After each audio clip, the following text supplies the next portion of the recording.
Maggie and Perloff on the Infinity Sports Network. Somebody around here thinks the Lions are vulnerable heading into tonight's game against the Packers and for the rest of the season. Good morning. Welcome to the show. Maggie, Perloff, you hanging out on a Thursday. We got a really big show today, but Andrew Perloff is the person who thinks that the Lions are vulnerable, not just tonight, but the rest of the season. Good morning. Explain yourself. So the Lions obviously are the favorite to win the Super Bowl, and I would probably pick them. But there was a play, just one play, against the Bears where Jameson Williams on Thanksgiving flipped the ball at Tyreek Stevenson, hit him in the face, and got a penalty, which completely derailed the Lions' offense. And I said to myself, if the Eagles play the Lions, sometimes the Lions are not a serious team. He is not a serious person, based on all the evidence in the world. Yeah. I think that, listen, the NFC is going to be so tight. I think tonight's game is going to be tight. I think the Packers, the Eagles, and the Lions are all going to play this three-man death game in the playoffs. Yeah. So if it's a close game, will the Lions do something dumb? It is. I think they're the best team on paper. I think they're the most talented team. I just wonder, with that coach and those players, are they disciplined enough to see the way through? Now, they choked in last year's playoffs. Sure. There was two plays. Jahmyr Gibbs fumbled, and Josh Reynolds dropped an easy pass. Yep. And they should have beaten the Niners. There's no doubt about it. They are the best team. They're the best team in the league right now. I mean, I think they're, and maybe overwhelmingly. So without Aiden Hutchinson dominating on defense, I think there's a much, much smaller room for error. There's a thinner margin. So you're going to have a close game in the playoffs. Do you always trust these guys? I think that's the key component. They're the best team, but will they do something dumb in a close playoff game? All right. That is a little rich coming from someone who you think the Philadelphia Eagles could be there with the Lions. And this is a team last year where the security guard for the Eagles mushed Dre Greenlaw in the face. You want to talk about unserious? Wait. Eagles are unserious. They're way more unserious. Nick Sirianni is a total clown. Name one player on the Eagles who's not serious. Like, that is like, A.J. Brown is as serious as a heart attack. And you know what? Saquon there was a is reason. serious. Well, Saquon is serious. Jalen Hurts hasn't smiled in 6 years. Is your coach serious? People wonder what your coach even does. You know, Dan Campbell has a philosophy, right? Yeah. Dan Campbell, and you might not like it, and the going for it on fourth down and the being super aggressive, and there's times when it just doesn't work. And there are times when Dan Campbell has cost them games. No doubt about it. Mm-hmm. But Nick Sirianni is basically a suit, is he not? I mean, they've had to replace his coordinators 100 different times. They have taken away power from him in every different way. Now, to be fair to the Eagles, it looks like it's working now, but I don't trust what's going on behind the scenes with the Eagles at all. I trust that the Lions are playing for each other. I trust that the Lions have a good culture. I trust that the Lions have good vibes. I don't trust that the Eagles have good vibes. The Eagles have amazing vibes. Okay, but at any moment, it feels like that could turn. I don't know. I feel like the Eagles' core players are like pretty serious, and so are the Lions. By the way, it's like not everything about the Lions, but like you realize that people don't look at the Eagles with Sirianni and Big Dom. Like the Eagles can also be looked at times as being kind of a joke too. I don't see those players being looked at as a joke because look at your leaders. Like, nobody's calling A.J. Brown a joke to his face. Nobody's calling Lane Johnson a joke. That just doesn't exist.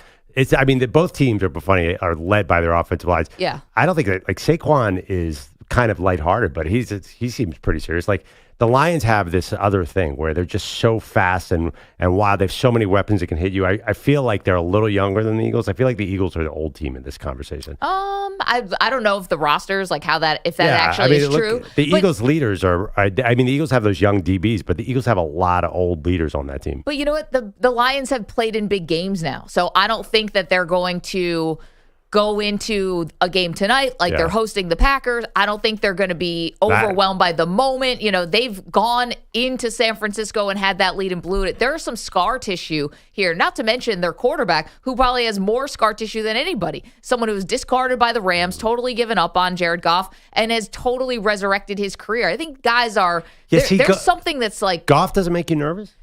Well, listen, did he have a game with 5 interceptions? Yeah. Definitely. I mean... Yeah, but not really. No, because I think that they have weapons. They're playing at home tonight, and I think it's really important for them to get the number 1 seed and get home field throughout. Because, going to Philadelphia would be pretty hard. Losing the division to Green Bay. Or to Green Bay, right. You don't want that. But at the same time, I think the Lions have actually showed you a lot, Like, this is what good teams do. It's not automatic all the time. You have a tough loss, you regroup, and it seems like they've completely turned the page on what happened last year in the NFC Championship game. That doesn't seem to be lingering and hanging over them. Meanwhile, the Eagles lost the Super Bowl, and it definitely hung over them the next season. Like, the Eagles are not immune to also being mentally questionable, if you will. Yeah, I know what you're saying. I can't defend the head coach, obviously. Nick Sirianni is loose. It just feels like, and maybe it's just Jameson Williams, but it just feels like in a big moment we haven't seen the Lions do it. They got to get over this hump. Sure. And if That's for sure. And by the way, and you saw the other thing too, even on the coaching, and Ben Johnson, I know, was the hottest guy, the Bears game. Yeah. Why they completely get away from the run in the second half? It was totally bizarre. Like, they were like, all right, they're playing the run. We're going to have Jared Goff drop back. And they just totally stopped moving the ball at all. And they let the Bears right back into the game. The Bears almost had this huge comeback. That's two of the last, I'm sorry. Yeah, the last few games. Thanksgiving game. They blew out Jacksonville, who's terrible, but they really played poorly against Houston and ended up winning that game because Houston's all banged up. And they looked pretty bad, I think, against Chicago last week. Yeah, so they got off to a big lead. They're not really peaking right now. I think they will peak in the playoffs. I mean, listen. Nobody wants to see them. Nobody wants to see those two running backs coming at you. Nobody wants to try and cover Amon-Ra St. Brown. It's impossible.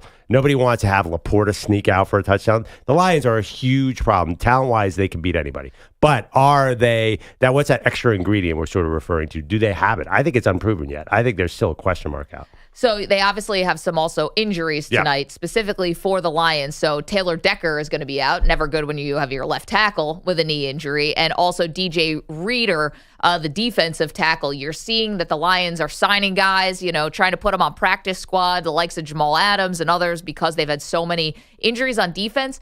But to be honest with you, I've been so impressed with how the Lions have responded from losing Aiden Hutchinson.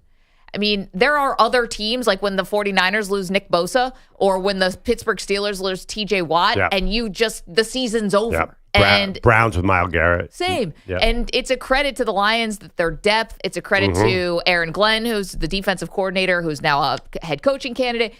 It's a credit to them that they've really held on. Yeah, did they let the Bears come back into that game on Thanksgiving? They did, but you know what? They also have a lot of blowouts. They've also been very convincing. These are division games. I never try to judge a team on style points when it's the division. Yeah, I mean, keep in mind, as I've said, the NFC North, all the records are inflated because the AFC South is so awful. I mean, if you take out those 4 or 5 AFC blowouts, then they're more of a mortal team. So listen, I know the Packers and the Lions are both gaudy records. I mean, anybody can beat the Jags right now. So I don't know if that proves anything. Regardless, yes, they definitely, we know about the talent. We know about turning it on. We know that they've rebounded well. But look at the total of tonight's game, 52. I don't think that is not exactly a Super Bowl winning defense. They're 3.5-point favorites in a 52-point over-under. This defense is going to let up some points. They're not going to win with defense. They're going to win with offense. Right. And you ask yourself, the old cliche, right? Yeah, I know. Then you're getting into that issue. I think if Aiden Hutchinson is there, it's oh man, they have the closer. Now, I just don't think they've been quite tested in this new team where they don't, what is it, Darius Smith? We don't really know. There's a lot of question marks. You mentioned a lot of different personnel coming in even later in the season. I guess the question is, do you trust the Lions? It doesn't sound like Perloff does. I do. But here's the thing about the Lions. They have one of the hardest schedules to end the season, right? This is not the Eagles schedule. I don't think is nearly close to this. They obviously play the Packers tonight, then Buffalo. At least that's a home game for them. So that's going to be a Sunday afternoon game. Then they're at Chicago, then at San Francisco. That's Monday night. And then they finish out the season with Minnesota. And here's the thing. Minnesota keeps winning. And Minnesota is not playing the Packers this weekend. They're playing the Falcons. So the team we keep forgetting about, Minnesota. I know. And to be fair, Minnesota could not easily, but there is a definite shot that they could win the division. And there's a shot the Packers could win the division if they win this game tonight. They must win this game tonight to win that division. Yeah, no, it's because the Eagles have, if they lose to the Bills, it really doesn't matter because the tiebreaker will come down to the conference record. So this is a huge way if the Eagles really want to jump them. The other thing too, the Bills. Yeah. The Bills formula is just going to be run, control the ball. Yep. Is that where the Lions will be vulnerable? I'm curious because the Packers, I think tonight with the injuries you mentioned, are going to try and run the ball. That's really the test. Can they stop Josh Jacobs and the Packers? And we'll see, because you're going to go through the playoffs this year. You might get Josh Jacobs in one round, Saquon Barkley in the next round, and then either the Bills or the Chiefs running attack in the next round in the Super Bowl. They really have to prove that this defense can get all these pieces together, Maggie. Or Lamar Jackson, Derrick Henry. Forgot about the Ravens. Oh, right. Could be this attack. Or the Steelers, who love to run the ball. Yeah. You mentioned Jamal Adams. Like, I think that's why they're probably a little worried that, hey, do we have enough to stop all these run teams? Because their defense is good, not great. Their offense is great. Yeah. 855-212-4227. We're on in Lions country. We're on in Packers country. So we'd love to hear how you guys are feeling going into this game. Let's not forget, I thought it was one of the signature wins of the season. And I remember you and I think disagreed about this at the time. A signature win of the season when the Lions went to Green Bay and won. And I know that was a 10-point win. What week was that? That was first week of November. They go to Lambeau and win. And I thought that was massive because, continuing to play, show that Jared Goff plays well outdoors, which is something he's got to get over still. And then the second part, that's as tough as it gets to me in the division. That's as tough as it gets, I would say, throughout football in terms of home field advantage and all of that. Lambeau is nuts. So to me, that showed a lot for the Lions. Right, and I know a lot has happened since then because of injuries. But I do trust them. But Love was still coming back from injury that game. That's the clear excuse. That's what the Packers fans are going to say. And also, the weather wasn't great that day, which actually hurt Love more than it hurt Goff. Goff didn't have to do much that game. As I recall, it was a much more conservative attack from the Lions, which I think makes them even more dangerous. If I'm the Lions, I think they're going to run to try and control these games, because you don't want Goff throwing 40 times a game. If tonight becomes a shootout, like remember when Jared Goff was on the Rams and he played the Chiefs and it was 54-51? Crazy. That the Lions can't win a Super Bowl doing that. That's why they have these two great running backs. So that's what they did to the Packers. They sort of beat them up in Lambeau. But Jordan Love's healthier. What if we have the Jordan Love who torched the Lions at the end of last year? That'd be interesting. I'm sorry. Yeah, so this is good. We say all this about the Lions. The Packers are right behind them, too. Let's not shortchange them at all. No, this is still first place in this division is very much up in the air. Packers got to win this tonight. But they have injuries, too. I mean, Josh Jacobs dealing with a calf injury, but he's Jair Alexander, I don't think he's playing. And they need him against this Lions receiving corps. No doubt. Read this in The Athletic. Right now, Lions have a 50% chance to win the division. If they lose tonight, goes down to 30%. That's not nothing. And just a little bit more of kind of what's at stake when you look at the outlook of the NFC and why this is so important. Because if you win the division and you get the number one seed, obviously you get a bye. But here come the Eagles, 10-2. They've won 8 in a row. This is not a given. So if you go down to, if you're the Packers, let's say, and you're right now, you'd be the 6th seed. If you're the 7th seed, okay, if you drop, if you falter, if you go down and if you fall in the standings, you could be playing either the Lions or the Eagles in the first round of the playoffs as a 2 seed. Yeah. Or if you're the 6th seed, you could go to Seattle and play the Seahawks. Who would you rather play? Go to Seattle. Exactly. But by the way, there's a lot left to be determined in that division. That's true. Yeah. Or I'm just saying if it started today. Or if you're the 5th seed, you get to go play the Falcons.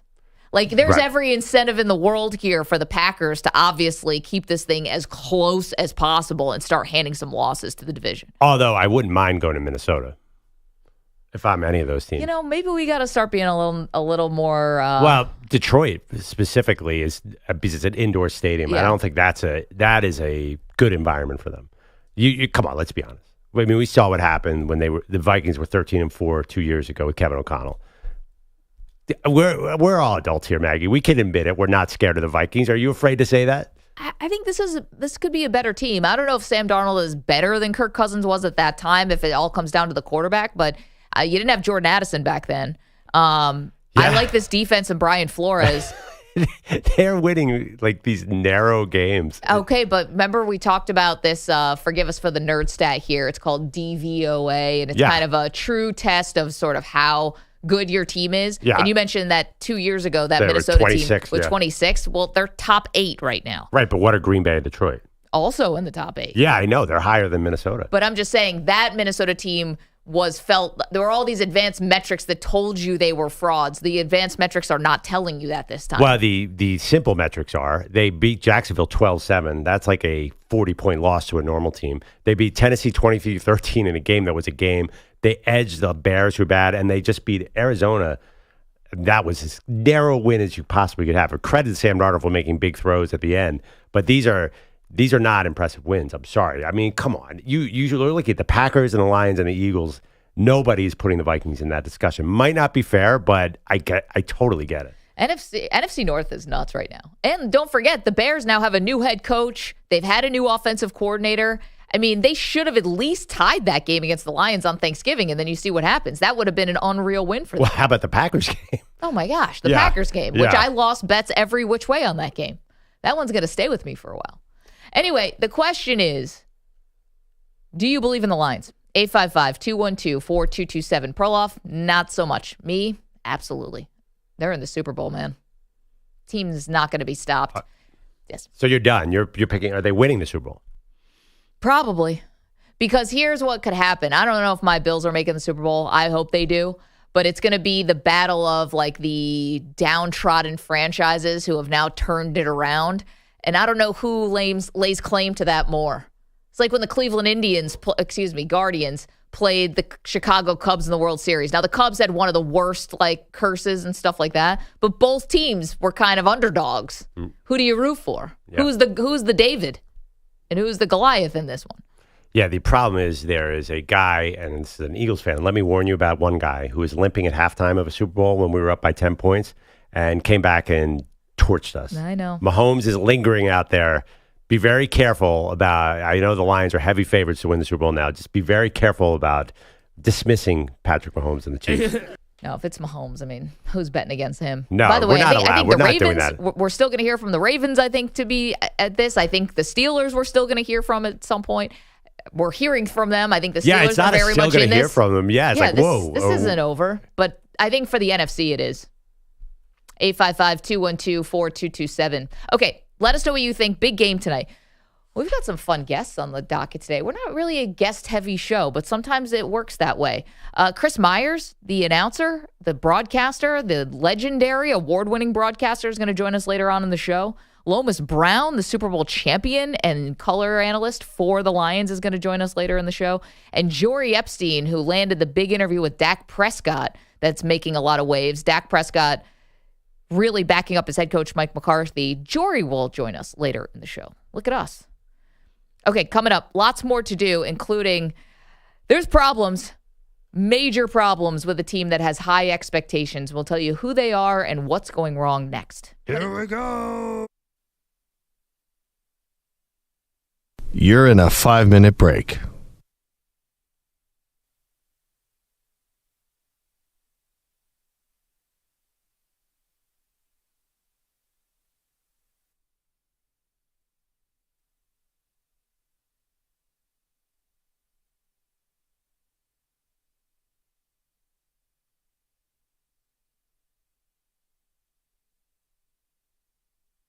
Four minutes, 30 seconds remaining.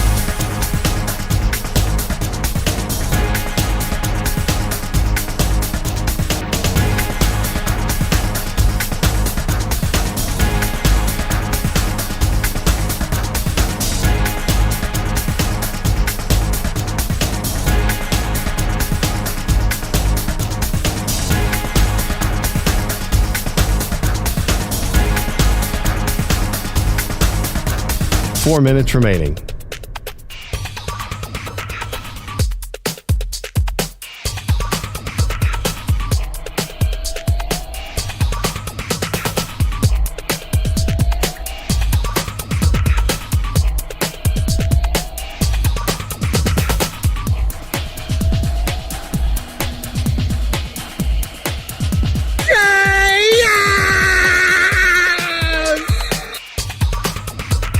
Three minutes, 30 seconds remaining.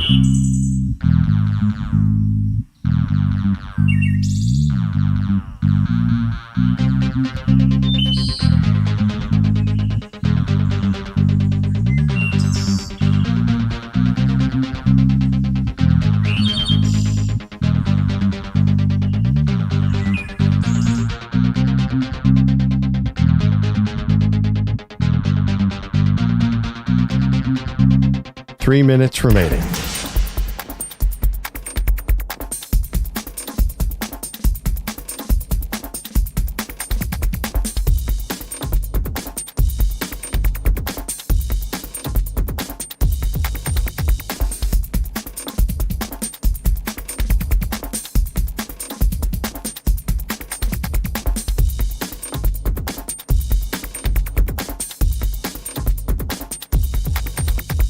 2 minutes, 30 seconds remaining.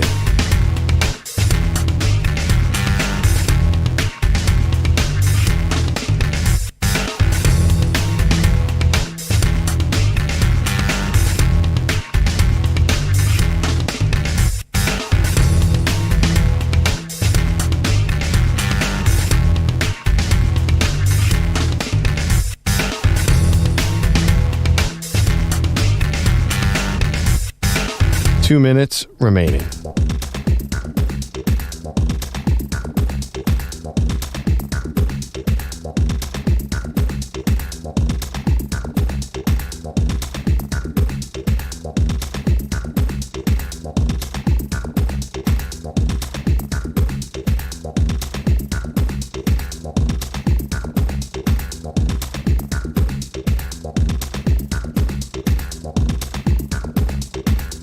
One minute, 30 seconds remaining.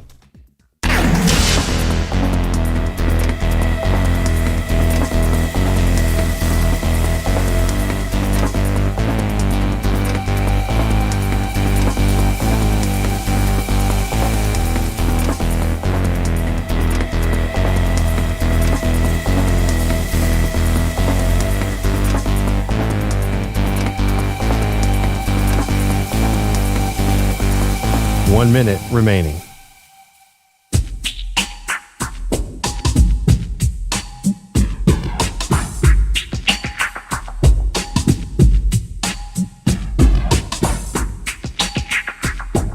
Forty-five seconds remaining.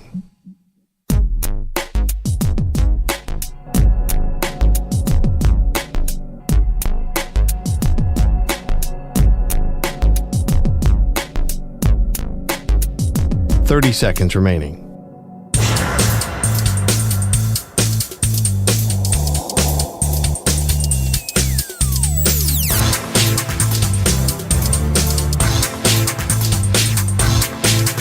Fifteen seconds.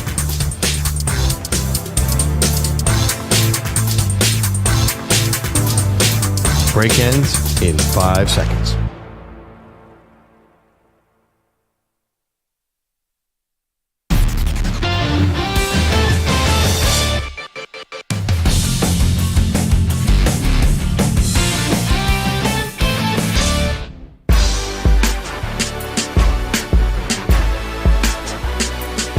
Welcome back, Maggie and Perloff. Oh my God, I woke up this morning and I was in the best mood because I'm like, finally, football is back. I get so depressed on Tuesday and Wednesday nights trying to figure out something to watch. And we have the best game, maybe the best game of the year in the Packers and the Lions. This is, I don't know, does everyone else there, like their mood is like, okay. I mean, the it's freezing out. It's kind of depressing. It's December, but I'm going to sit and eat food and watch a game tonight. Does anyone else think like that? You can't hang on from Monday at midnight until Thursday at 8? Well, no, it's hard. I mean, listen, I have friends who bet a lot of Maction to get them through. Yeah. I just have trouble engaging. I do a lot of prize picks on the Maction quarterbacks, the Mac quarterbacks. Well, that's what it's billed for. Yeah, but generally, yeah. You guys don't get depressed on Tuesday and Wednesday? Well, no, here's the thing. First of all, this is December. You're like, it's December. This is a month that's almost as good as it gets. I know it's cold and it's dark here in the Northeast, but this is holiday time. Like, this is the good stuff. I mean, yeah, a little holiday anxiety, maybe. You got to like buy gifts and whatever. But isn't this generally the fun time of year? Yeah, no, it's good. But Tuesday and Wednesday, like, it's just at night. Like, what do you guys do? So I'm like, oh man, I need to find a show that's streaming somewhere.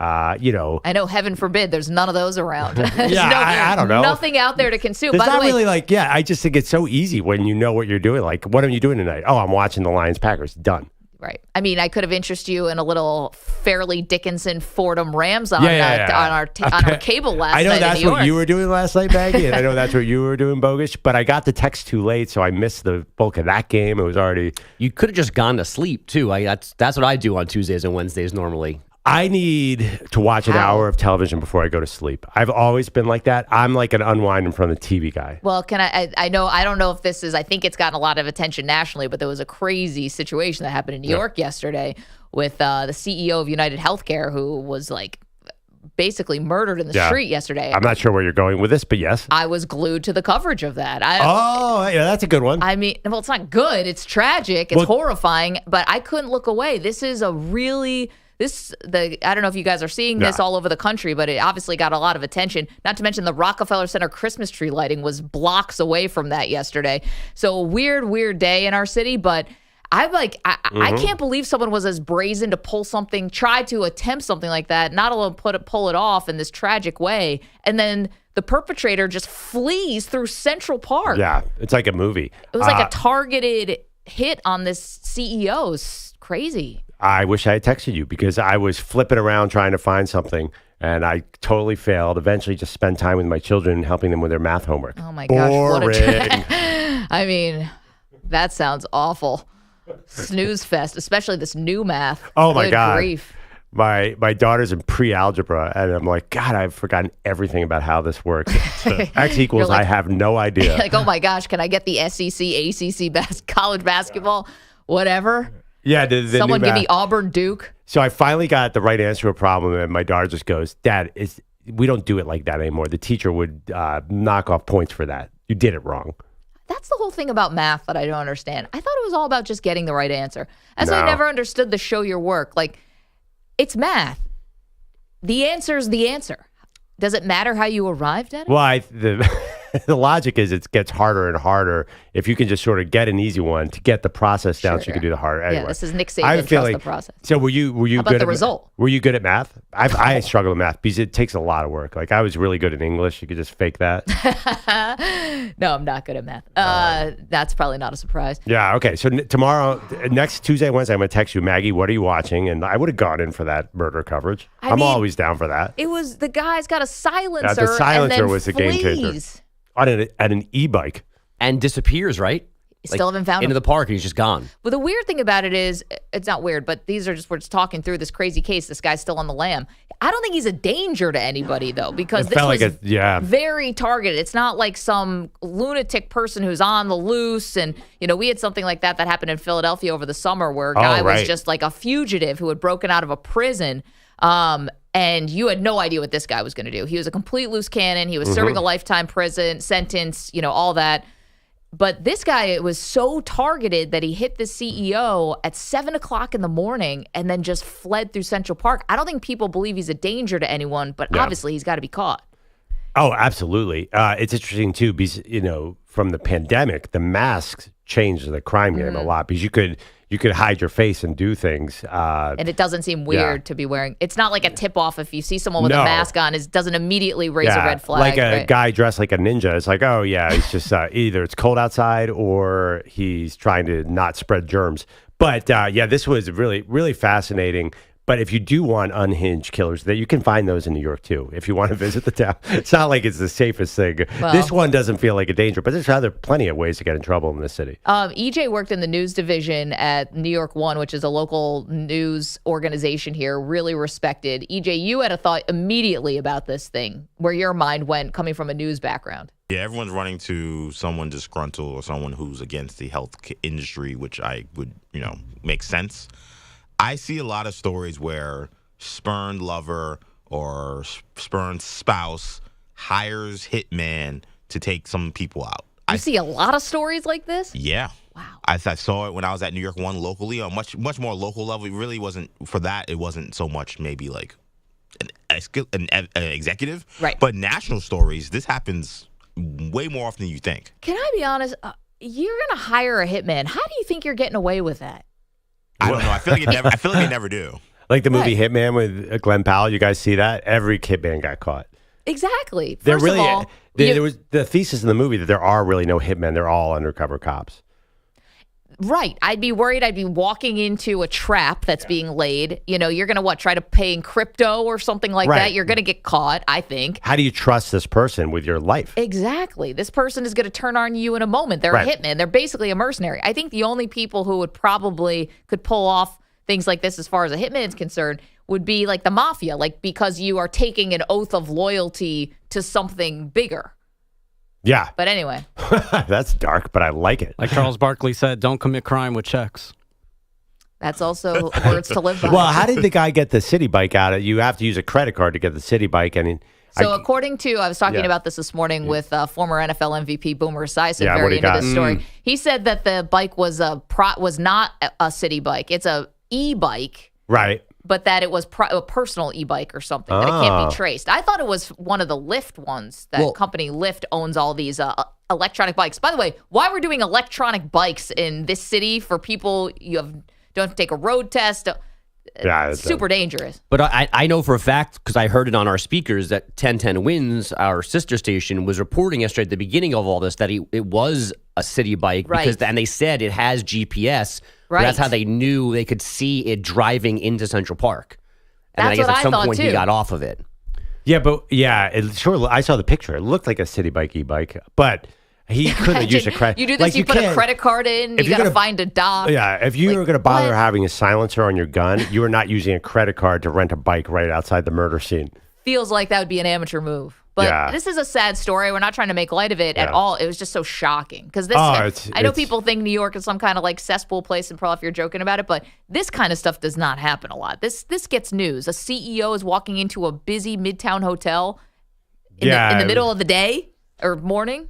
Well, listen, I'm an expert because I was on grand jury trial, and there was about 3 murders a day. Yeah, that changed you fundamentally. Yeah. No, it is really sad. And the interesting thing too is there is so much video footage automatically, especially in New York. There's cameras on every building, so they're going to be able to trace this guy for a while.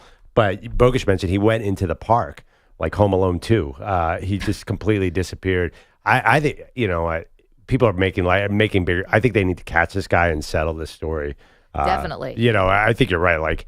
Not only because I'm curious, but also it is a little like unnerving. He's in some ways the murderer is being painted because of the storyline that EJ said as sort of a sympathetic creature because of the possibility that insurance denied somebody, which is a real issue too. Right. There's a theory out there that listen, there's a lot of theories that maybe someone was denied coverage and something happened to a loved one, and this is like some kind of vigilante justice or some kind of revenge. But here's the thing about that. That's kind of like to do that and not, I don't say take credit for it or tell people this is why you're doing it. What does that solve? Well, there's time.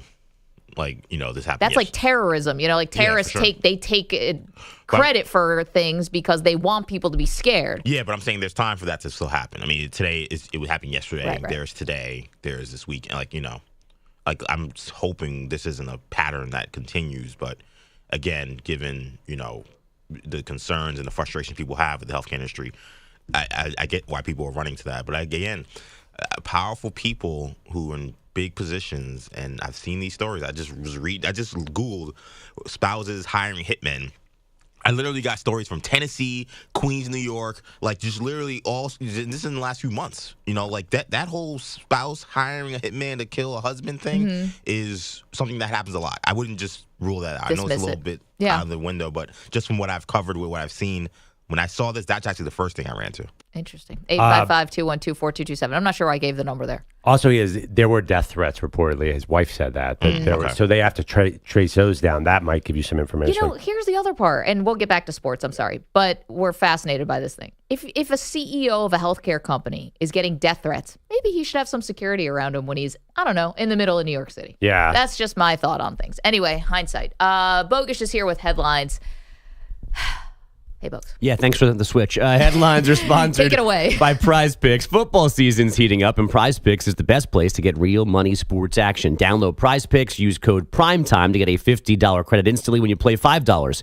Must be present in certain states where it's lawful to wager. Visit prizepicks.com for restrictions and details. I'm going to hug him. Somewhere, Pete Bellotti smiles knowingly, sipping his favorite Bordeaux. The Lakers losing by 41 points last night, 134-93 in Miami. How we doing, JJ Redick? Not sure what was lost in translation. There has to be some ownership on the court, and I'll take all the ownership in the world. This is my team, and I lead it, and I'm embarrassed. I think you're an idiot. LeBron would agree. There's no schemes or X's and O's or whatever that can that's gonna get you through that. If you don't want to come to compete, then that's other issues. The good news is LeBron did end his 3-point drought last night. He hadn't missed 20 in a row before knocking down one. He scored 29 overall, but Anthony Davis, a season low 8 points, 3 of 14 shooting. 41 points, by the way, the third largest win in Heat history. They tied their record with 24 threes, set a new team mark with 42 assists. And did Bronny play? Bronny didn't even get into this game? I couldn't tell you. This is bench warmer time. If they're not going to play Bronny in this game, then we're never going to see Bronny. See, that would be exciting to me. Lose by 40, your son gets in. That's something, no? Which is funny, too, because Miami is kind of one of Bronny's hometowns, no? Yeah, probably. He's listed in the box score as heel bruise, so he was inactive for this game. How's he hurt? He doesn't play. He plays in the G League. Maybe he got hurt in one of those games. What's a heel bruise? Sounds I don't painful. know. No, it sounds made up. This last night was the first time. Do we not have heels? I don't understand what you mean. I mean, it's clearly like plantar fasciitis, probably. Something when you like load that. manage a guy, you say quad. It's always like quad bruise or a heel bruise means like, oh, he stinks. He's not getting on the court. Tendinopathy is a new word they throw around a lot on these things. It's like it's not a real injury. Isn't it weird? Like. Do you even do real injury reports for a guy this low on the bench? Like, do you even need to put like why he didn't play? Like, DNP. Who cares? Right. Like it's like you know why. You know why Bronny's not getting out there, whether he's hurt or not. I mean, the bigger question is not why he's out; it's why he's here. Yeah, exactly. Yeah, I'm reading a little more. He has a left heel contusion. The second you hear the word contusion, that means it's all fake. Yeah. That is NBA code for load management or whatever. But this is the first time in maybe 2 months where I was like, man, I don't know if JJ Redick's going to make it. The one thing that Redick has going for him as the head coach of the Lakers that I think the last couple guys did not is he knows he's got a whole second thing waiting for him. You mean broadcasting? Exactly. That's what he's got going for him. So you're already counting him out as a failure in Laker land. No, I'm just saying, I think he can be a little more honest. First of all, I think that's just who he is. But I don't think, he's calling out guys, and there's another cut where he's like, listen, I'll take my responsibility, but I'm not on the court. I can't call out the protection, what he called them, Reds. Like, I can't call out where people need to be. The players have to do that. And I don't think Darvin Ham would have said something like that. I think Frank Vogel would not have said something like that. I really feel like that actually probably gonna make him not a hero, but the Laker Nation will like that, because one thing is, regardless of what Darvin Ham X's and O's, his answers about I don't know what to do, or like he had some weird quotes where it didn't seem like he was taking accountability for the joke that was happening on the court. JJ wears his heart on his sleeve and on his mouth because he will say whatever he's feeling, and him looking at this 40-point loss in December, where maybe people could just chalk it up, he's acting like this is a playoff game, and he's that disappointed. Laker Nation will like that, so maybe that helps him through this tough time. Damn right. Folks, what else you got? LA's other team didn't fare much better. The Clippers taking a 108-80 home beating from the T-Wolves. That ends their 9-game home win streak. The Hawks snapped the Bucks' 7-game run, 119-104 in Milwaukee, and the Nets topped the Pacers 99-90 to end their 3-game skid. After going 0 for 3 at the Maui Invitational, UConn dropped from 2nd to 25th in the AP poll. But then they beat number 15 Baylor last night, 76-72 in Stores. In the first half of that one, Aiden Mahaney hit back-to-back threes for UConn and then had a viral sideline interaction with coach/madman Dan Hurley. I headbutted him, and then he punched me in the chest hard. That's why I'm talking so low. I think I might have cracked a rib. He rose like a phoenix out of the ashes today. That's why I'm not sure if you saw that on the sideline today. He was, and I'm not sure that's what a phoenix does. Is that what a concussion sounds like? Is he okay? Very Jim Harbaugh-esque. He headbutted a dude, bareheaded, and then got punched in the chest by his player. Well, he said, this is why I'm talking slow. It's like, you're shouting. I don't, maybe your inner ear burst or something. I kind of heard the lung damage in there. Right. Like something feels like he's having trouble getting full breaths. I mean, they did look ridiculous. It looked violent. Sorry, not ridiculous. It looked like a violent collision.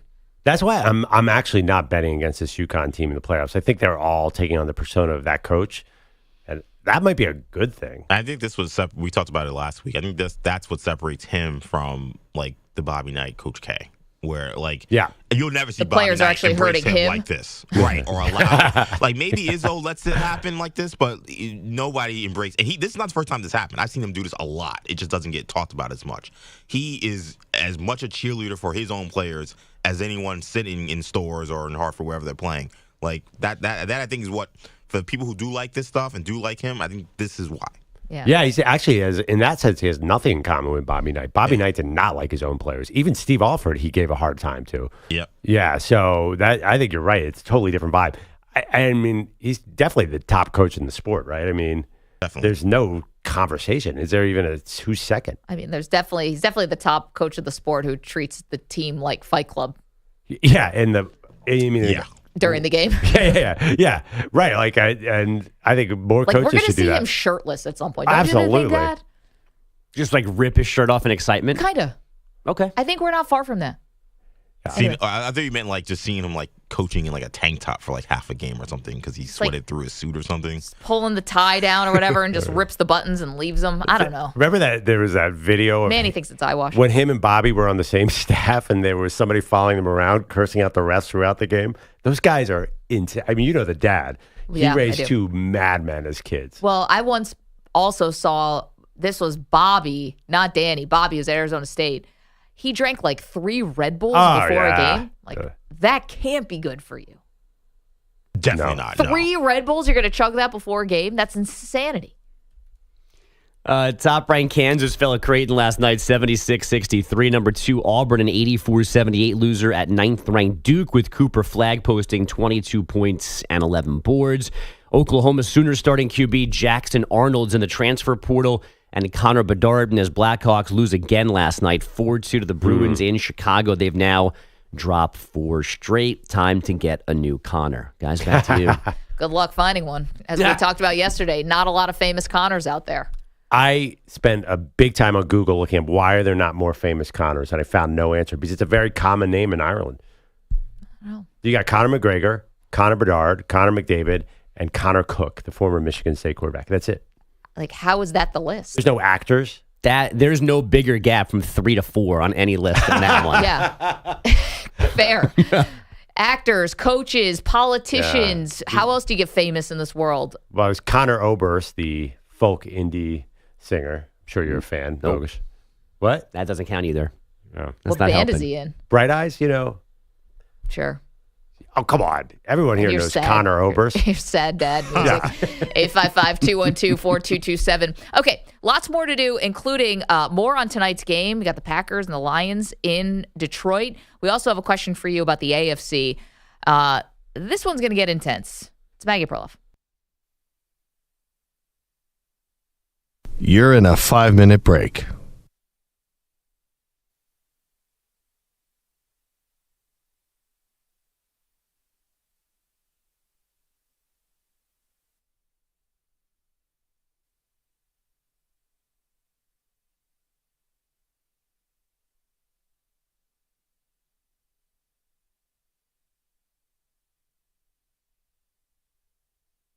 Four minutes, 30 seconds remaining.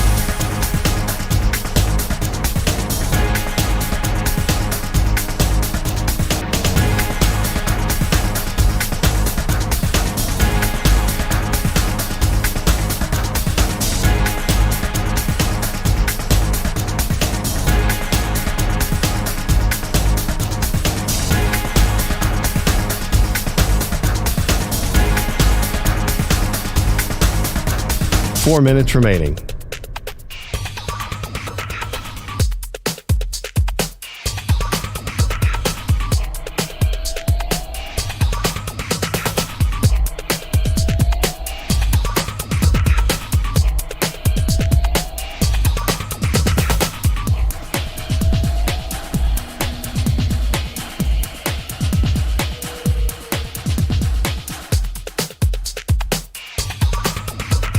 Three minutes, 30 seconds remaining.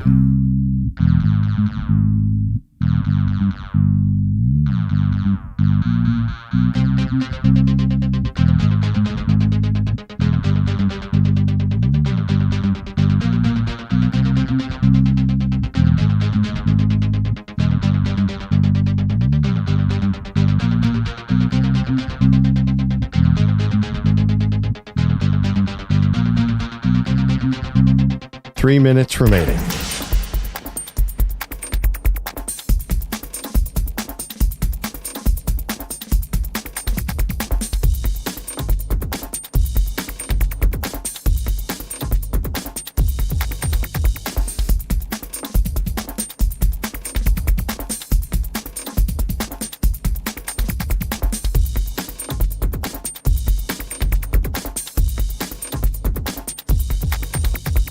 2 minutes, 30 seconds remaining.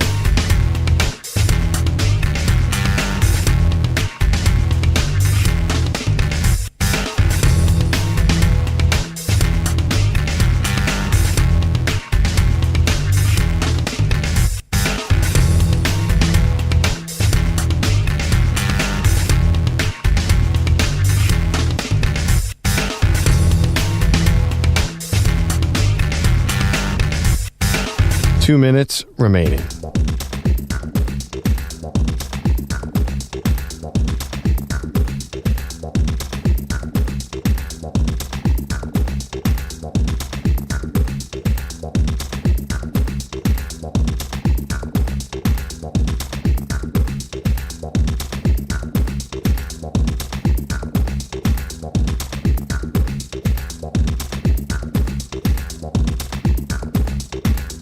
One minute, 30 seconds remaining.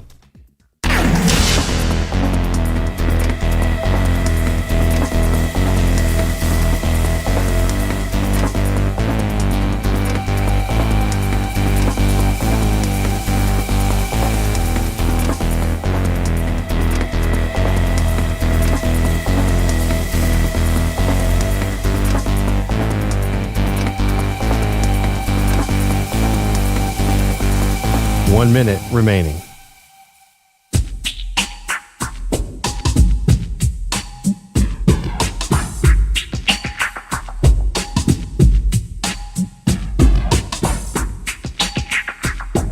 Forty-five seconds remaining.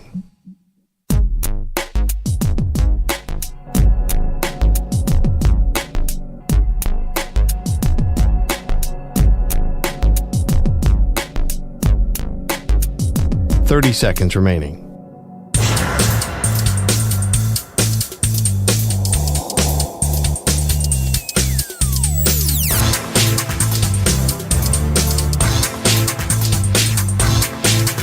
Fifteen seconds.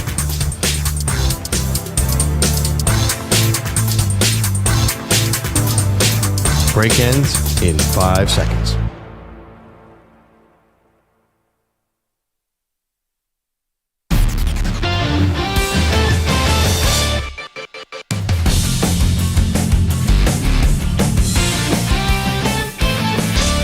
Damn right. Nada raro que el dinero no pueda comprar. Viejos con vista al mar, es lo único que tengo para poder pasar. Otra noche en Miami. Welcome back. Maggie, great. Andrew Perloff. So much to get to today. Very busy sports day tonight. You've got Lions and you got the Packers. We had signing day yesterday for our high school players and college. Transfer portal is open. Lots of fun stuff going on. Let's hit Dan in California.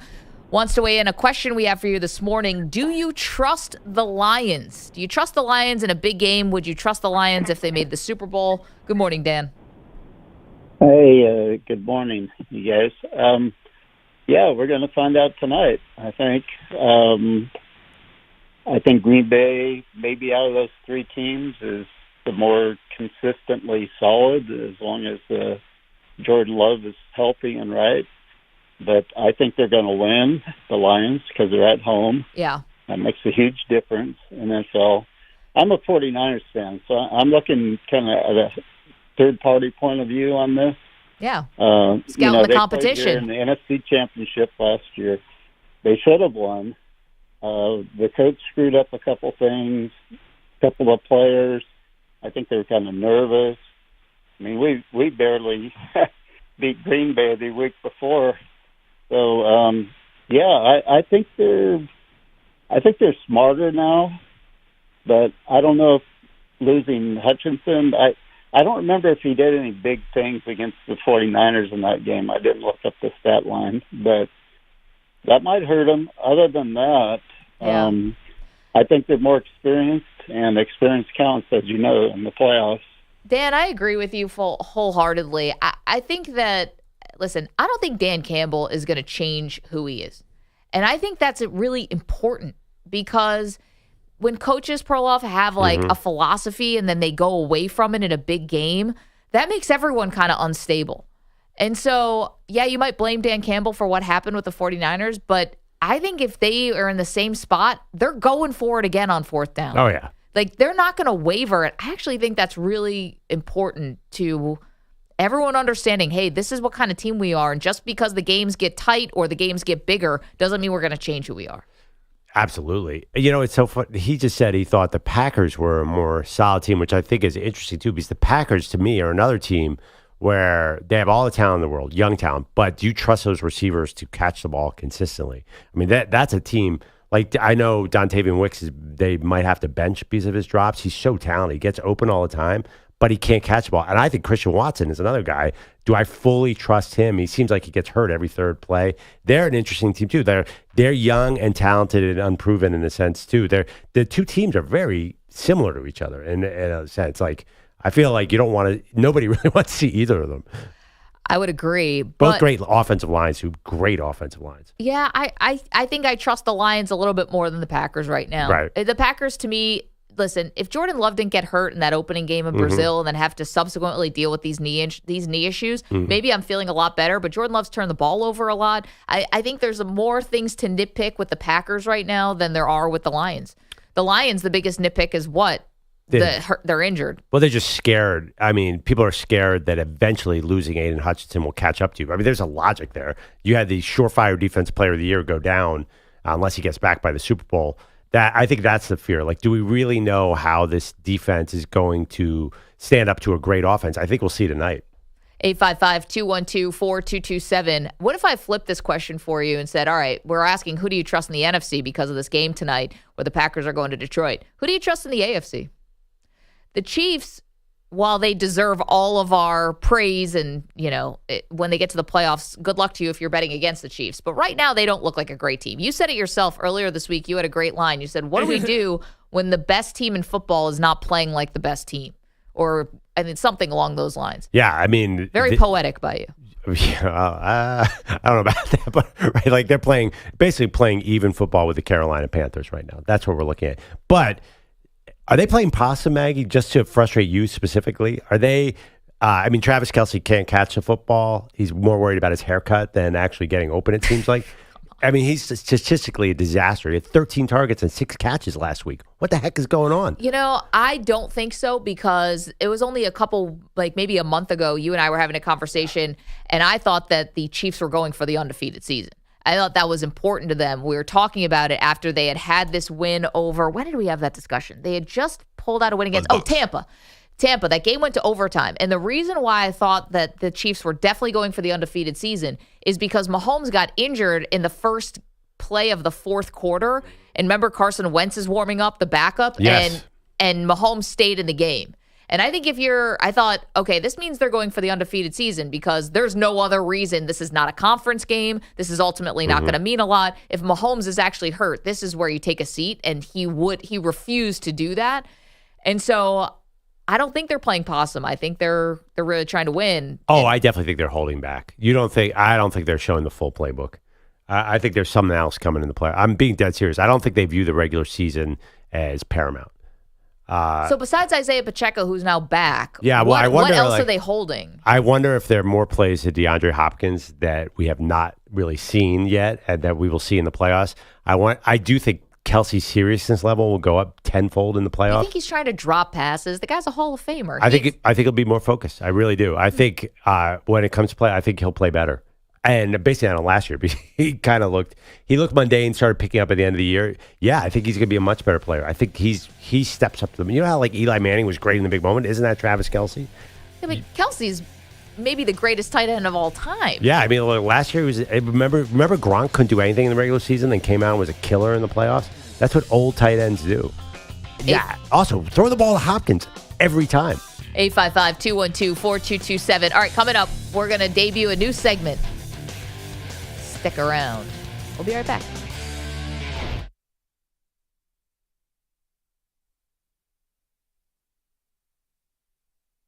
You're in a 5-minute break.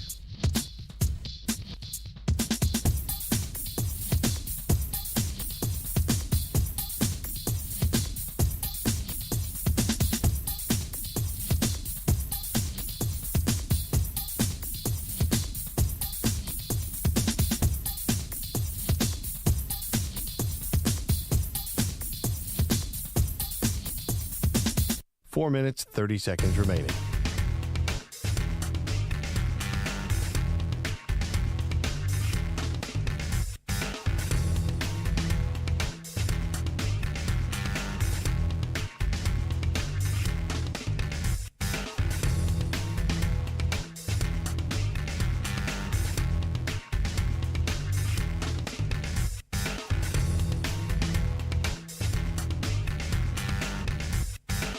Four minutes remaining.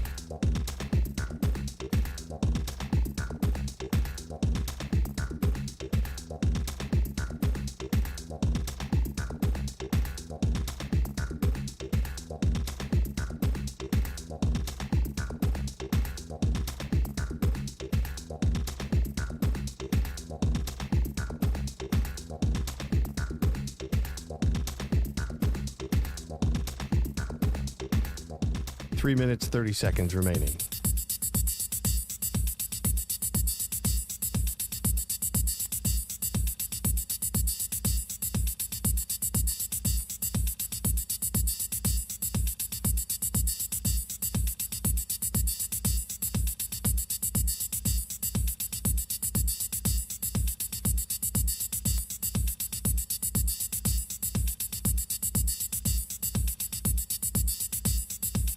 Three minutes remaining.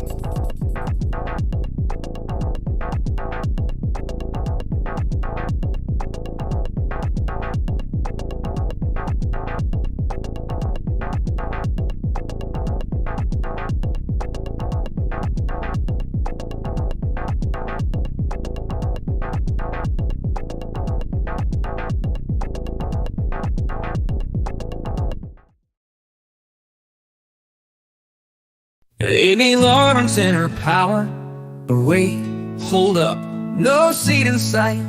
Her chair is gone this quiet night. Odyssey's finest, infinity's pride. Now Amy's pacing, no place to slide. She scans the room, but it's just air. A burning question, who took my chair? Ooh, who stole Amy's chair?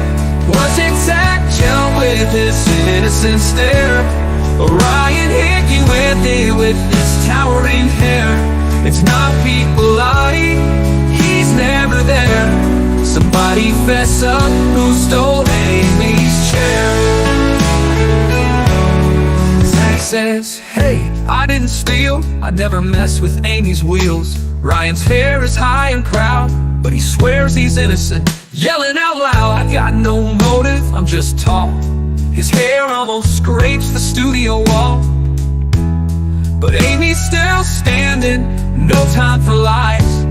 Someone's gonna pay, no more alibis. No soul, Amy's chair. Was it Zach Gell with his innocent stare? Or Ryan Hickey with his towering hair? It's not Pete Bellotti, he's never there. Somebody fess up, who stole Amy's chair? The chair is gone, Amy's on fire. Infinity Sports has one desire: return the throne before the show, or Amy's wrath will surely blow. Who stole Amy's chair? Zach and Ryan, do you even care? Is it hidden under Hickey's hair? Or maybe Gub's got it, he swears, I swear. It's not Pete Bellotti, he's still not there. Somebody fess up, who stole Amy's chair? So if you see a chair on the go, rolling around on some late night show called Infinity Odyssey 2, Amy's coming, and she's looking for you. Break ends in 5 seconds.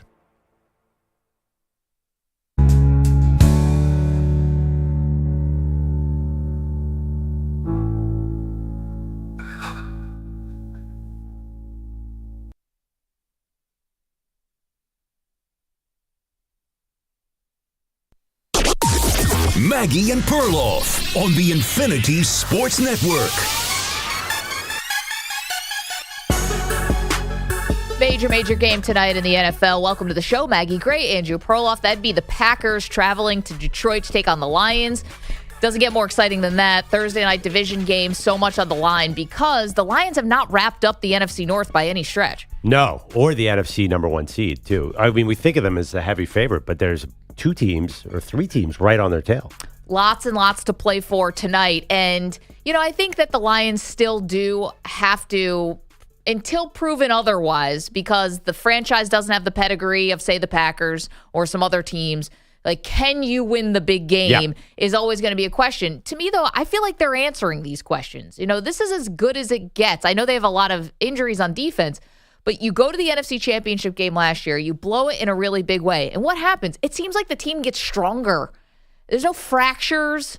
There's no all of a sudden guys looking for exit ramps, saying that things are bad. They brought back both coordinators. Nobody's abandoning ship. Like this, to me, is all the hallmarks of a team that actually is great and is learning from those mistakes of last year and not letting them bury them. Absolutely. Yeah. It's a good point. But you could probably say the same thing about the Packers last year. The Packers also had the Niners beat and found a creative way to lose that game. I mean, honestly, if it didn't start raining and Jordan Love couldn't grip the ball, I think they beat the Niners too. But the Packers last year were like a revelation. It's like, how good is Jordan Love? And they were not very good in the beginning of the season. Then all of a sudden they go on this incredible postseason run.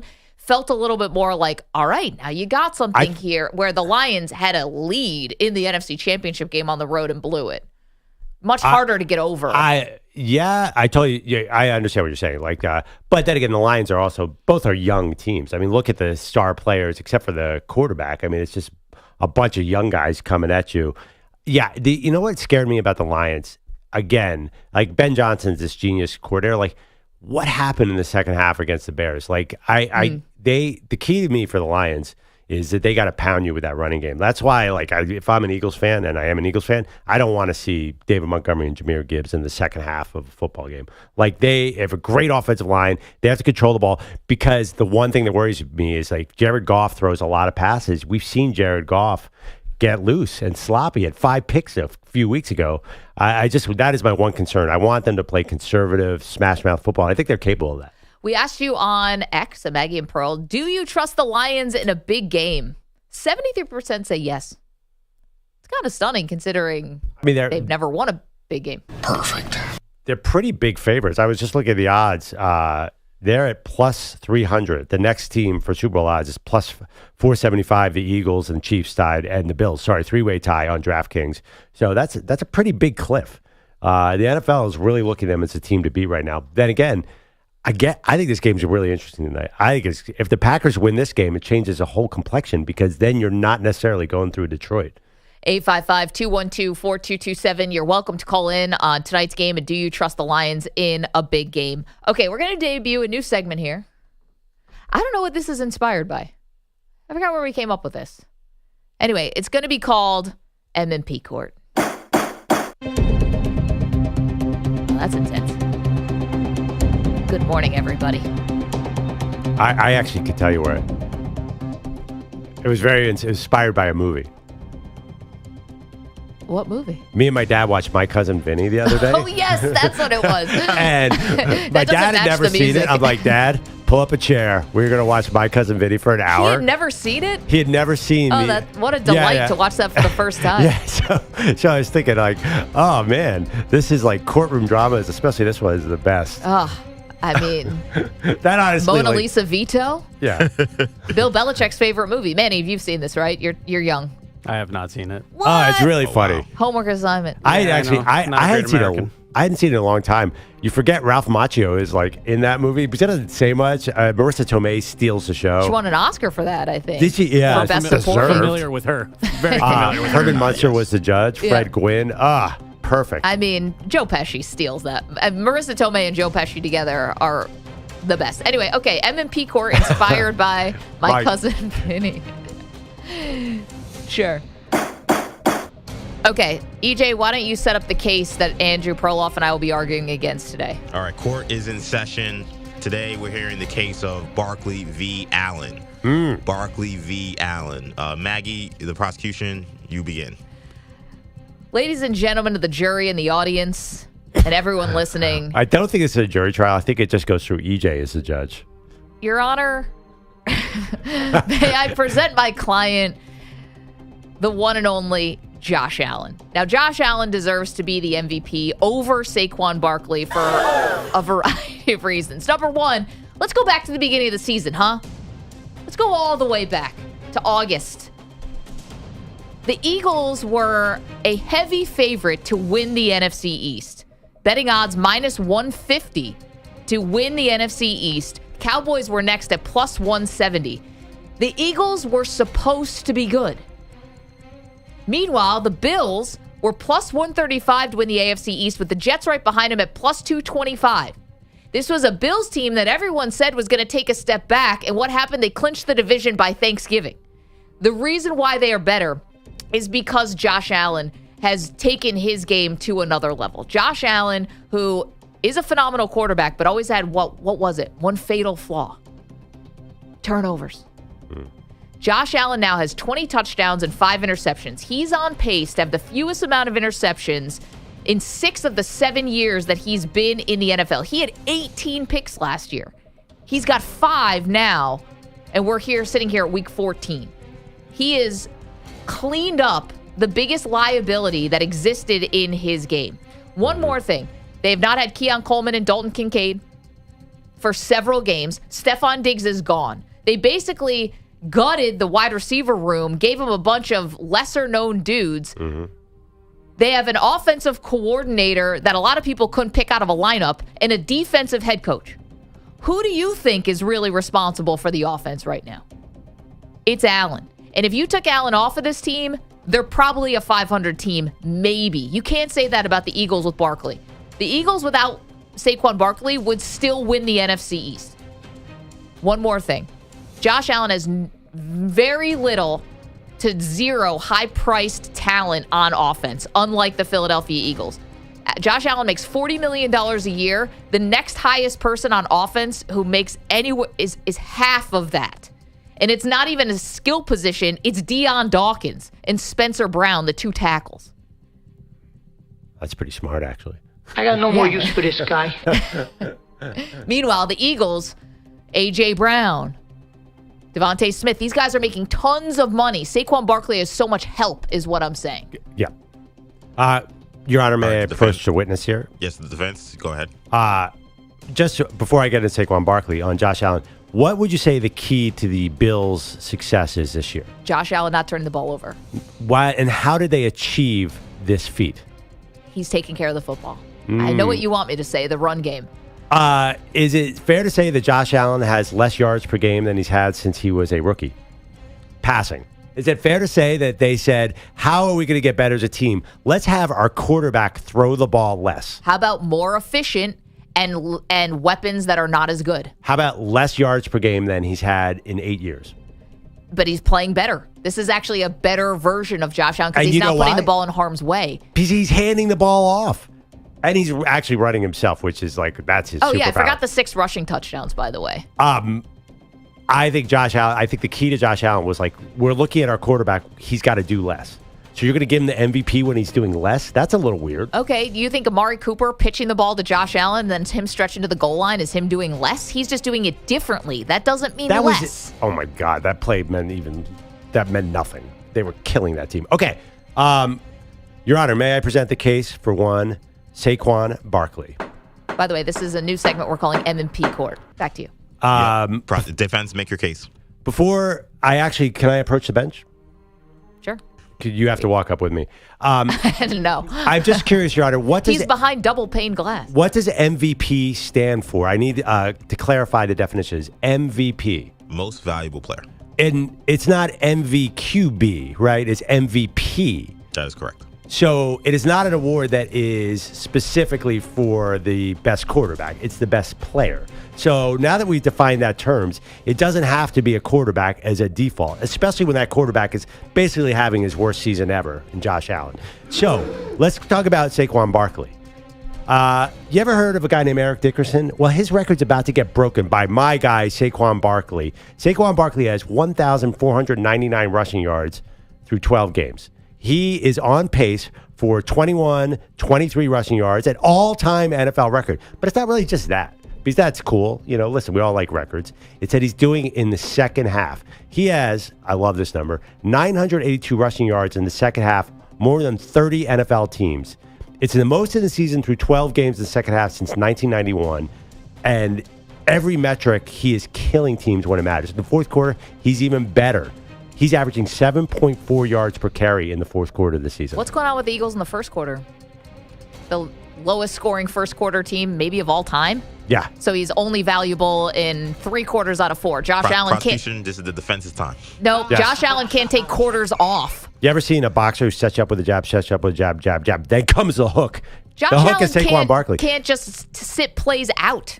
I'm sorry, what's more important, the first quarter or the fourth quarter? Because that's when Saquon Barkley is going to destroy you. He is a weapon in the passing game. He can block. He can help Jalen Hurts. He has made these players who you mentioned, the high-priced players, A.J. Brown, Devontae Smith, who's hurt, Dallas Goedert. These guys are all better because the defense is so freaked out by Saquon Barkley that they have to focus on him. Jalen Hurts is doing this RPO thing that is he hasn't done successfully in a while. Now he's a better player. Saquon has lifted all boats. Because you saw the Eagles at the end of last year. They stunk.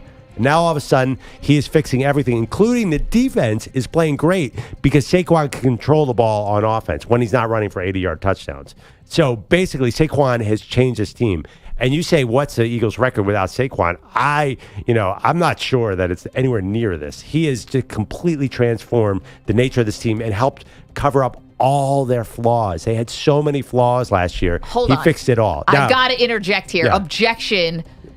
This team that had so many flaws that only Saquon Barkley could ever fix these holes, these gigantic holes. This team was in the Super Bowl 2 years ago. Right. Spare me with the flaws. This is a team that has won a Super Bowl in 2017, went back to the Super Bowl in 2022, and actually should have won that Super Bowl. This is not a down-and-out franchise. Yeah. The Bills had a 17-year playoff drought, basically before Tyrod Taylor and then Josh Allen came to save the day. The Eagles were already a good team without Saquon Barkley. And the Bills have won the AFC East, 14 years in a row? The Bills are down and out. What are you talking about? If Josh Allen was not on the Bills, they're not winning those. Without Saquon Barkley, the Eagles made it to the Super Bowl. Allen is clearly more valuable than Saquon. The Philadelphia Eagles, at the end of last year, lost a football game to the New York Giants. A member of the jury is wearing a New York Giants hat. I mean, that is the ultimate. Yeah, that's indictment. probably They were terrible against the rules last year. So Saquon Barkley, there's no doubt they're a different team, and there's no doubt it's because of him. If they end up getting the number 1 seed and he sets the all-time rushing record, we can debate this all we want. He is taking that hardware home, and he fully deserves it. Yeah. Thank you, ladies and gentlemen. With an extra game. Eric Dickerson never got 17 games. 855-212-4227. The record's Fugazi. Can't do it in the same amount of games. Is this even is Josh Allen are they worried about him because his numbers are so far down? That's what I was wondering. They're very concerned. Yeah, this is what this do you is think? very fun. James Cook, is he the real MVP of this team? That's another question. Love that guy. MVP court, EJ, the Honorable EJ Stewart presiding. So we laid out the cases there. Josh Allen MVP, my guy. Saquon Barkley MVP, Perloff's guy. Can I just interject one thing?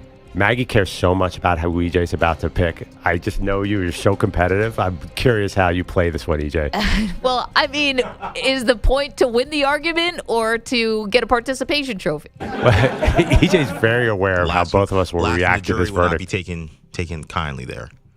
Okay. Perloff just tried to influence EJ right there. Okay.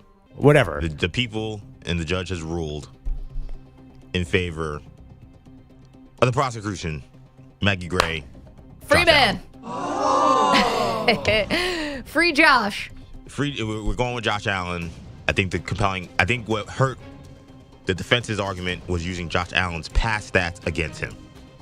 You can't go with what he did in previous seasons against Pat Mahomes and Lamar Jackson and use that as the reason why he shouldn't win MVP this year.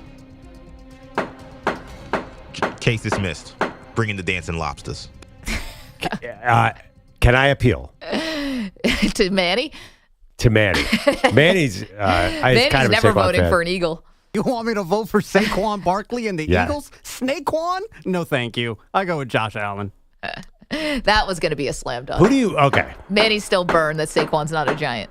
Fine, I lost. I don't even know how I lost. But let me ask you guys a question. Who do you think will win? Josh, slight favorite right now. This is going to be really interesting. People love records. Record you're right about huge. Saquon.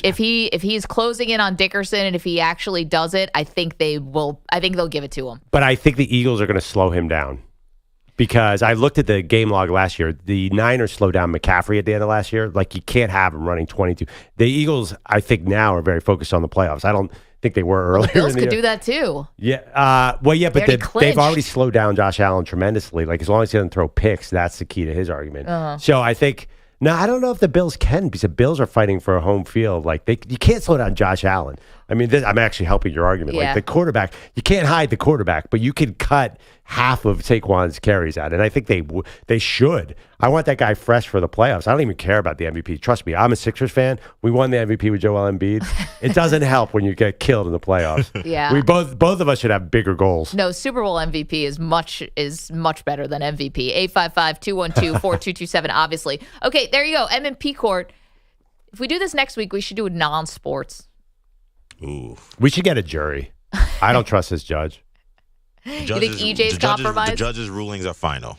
It's a very compelling case on both sides. They really were good cases. I just couldn't. It was the line about Josh Allen's past stats. I was like, that's not a reason not to give him MVP. Actually, I was sitting here. Patrick Mahomes throwing for 5,000 yards, or Lamar Jackson running for whatever. Like, there's different cases. Every year is different. I just remember sitting in this very seat last year, and Maggie Gray, lifelong Bills fan, said, man, I hope that they stop depending on Josh Allen so much and start handing the ball off more. Yeah, definitely. They finally listened. And that's the year he wins the MVP, when they start turning away from him? Only the Bills. 855-212-4227. You were dead right about that all along. You kind of saw that one coming. Like, they were way too haphazard with him. They're like, drop back and make a play. That was not a strategy. You know, I was thinking about this the other day, too. We're talking about cold weather teams and how they should play, and that's especially important this time of year now for college football and for the pros. And, you know, we kind of clown Tua Tagovailoa because, you know, his record, 7 in games that are 40 degrees or below. We're like, 40 degrees. 40 degrees is cold. I'm going to give Tua a pass on this one. It is. I know we do subarctic temperatures around here sometimes. Walk around at 40 degrees. The guy was born in Hawaii, played at Alabama, and then is living in South Florida. 40 degrees is going to feel like a freezer. 40. When you're running around, though, you get your blood flowing. That's not cold. That's definitely not cold. If you wore sleeves in 40 degrees and you were too soft for the NFL. I think that's like, not everything's going to be the ice bowl. I mean, there might be one. How many cold weather games are there actually going to be? There's going to be 2 first-round games in sort of cold weather. This is not transforming. Most of these games are going to be, once you get to the next round, it's all indoors or warm weather. Think about it. Last year, first-round game in Kansas City, No, I'm college football. For college? I was going to say that game was like 10 I think degrees. that weather narrative in college football is just a little overblown because, like, what we're talking about. So Arizona State goes to Notre Dame, right? Like that. Penn State. Or no, I'm saying it could end Notre up Dame, that way. right. Yeah, it could end up that way if Notre Dame gets a 5 seed. That's not going to determine the national champion. Just because Arizona State had to go with one. No, but it might determine that game. It might determine that game, but the reality is it's going to come down to most of this is going to be indoor and warm weather in college. Yeah, it's one game that's the neutral field. Or excuse me, it's one game that's the home field. Then it goes into the neutral field. I don't know. Alabama going to play Notre Dame? I'm curious. How does a warm weather team go into South Bend? It's not going to be like balmy there. Yeah, I'm nervous about my Alabama team. You should be. I think Clemson's going to win that SMU game and knock out Alabama. Oh, that's why? I just think the SMU doesn't have the urgency because they know they're in. I'm a little worried for the Tide. But SMU should have the urgency because they won't get the first round bye if they lose this game. So I think you're good. What's a 1.5 point spread? That is not something to bank on. You know how college football works. Whatever is expected does not happen. It's so true. 855-212-4227. Okay, lots more to do. Who do you think won the debut of the M&P Court? Josh Allen for MVP, Saquon Barkley for MVP. And we've got a lot more on tonight's game as well. Lions hosting the Green Bay Packers. You're in a 5-minute break.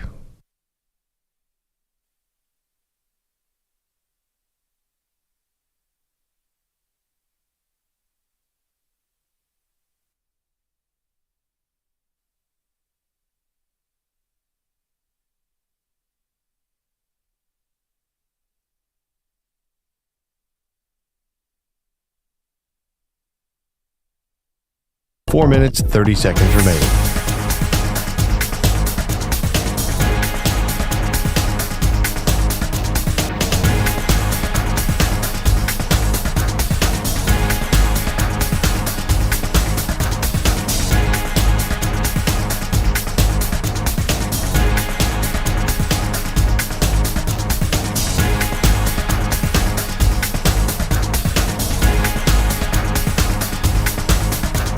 Four minutes remaining.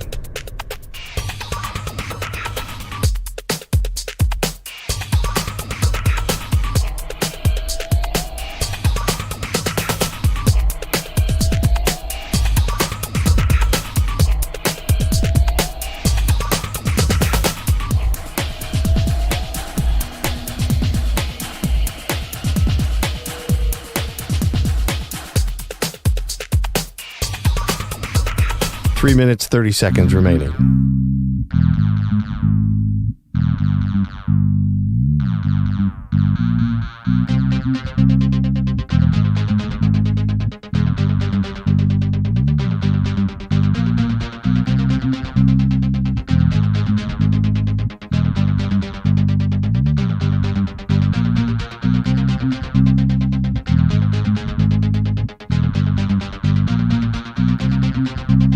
Three minutes remaining.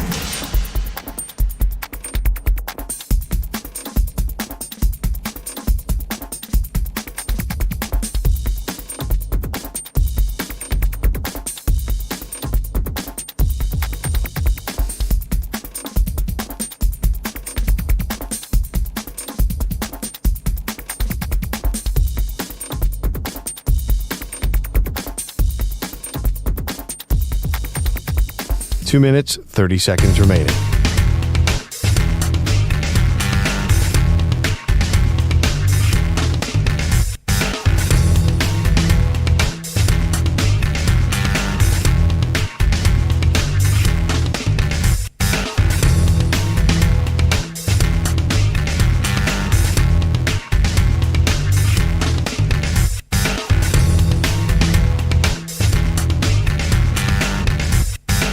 Two minutes remaining.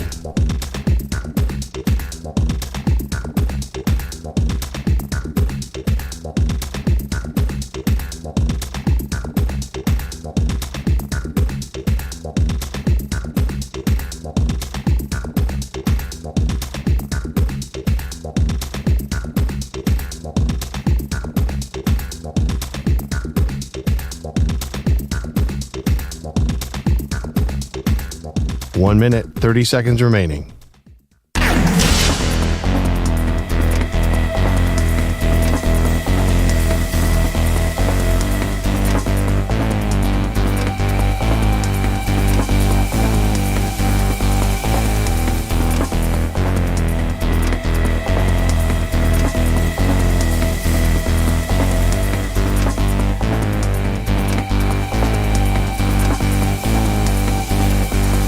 One minute remaining.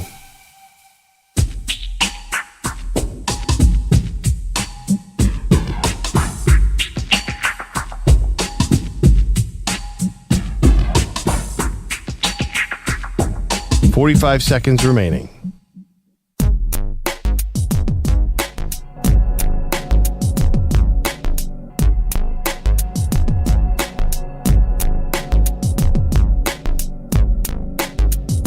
$30 seconds remaining.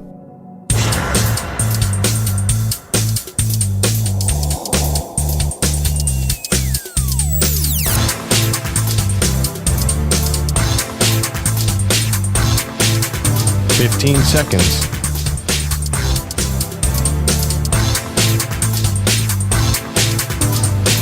Break ends in 5 seconds.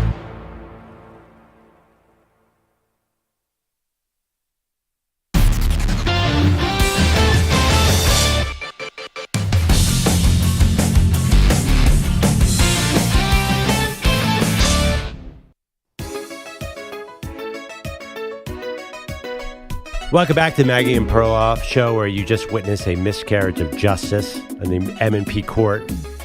The Josh Allen versus Saquon Barkley for NFL MVP case came down. Judge Honorable Elijah J. Stewart ruled that Maggie and Josh Allen win the MVP, and Saquon is left home with a rushing record and the number 1 seed in the NFC, and he'll just have to pour his tears out in the Super Bowl.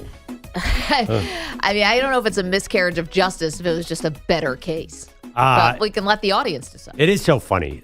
The MVP debate, like, let's face it. Obviously, Josh Allen is more valuable because he's the quarterback. Yeah. I will admit that. Yeah. But you can't just give it to a quarterback every year.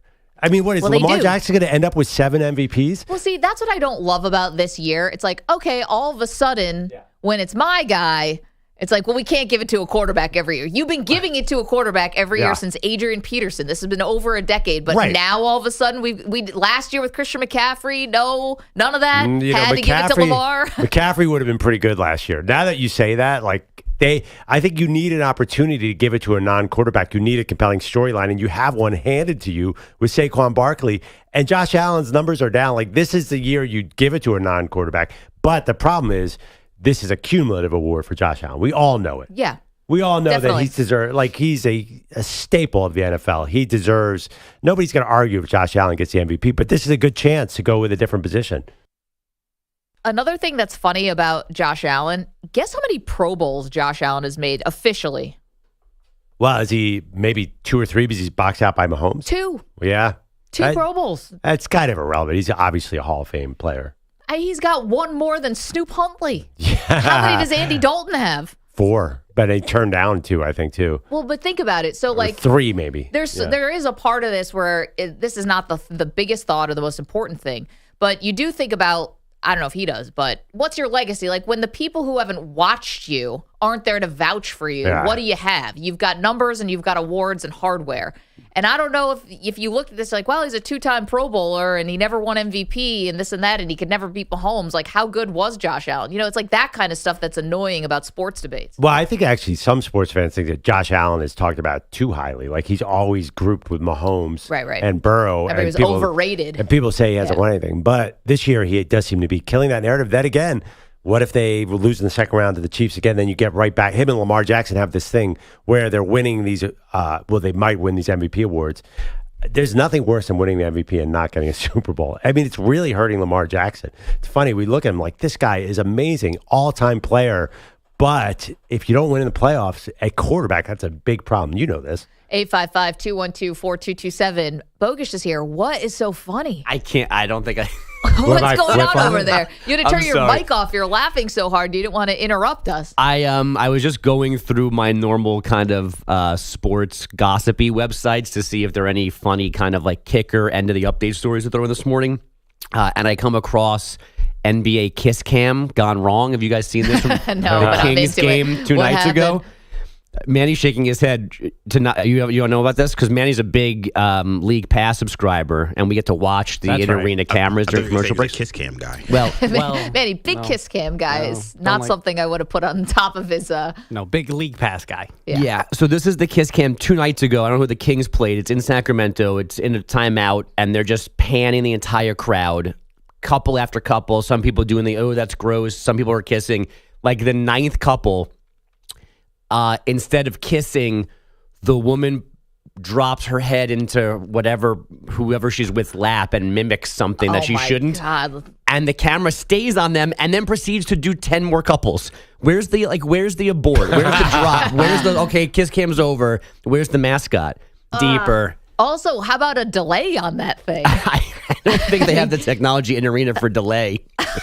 In case someone does an obscene act. And this was obscene. They can. And then obscene and obscene and obscene, and it stayed on her. I just saw this video. This is crazy. Crazy. That's this people in Sacramento. People in the chat or the YouTube stream probably watch my face watching it.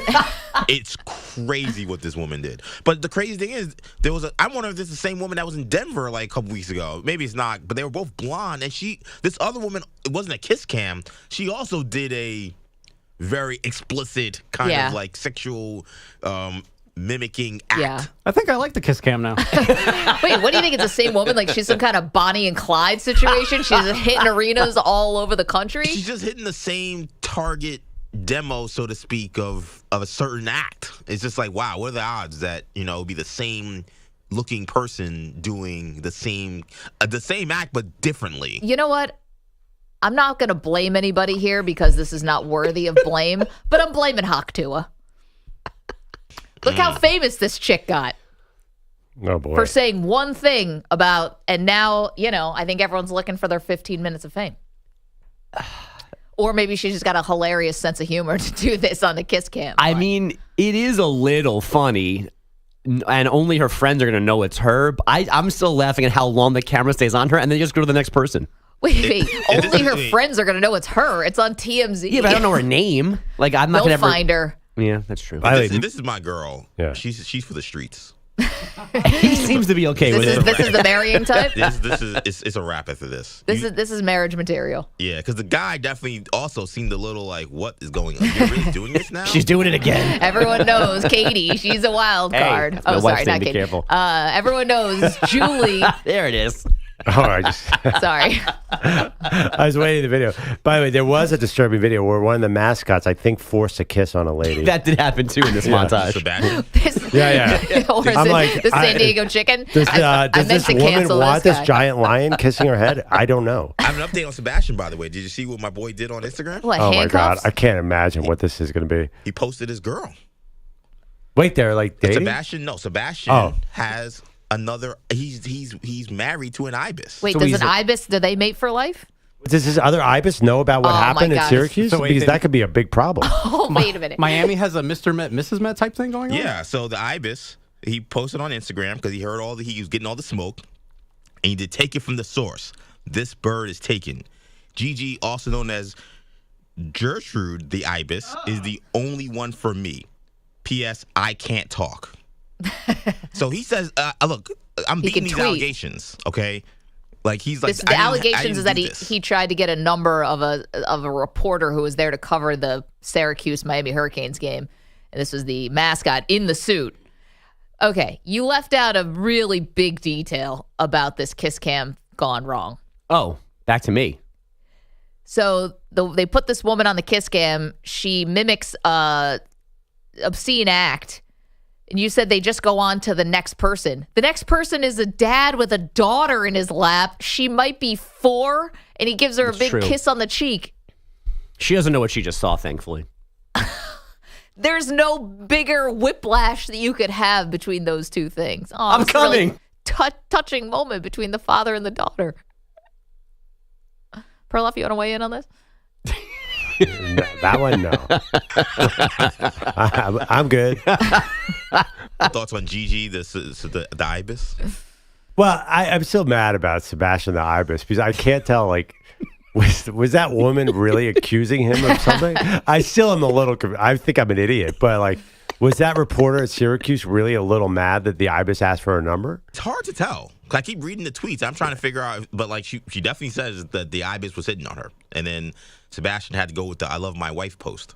Yeah. Which I find hilarious. Well, I think Maggie and I were laughing about the fact that, like, you know, if you have a girlfriend ibis, like, you want to be a little bit coy about asking for another woman's number. You don't get down on your knee in a giant ibis suit in front of 60,000 people watching you. Like, the get down on the knee part said to me that this might be part of the act. Because he knows.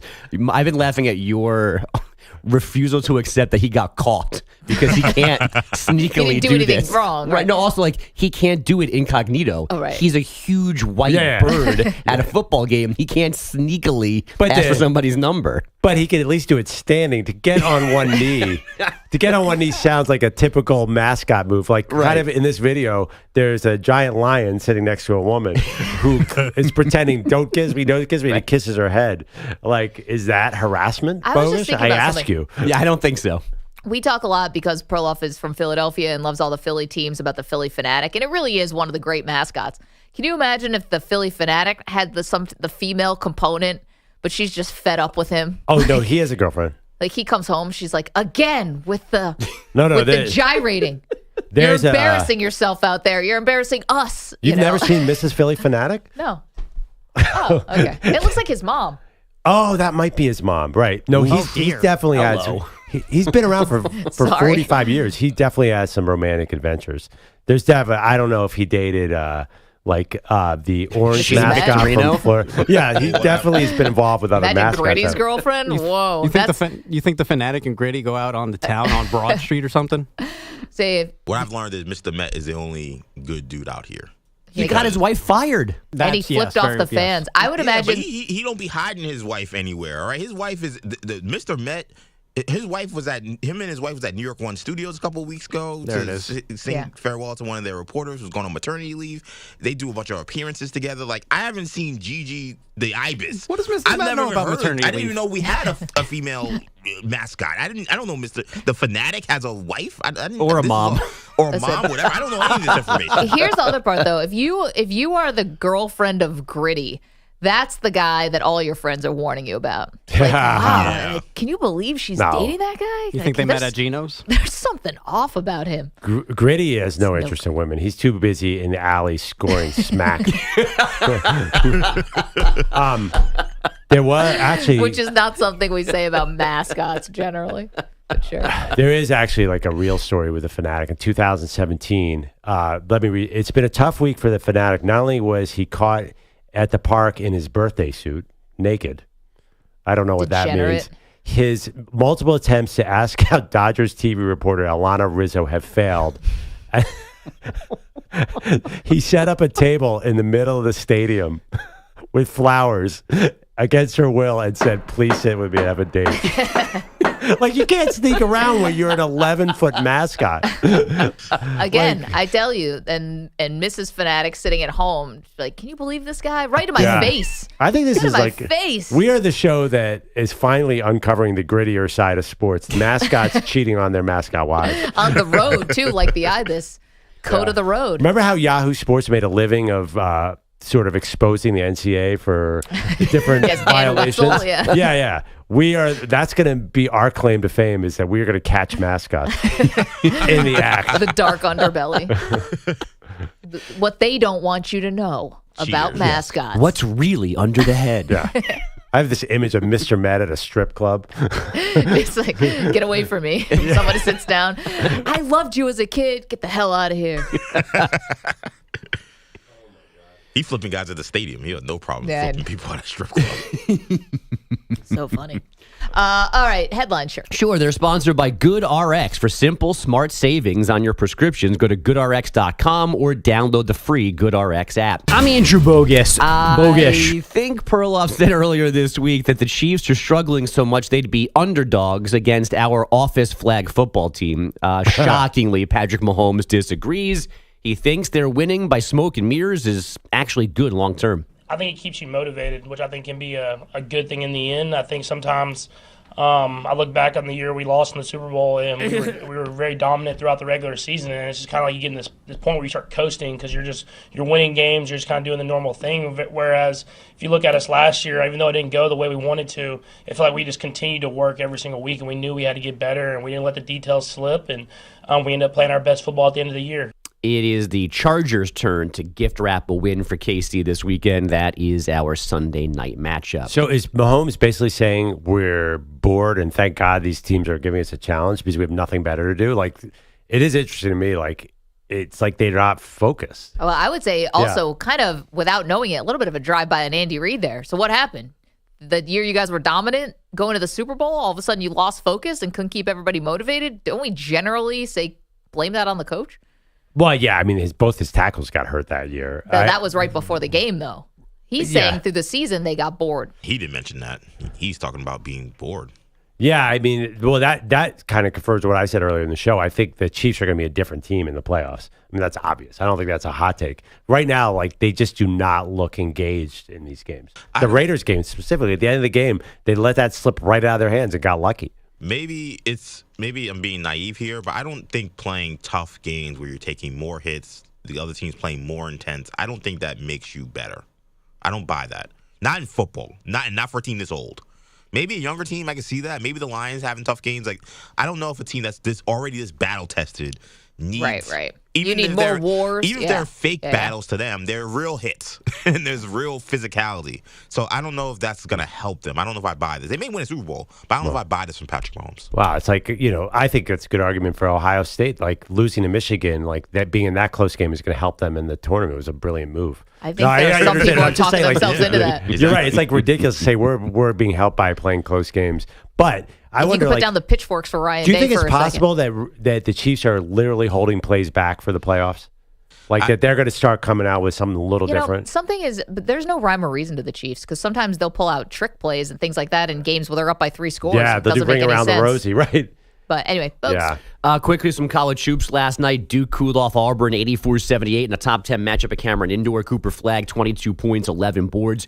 Number 10, Alabama, rolling through Chapel Hill, 94-79 over number 20, UNC. The Lakers slump now includes a 134-93 loss in Miami last night. LA's dropped 6 of 8 overall, and Kevin Durant reevaluated in a week after twisting his ankle 2 nights ago. Guys, back to you. Bogusch, thank you so much. See you guys on the phone, so get to that in just one moment. We've got more saga, more drama with one of sports' biggest stars. Who is it and what's going on? We'll tell you next. You're in a 5-minute break.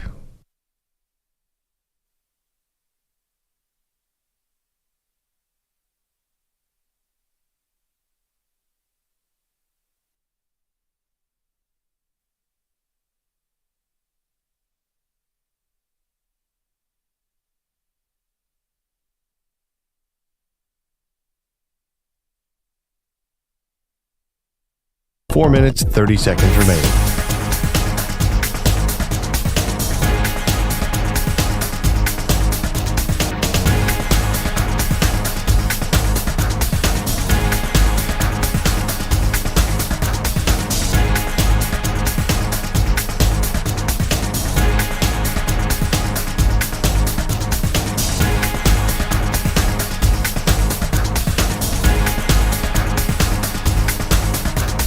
Four minutes remaining.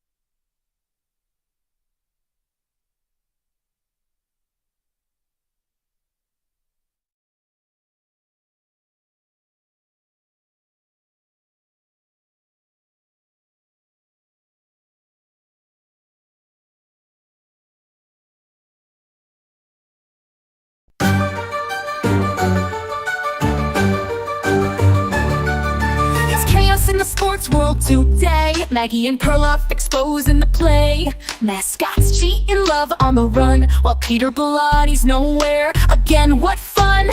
Benny the Bull's been sneaking with flair, but where's Bellotti? He's just not there. Grady's caught with the Philly-style kiss. Meanwhile, Pete's still on the absentee list. Mascot scandals, love in disguise. Bellatti's missing, no surprise. Zach Jubb's got Amy Lawrence's chair. No one's safe in this office affair.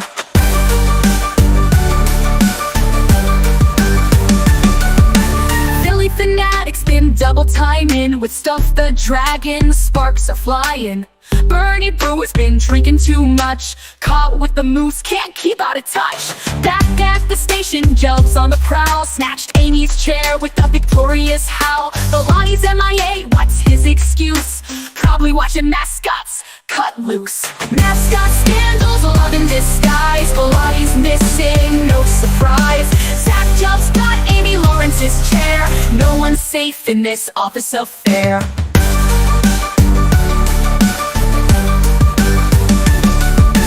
Peter's out day after day, like a mascot sneaking away. Zach sitting high in a stolen seat, while mascots are cheating in the heat. Rosie Red's been left in tears. Mr. Redlegs vanished just like Pete's years. Blitz and Victor love on the low. Meanwhile, Bilotti, no show, no show. Green Monster's planning on slugger tights, but Gulp's taking chairs in the dead of night. Maggie and Perloff breaking it all, from mascots to Bilotti's no-show call. Mascot scandals, love in disguise. Bilotti's missing, no surprise. Zach just got Amy Lawrence's chair. No one's safe in this office affair. Mascots cheating, chairs being swiped. Maggie and Perloff got the whole world hyped. Bilotti's gone, Jug sitting tall. In the land of chaos, they're exposing it all.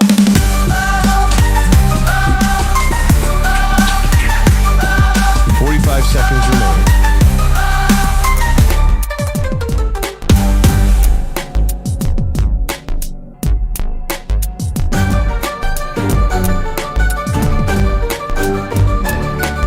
It's 30 seconds remaining.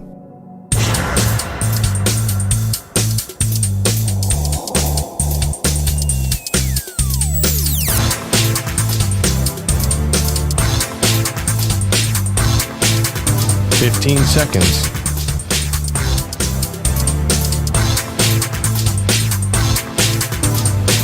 Break ends in 5 seconds.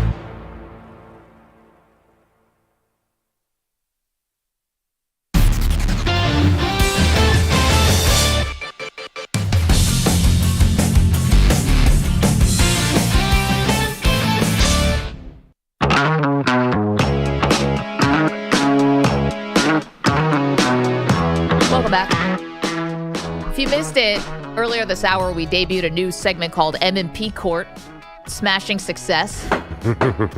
Perloff and I both making very good arguments whether Josh Allen should be the NFL MVP or Saquon Barkley. Obviously, I'm the Bills fan. He's the Eagles fan. So it was easy for us to take sides on this one. But Perloff, some of our listeners think you may have left some meat on the bone because Judge EJ ruled in my favor, where Josh Allen is the deserving MVP. Brad's in Oregon. Brad, what did Perloff forget to mention about Barkley?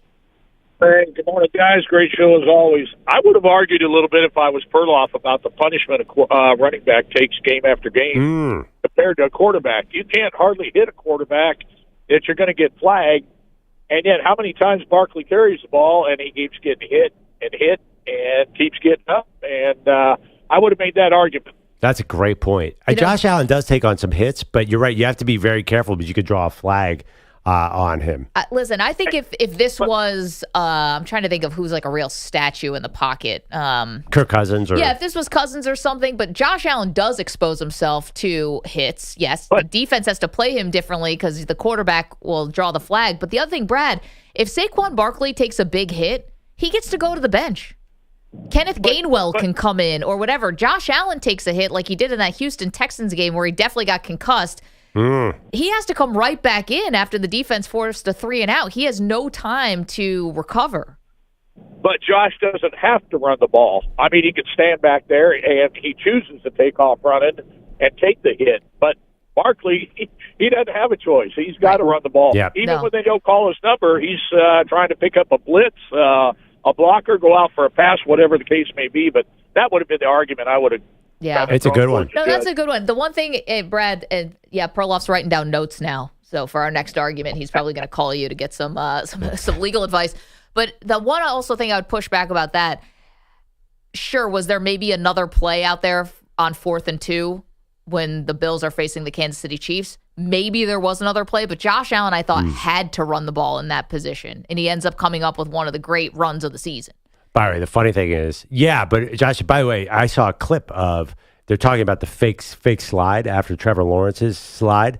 And there was Kenny Pickett is a famous fake slide. When he was at Pitt, he pretended to slide, then ran for 40 yards. Josh Allen did a fake slide once too because someone was afraid to hit him. After Pitt. After Pickett. Excuse me. So the other thing about Josh Allen, by the way, Josh Allen doesn't always get hit. Sometimes he'll hit people. I think it was Devondre Campbell in the Niners game.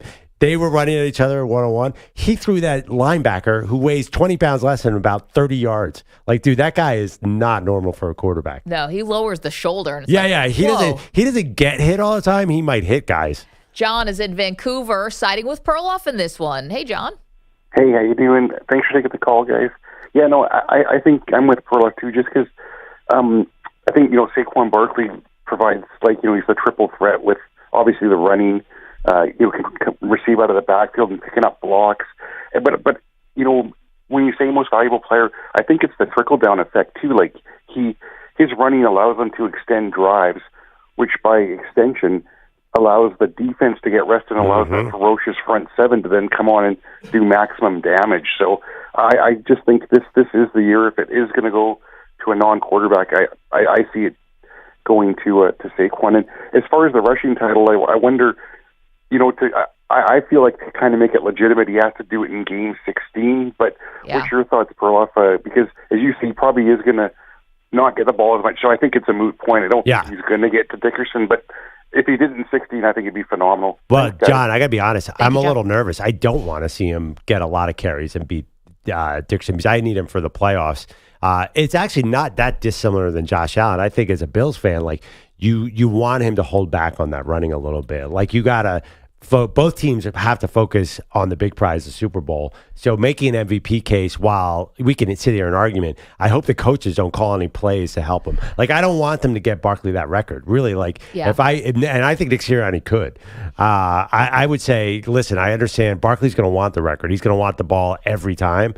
You have to be really smart here. I think, what was the math on this? Barkley has to, I think, average something 121. Was 121 yards a game for the rest of the season. He would break it. Now, obviously, to do it in 16 games, he'd have to do a little bit more than that. But, the funny thing is, though, where I'll push back on this because I think Allen fits this criteria. If you're talking about third down, take away the last game we just saw in the snow. That was a different game, and the running backs were doing a great job.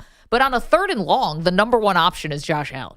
This is on third down. Right, he is the option. Running the ball is this is. But in week 17 against the Jets or whatever, I'm making that up. You do not want him running. I would assume you'd be like, dude, just take because the he's so sack, valuable. throw it out of bounds. I'm just saying the way they operate.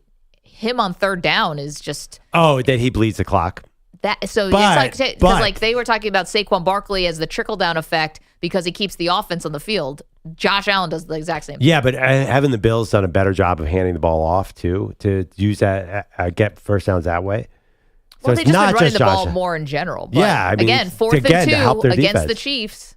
Right. But I see in general, they've definitely had Josh Allen drop back less because they want to help the defense, all the same reasons.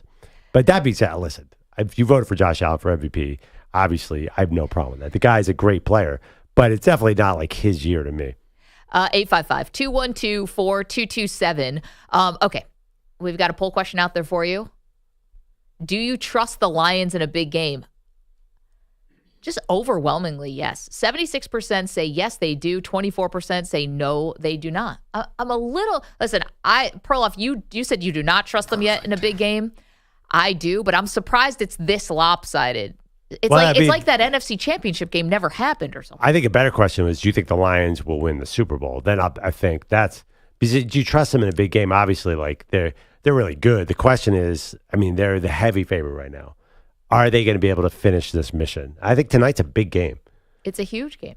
Because I don't think their defense has really, really been tested yet in a moment like this. Do we really know, especially with injuries tonight, do we really know how good that defense is? Because we know the offense is spectacular. That's done. Yeah. They're the greatest show on turf. But you have to get good defense to win. Look at the, you mentioned your Bills and the Chiefs. They're showing a lot of signs of being really good defenses. The Lions, I think, were just a little nervous without Hutchinson. I think that's fair to say.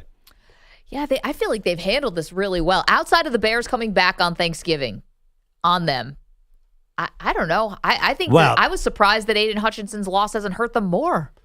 Yeah, but again, let's see against Jordan Love. Healthy Jordan Love indoors tonight.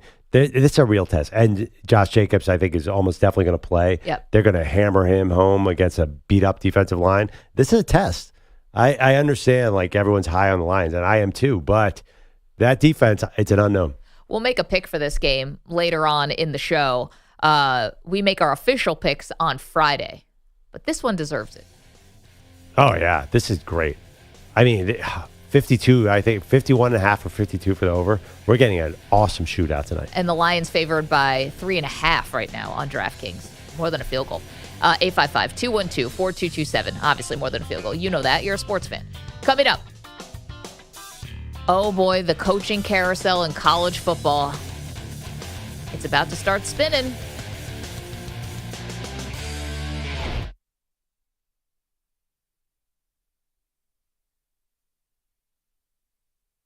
You're in a 5-minute break.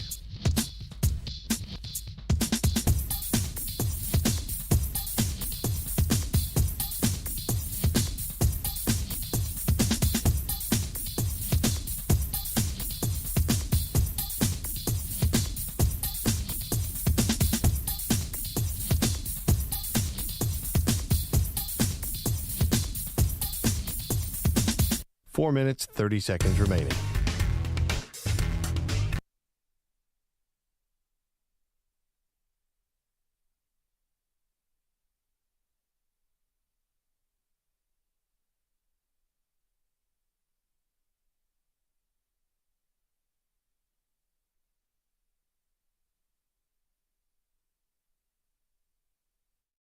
Sports World Today, Maggie and Perloff.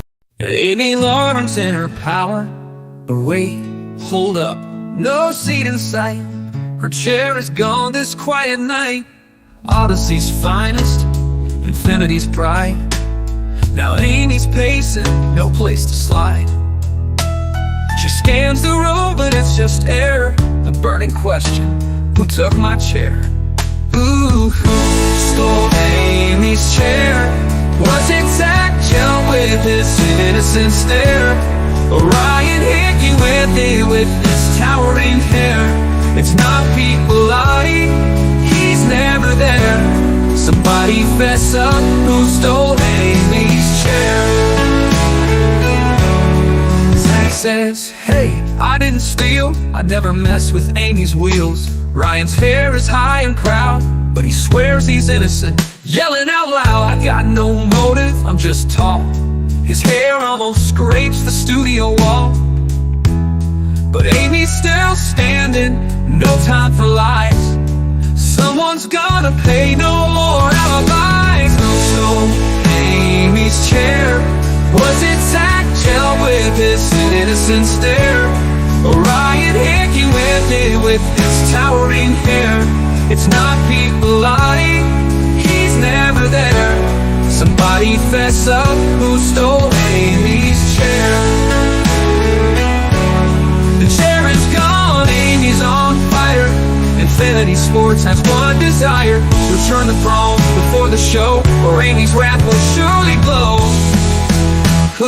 Who stole Amy's chair? Zach and Ryan, do you even care? Is it hidden under Hickey's hair? Or maybe Gub's got it, he swears, I swear. It's not Pete Bellotti, he's still not there. Somebody fess up, who stole Amy's chair? So if you see a chair on the go, rolling around on some late night show, call Infinity, Odyssey 2. Amy's coming, and she's looking for you.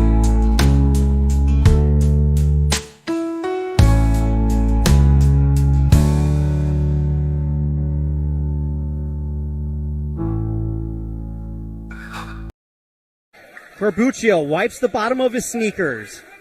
He's guarded by Lawson. Play in action. Corbuccio gets the screen from Ratliff. Corbuccio driving, finds Ratliff, free throw line, Jay, yes! Clock continues to run. Panthers have one final chance. Here's Kennedy. Kennedy with 5, step back, Jay, yes! Oh, Josiah Kennedy! Ice cold! Timeout, stepping out.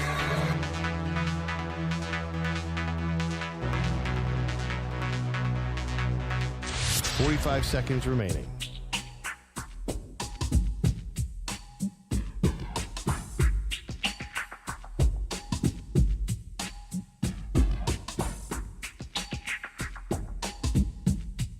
$30 remaining.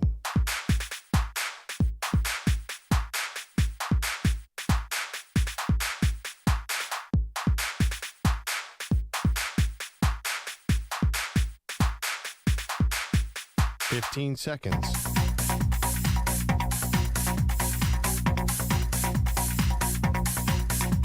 Break ends in 5 seconds.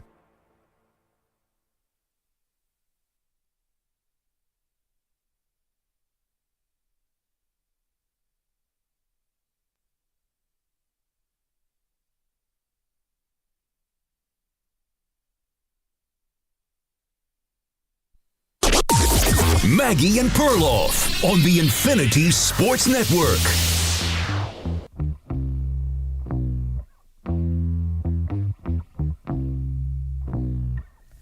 Of course, we got a massive game tonight. Welcome to the show, Maggie Gray, Andrew Perloff. Somebody wake up Al Michaels, because this is going to be a good one. You got the Green Bay Packers going to Detroit to face the Lions. It's going to be awesome because there's a lot on the line. Not only are these two teams very good, Pearl, but, the Lions, I think, because they're 11-1, right, is the latest record, they do not have the division locked up at all.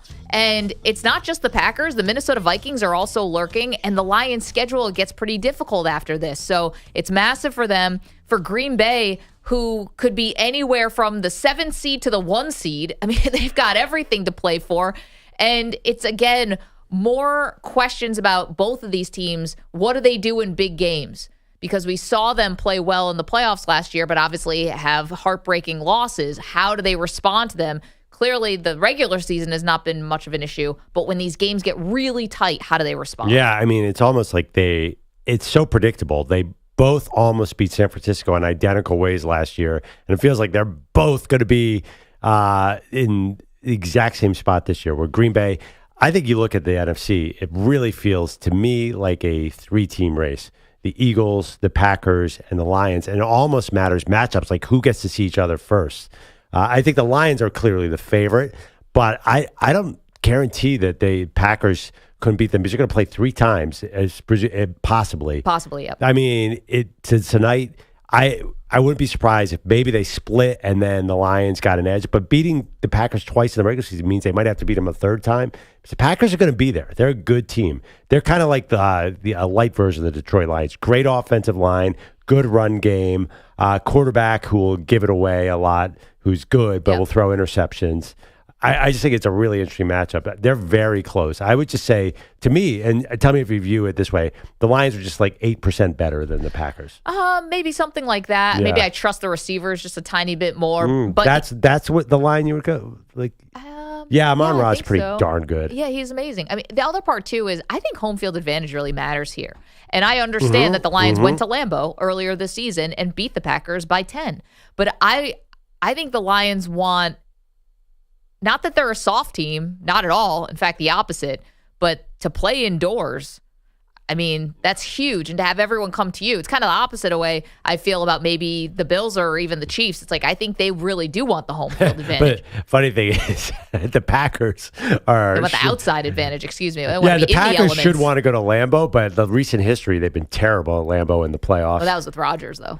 Yeah, but Jordan Love looks even more warm weather. I'm like, I've seen Jordan Love play. I want that guy indoors, too. He didn't look great. The last time they played, it was yucky out, and he didn't look like he was comfortable. He's a California kid as well. So I'm not sure that makes – I don't mind Green Bay going to Detroit. That doesn't mean – to me, that's not like the end-all to be-all. You know where you don't want to go is Philly. I'd rather – that's the one home field I think that really matters more than Detroit. Because Detroit, we saw played really well at San Francisco. EJ pointed this out to me yesterday. Like, they played their A game on grass in San Francisco, so they can play anywhere.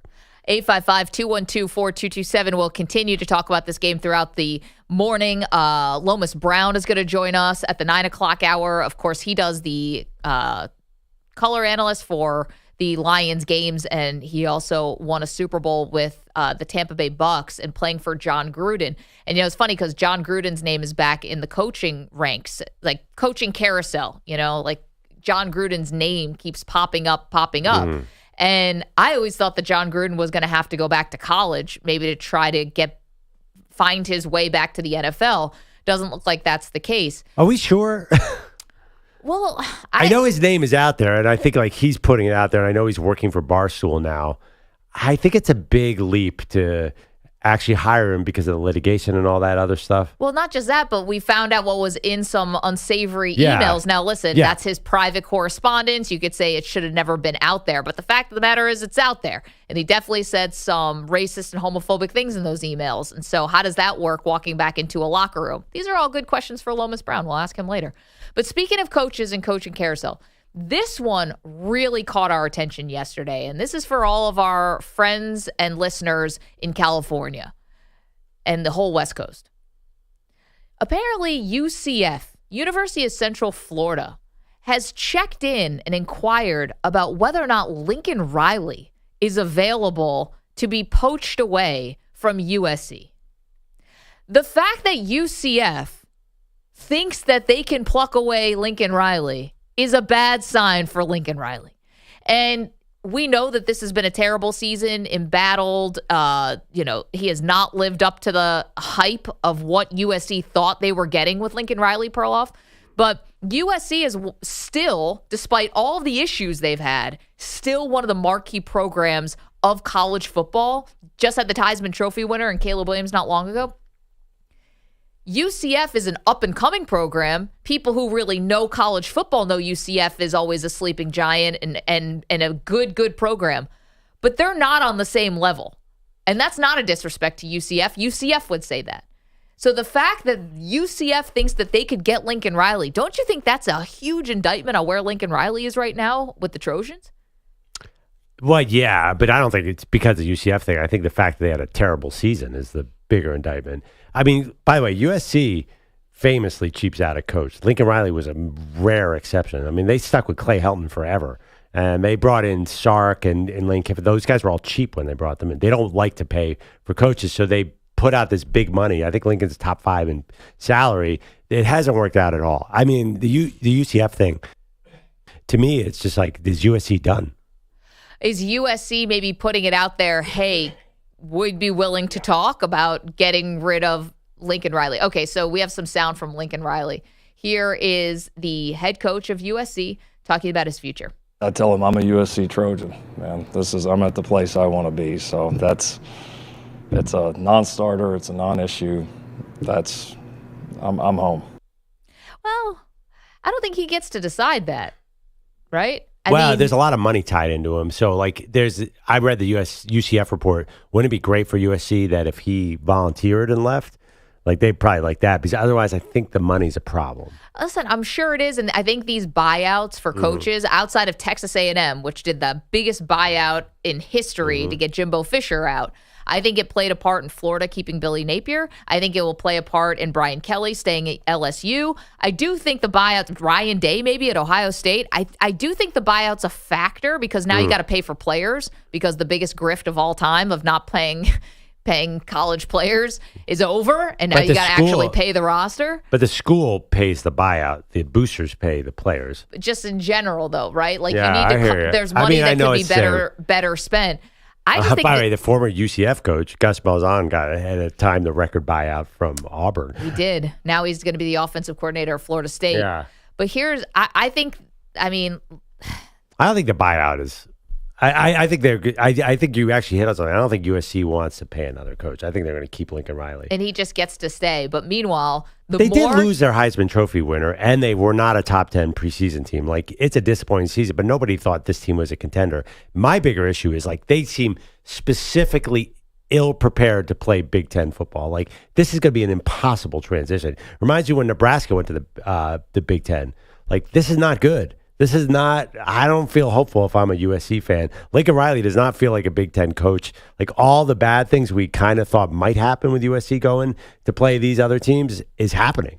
Well, they clearly need to take a page from what Steve Sarkisian did at Texas and what Dan Lanning did at Oregon, which is if you're going to take a step up in conference, with Texas going to the SEC and Oregon going to the Big Ten, you've got to be building on your offensive and defensive lines. That's the difference.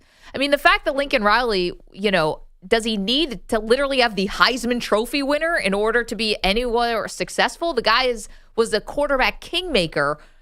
Couldn't, Well, that's the he point. He should be able to coach these guys up. Does it have to be the level of you're the greatest player in college football in order for them to have a prayer? Isn't that sort of the genesis of spread football, though, is that if you don't have, when Art Briles and those guys in Texas invented spread, it's because like our line's not great, so we're going to spread out and we're going to hit you so they don't have to block that much. So that's why the NFL has no idea if linemen are good in college. Like you should be able to overcome that. The problem has been defense, and like they just can't. Yeah, they just can't fix it. And then they probably need a new quarterback next year. I know they have some 5-star kids somewhere, but they don't really have like a surefire superstar. There's no next Caleb Williams. Yeah, but see, that's to me, like that should be the easiest thing to solve for Lincoln Riley. All you have to do is just show the resume of all the guys that he has coached who have either won the Heisman, gone number 1 overall in the draft, or both. Right, but who's he going to show that to next? Like, who is the target? I don't think there's another Kyler Murray or Baker Mayfield for him to grab. There's always another guy. Yeah. There's always another guy, because who thought that Jalen Hurts was going to be available? And Lincoln Riley took him after Alabama and then to Oklahoma. So they bench Miller Moss for Jaden Maiva, and he's okay, but I think he needs to upgrade a little bit there. I'm not sure that's so easy. He had such a high bar. I think we had this idea of, it's Lincoln Riley. He'll just get the next Heisman Trophy winner, number 1 overall pick. It's easy. Maybe it's not that easy. So this is funny, right? Because we were talking about this last night because it definitely caught our attention. If UCF, University of Central Florida, inquired about Lincoln Riley, like he's going to be available, that USC would cut ties. And EJ, your thought was that Lincoln Riley should make this move because USC is damaging his reputation so bad that this could be a way to save it. I just don't see how this is not lateral. And I'm not trying to be disrespectful to UCF, but this is not a lateral move. This is a downgrade, a downshift. How could this save his reputation? I think it hurts it even more. Well, Lincoln Riley at one point was the absolute golden boy of college football. I mean, when he was at Oklahoma, the reason why he went to USC was so shocking because this was a guy who was considered either to stay at Oklahoma forever, which is kind of the stuff he was saying. He seemed to be really happy there. Yeah, they all say that. Or that he was going to go to the NFL. Like, that's what we were looking at. And now you look at Lincoln Riley and his stock. I don't think any NFL team would consider him as a head coach. And I think a lot of these big programs that we're talking about, a Florida saying, like, what do we do? A Florida State, what do we do? Like, they don't love their coaches, but Lincoln Riley, you would think, would be a guy that if he's out there, maybe you'd want to get, and you don't hear anything about those guys wanting him. So to me, I look at him and I'm like, man, if you stay at USC, you're probably 2 or 3 years away from being fired. I think that's just the reality. Okay. I agree, Perloff, they're not going to rise through the standings in the Big Ten. And it doesn't seem like he's able to recruit the kind of players necessary to become a consistent team. They can score points every now and then. They can have a nice explosive offense or a good quarterback, but are they going to be able to really win games, win 10, 11 games necessary to make the playoffs? I don't see that. So my thing is get out now. Go to a better fit where maybe, you can go to, I don't know if it's UCF, but maybe it's one of these other Big 12 schools where you're more familiar with how they play, and you can go out there and win 10 games, 11 games, and easily get to the playoffs. Right, because you have to win the game 56 to 48 or whatever. He would be great in that situation. So here's the one thing, though. You said that you don't think the NFL is happening. I wouldn't be so sure about that. Cliff Kingsbury got hired with a losing record in college because he had a tie to the quarterback. I think Lincoln Riley is possibly in play for the Chicago Bears because of the relationship with Caleb Williams.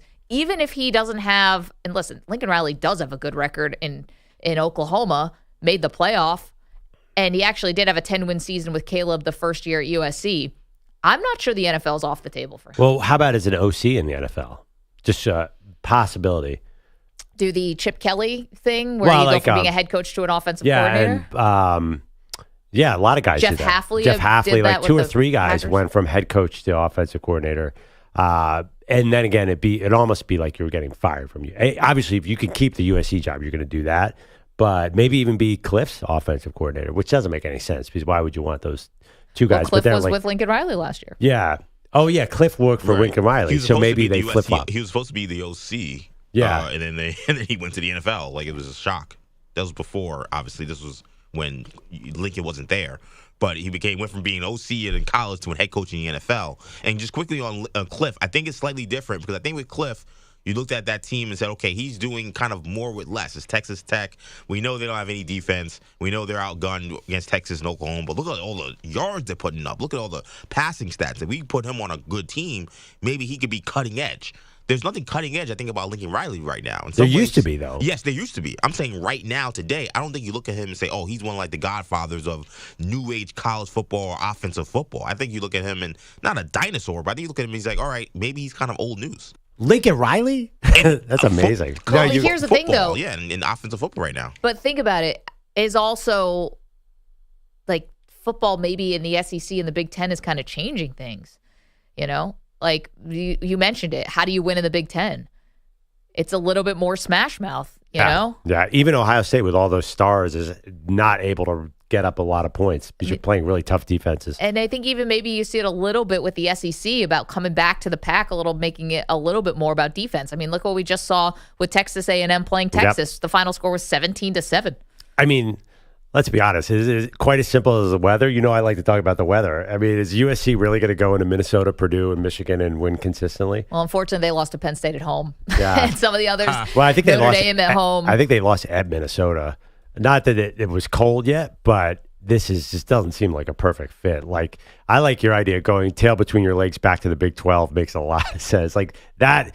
That's like, remember everyone thought Lincoln Riley, there was two things that were working against Lincoln Riley. Everyone thought that he was winning with Stoops' players, and that turns out to be true, and that he was afraid of the SEC, and that's why he left Oklahoma. And as it turned out, he should have been afraid of the Big Ten too. I like that idea of getting back to the Big 12 eventually. He feels like a Big 12 coach. Why don't he and Dion just flip places? Well, I was thinking a different school and go back to your old state. And Do you believe that? Go to Oklahoma State. Yeah. Oh, man. I don't know. Mike Gundy's so entrenched there. By the way, they'll get rid of Mike Gundy in a heartbeat to get Lincoln Riley. I think it's hard to win at USC. I don't think that is as easy as people are making it seem. Like, it's a long time since the Bush push. But at the same time, you would think USC, with all those Southern California athletes, like, you should have better players besides just the quarterback. Like, you should have a star wide receiver, a star running back. Like, there are so many. Like, that is where you want to get skilled players. Yeah, well, you paid for Addison. But here's the thing. It's not like you're that far away from having great players. I mean, the wide receiver room with Drake London in it, people think that might be one of the great wide receiver rooms, remember? Michael Pittman, Drake London. I forgot who else was in that. I don't think he was there, though, yet. Who? Lincoln? No, Lincoln wasn't there. I'm just saying. Oh, yeah, I'm saying USC. Yeah. Like, it's not that they don't have access to skill position players. But if you look at I'll be honest. If you look at like a mock draft, you don't see a lot of USC. Yep. And I don't think they don't produce like the SEC, like LSU and Alabama and Georgia. I mean, they, for some reason, the other thing, like, do they really want to pay to play in this game right now? They did spend some money on their defensive coaching staff. I know that, but I don't know about that program. And it doesn't seem like the marriage of, but you said it, EJ, if they get the right transfer quarterback and he creates another Kyler Murray, is it possible that he gets right back there? I just think it's funny, too, to talk about USC not having any money, because it's like a glamour type of program. I mean, celebrities and how many used to be on the sidelines. Like, you would not think that money would be hard to raise around there. I don't think it's not that they don't have any money. I just think that they've always been kind of conservative for some reason. I think they're kind of a front runner organization too, where I think it's similar to Miami in the sense where, like, when they start winning, then the money comes in, then the entrance comes in. It's LA. There's so many things going on. I don't think USC football team to USC is like LSU football to LSU. I think you nailed it exactly, Jay. I think there's a lot going on there. You know, there's a lot of Hollywood. There's a lot of rich kids. It's so hard to get into now. I'm not sure that football program is the primary purpose of the college. No, they were funneling all that money to the fencing team or the rowing team or whatever, right, to get Full House's daughter into. I'm trying to remember the details, that scandal. Yeah. Operation Varsity Blues. Oh, yeah. Lori Loughlin. Yep. Yeah. The mom on Full House. Married to Jesse, obviously. And what did they paid the rowing team, right? Am I remembering this correctly? Yeah, they were paying. They were funneling. I think it was the rowing team. Yeah. Money to the rowing coach to get her daughter in. Right. Now we're getting into a totally different subject. Yeah, that's just a. The fake pictures where you just Photoshop your daughter into a boat pretending to row. That was maybe the beginning of NIL. They really should have gotten our own Andrew Kaplan for that. Maybe they wouldn't have gotten caught. Photoshop skills are elite. 855-212-4227. Okay. You're welcome to weigh in on USC Lincoln Riley. We know we have a big audience on the West Coast. Let us know what you think about this coaching carousel. Coming up next, we're going to talk to legendary broadcaster, someone who has interviewed all of the biggest names in sports. Chris Myers has a new book out. We're going to talk to him next. Excited to pick the brain of one of sports' great voices. Next. You're in a 5-minute break.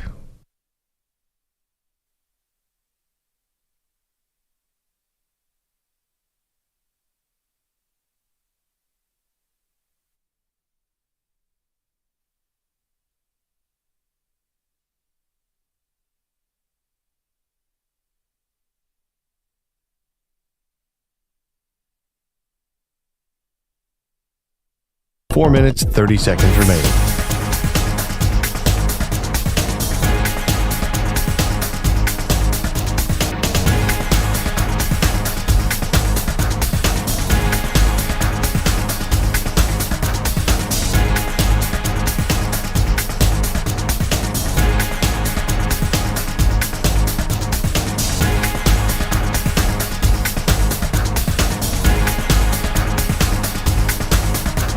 Four minutes remaining.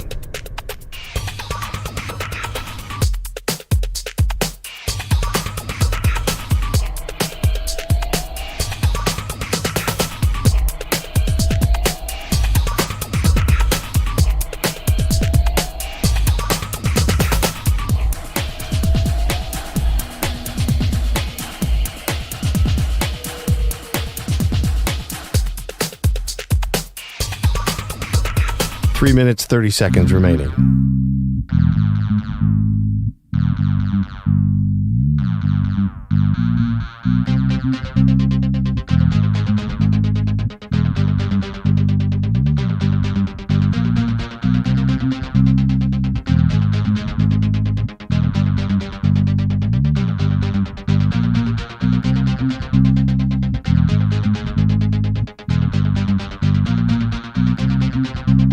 Three minutes remaining.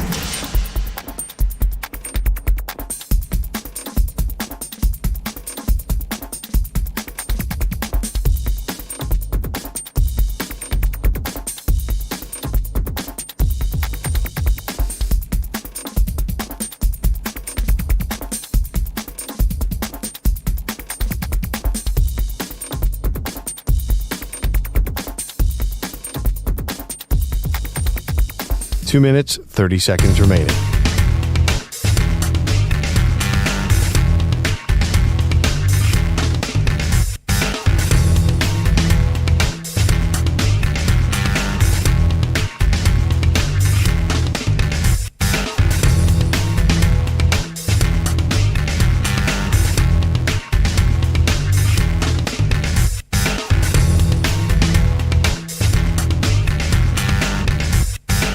Two minutes remaining.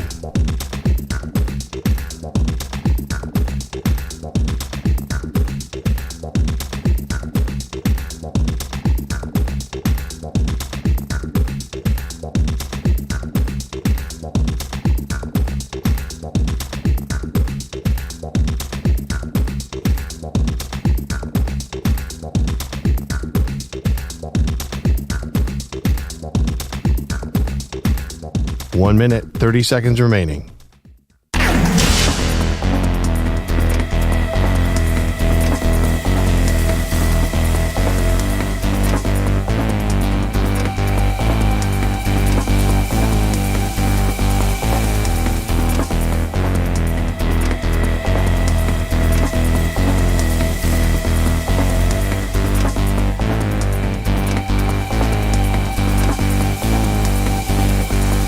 One minute remaining.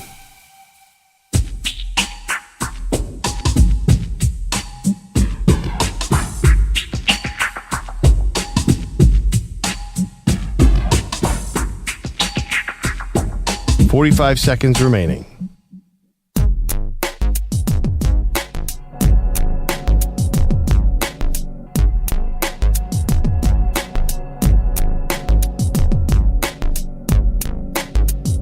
30 seconds remaining.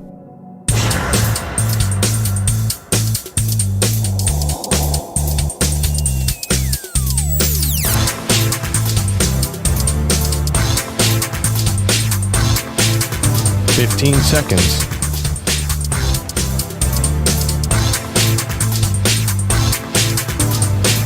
Break ends in 5 seconds.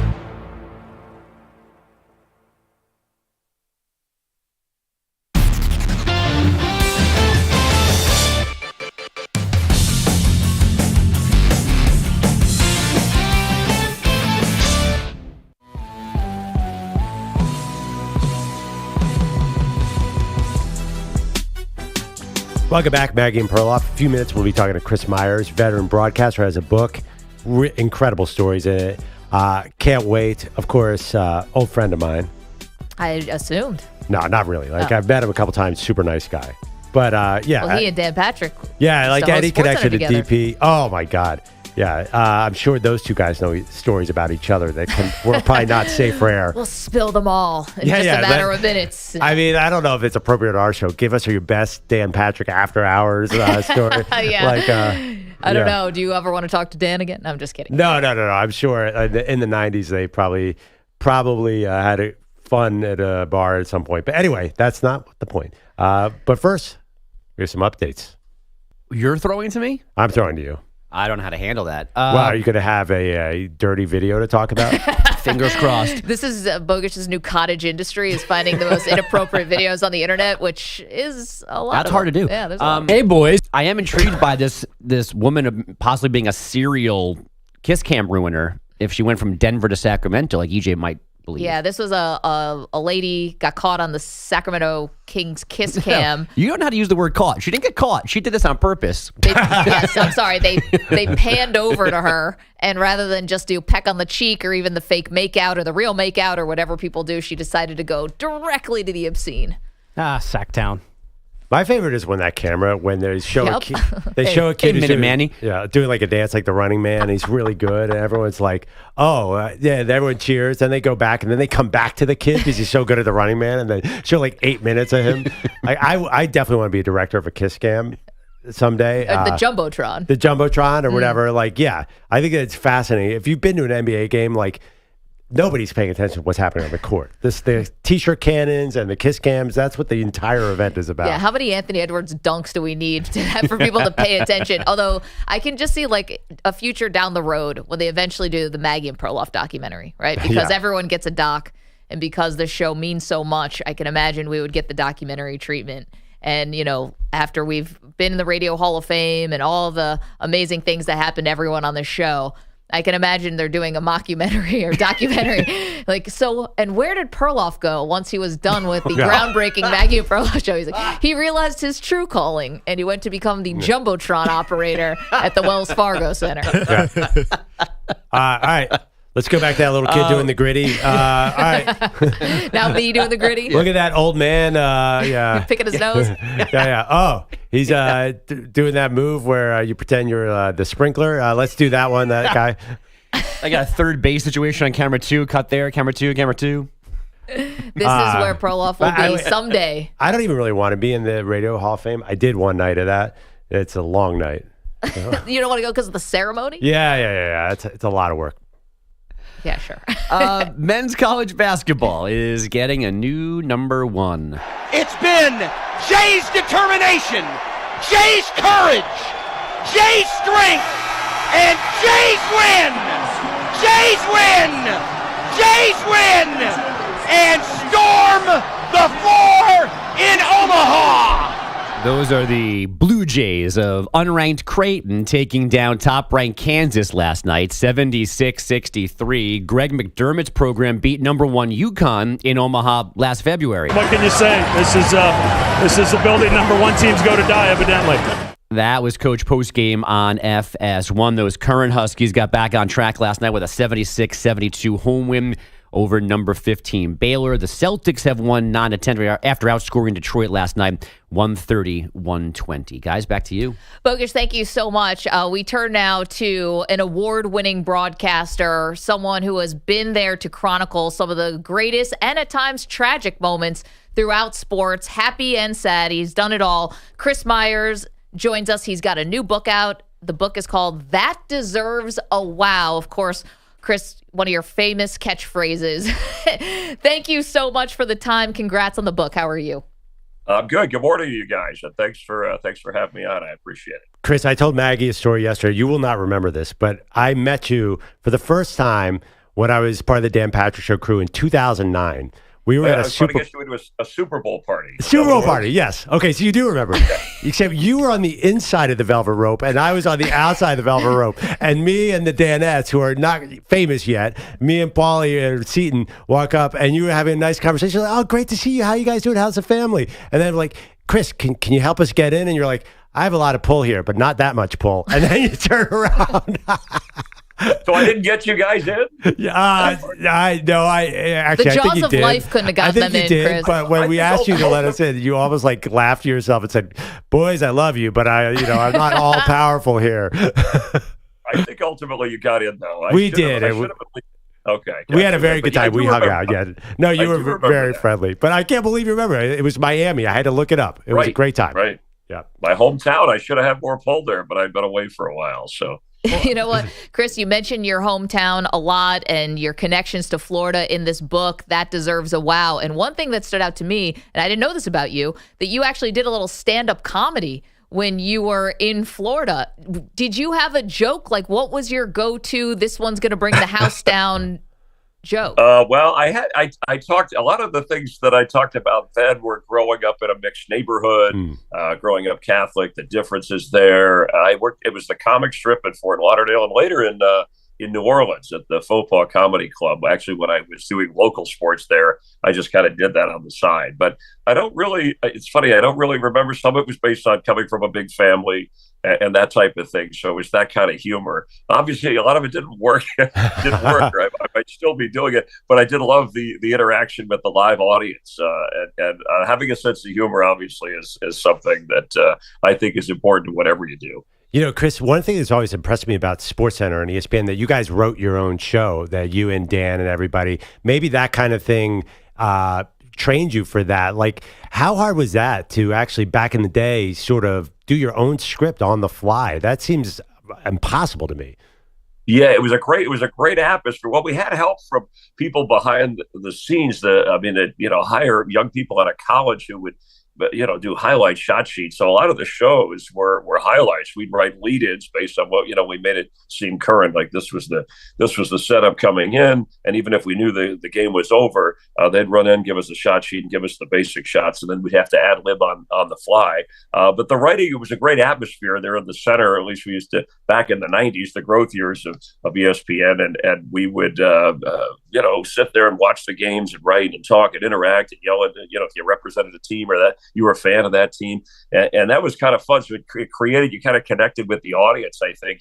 So in a sense, it was easy writing. That's actually what led, when Dan and I got the call from Bill Murray to come down to New York for the ESPYs. That was kind of the connection there. It was because there were a bunch of writers, comedy writers in the room working on the ESPYs. And Bill Murray was, no thanks, guys. We don't need you for this. Dan and Chris write their own material. We'll have them join us. And that's kind of how that began. And Bill had a funny segment on the ESPYs with SportsCenter. It was, I think, the second actual ESPYs that happened.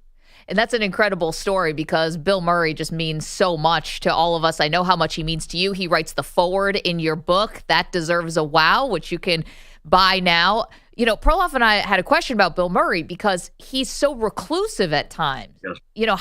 How do you find Bill Murray? Even if you know him or you meet him, do you have his personal number? Like, how do you get to Bill?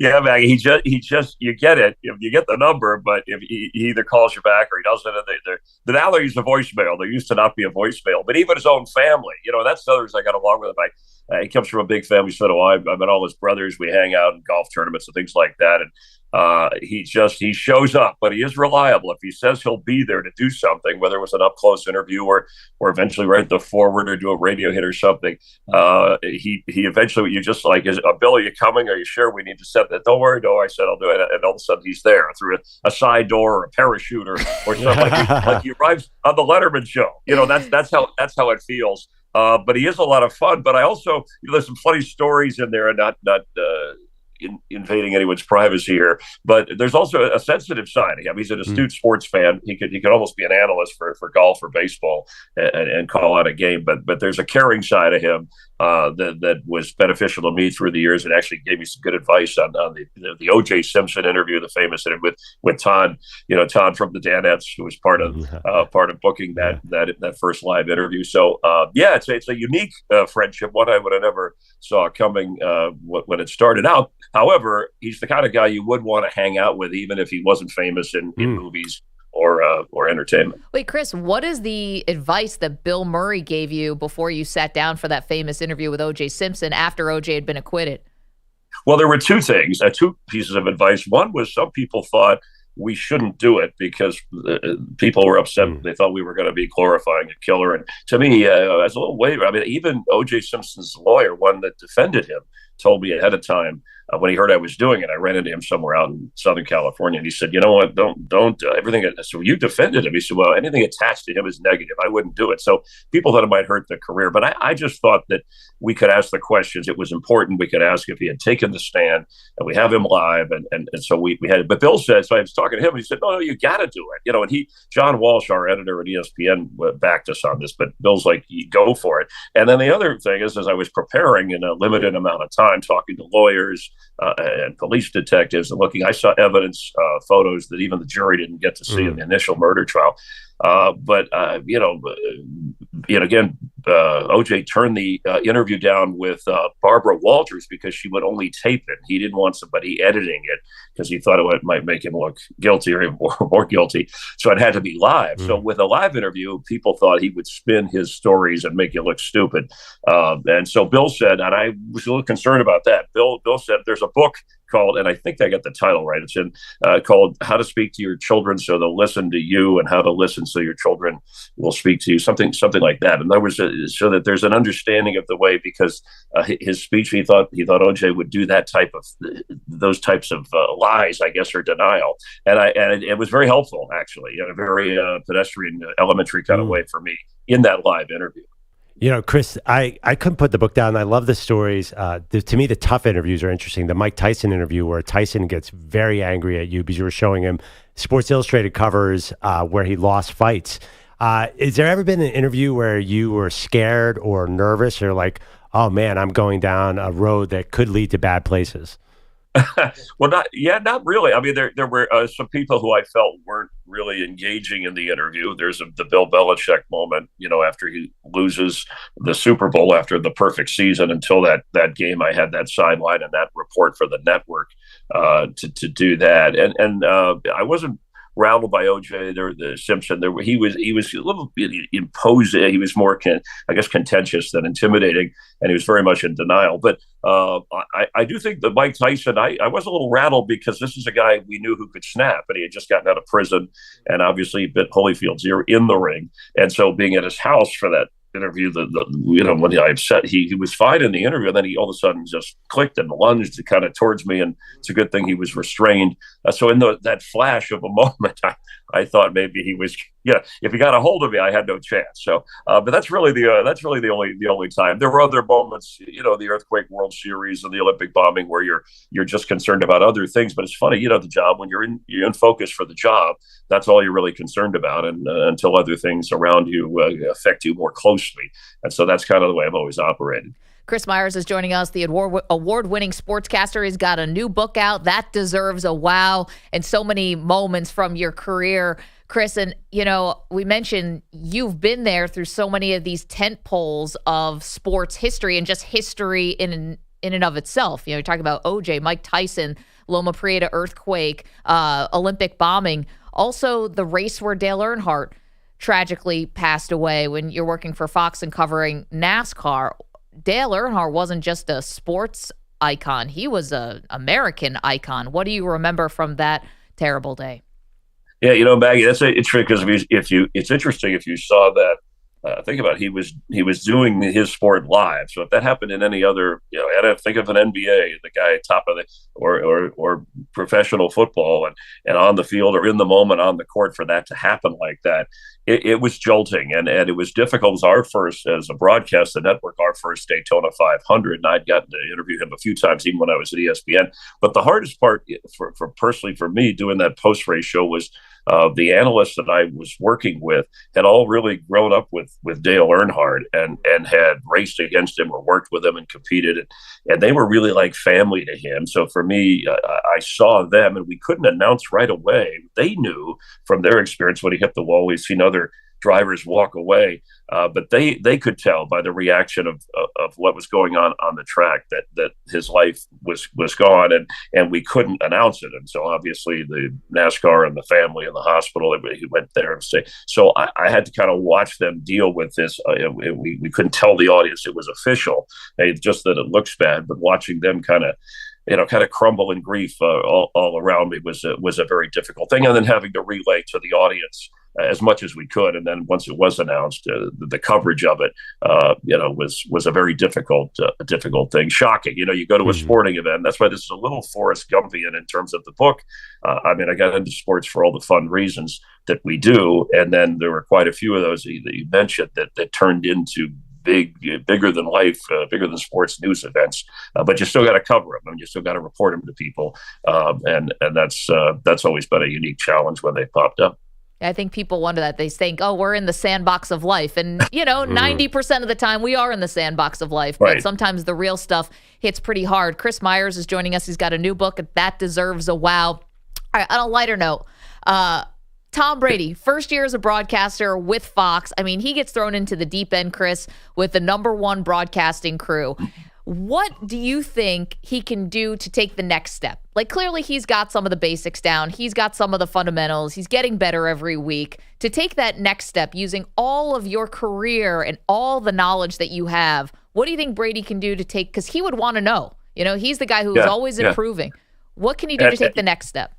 Yeah, and that's the thing. He is a workaholic. At whatever he's doing. I know he's doing a lot of different things in retirement, but people should know, and he doesn't brag about this, and it hasn't been publicized a lot, but he's put a lot of time and energy from when he first retired into some broadcasters would, as they were playing, or I should say players, they would ease into broadcasting part-time.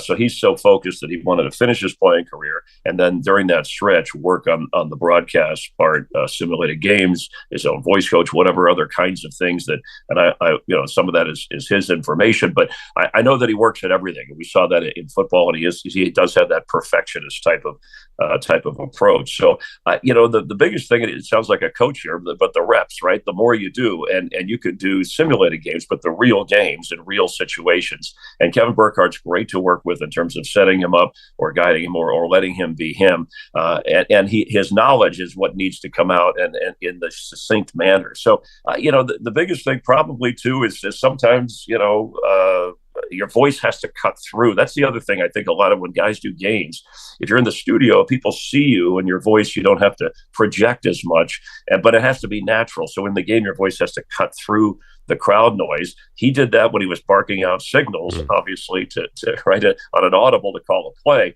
And so, but you have to kind of do that naturally, and your voice doesn't sound like you're yelling or you're being artificial. So that's probably, when I've watched the games, I do think, in fairness, he's gotten better. It's rare when you start at the top. It's like putting in a rookie quarterback into a Super Bowl game and say, go.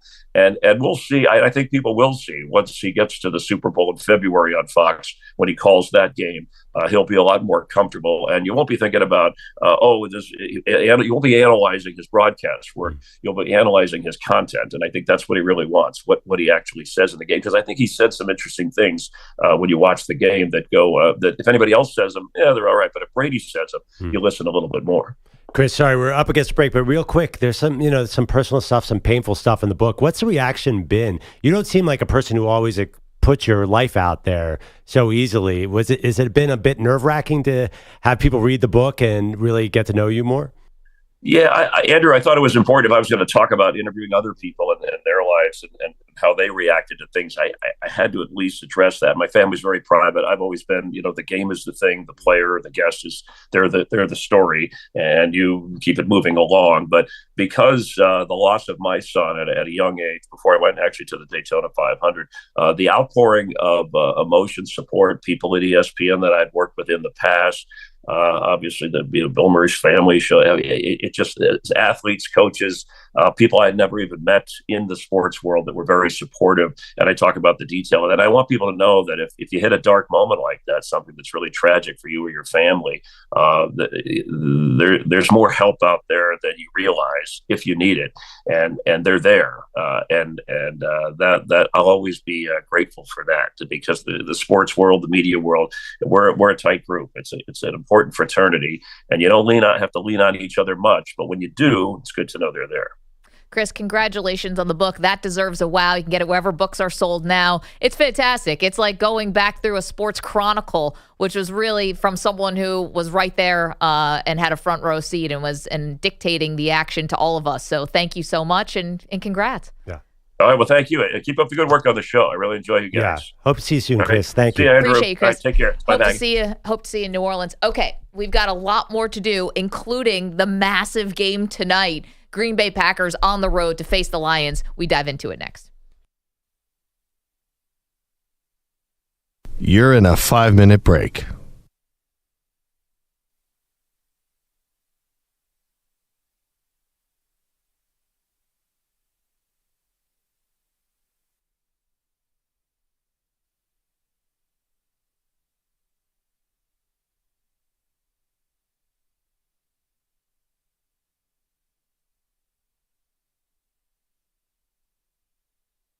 Four minutes, 30 seconds remaining.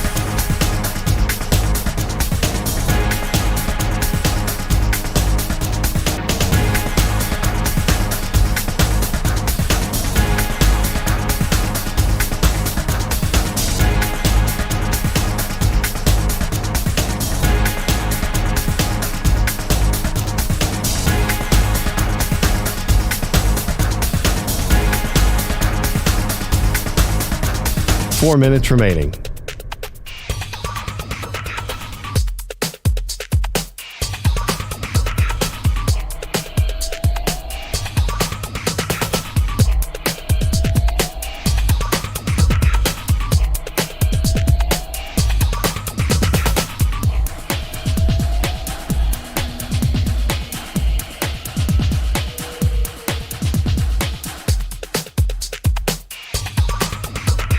Three minutes, 30 seconds remaining.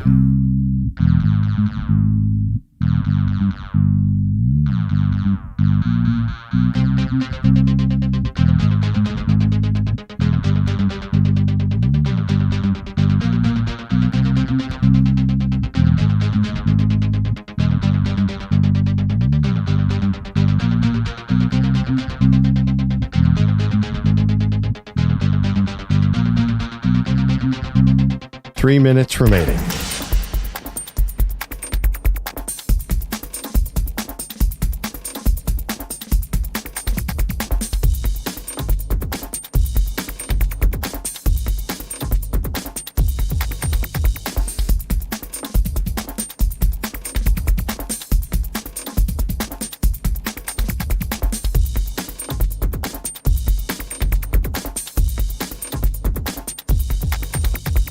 Two minutes, 30 seconds remaining.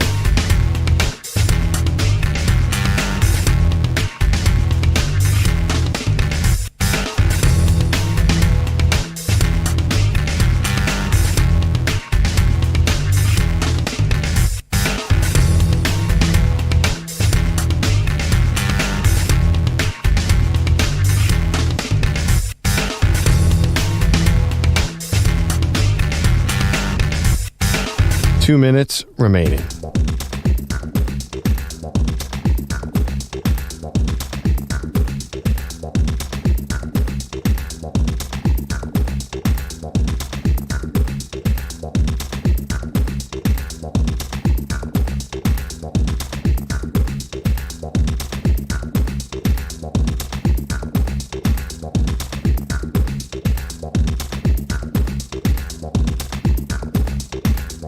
1 minute, 30 seconds remaining.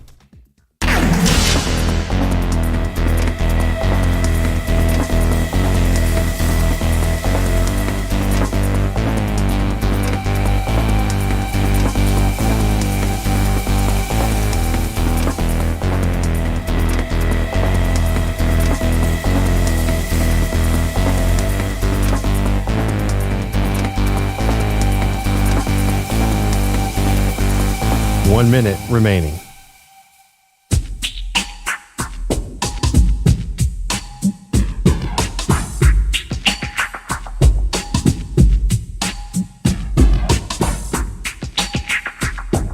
.45 seconds remaining.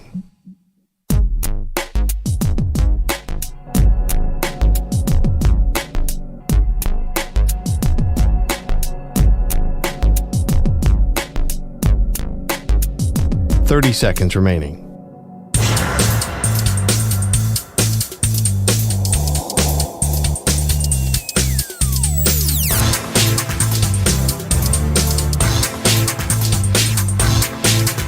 .15 seconds.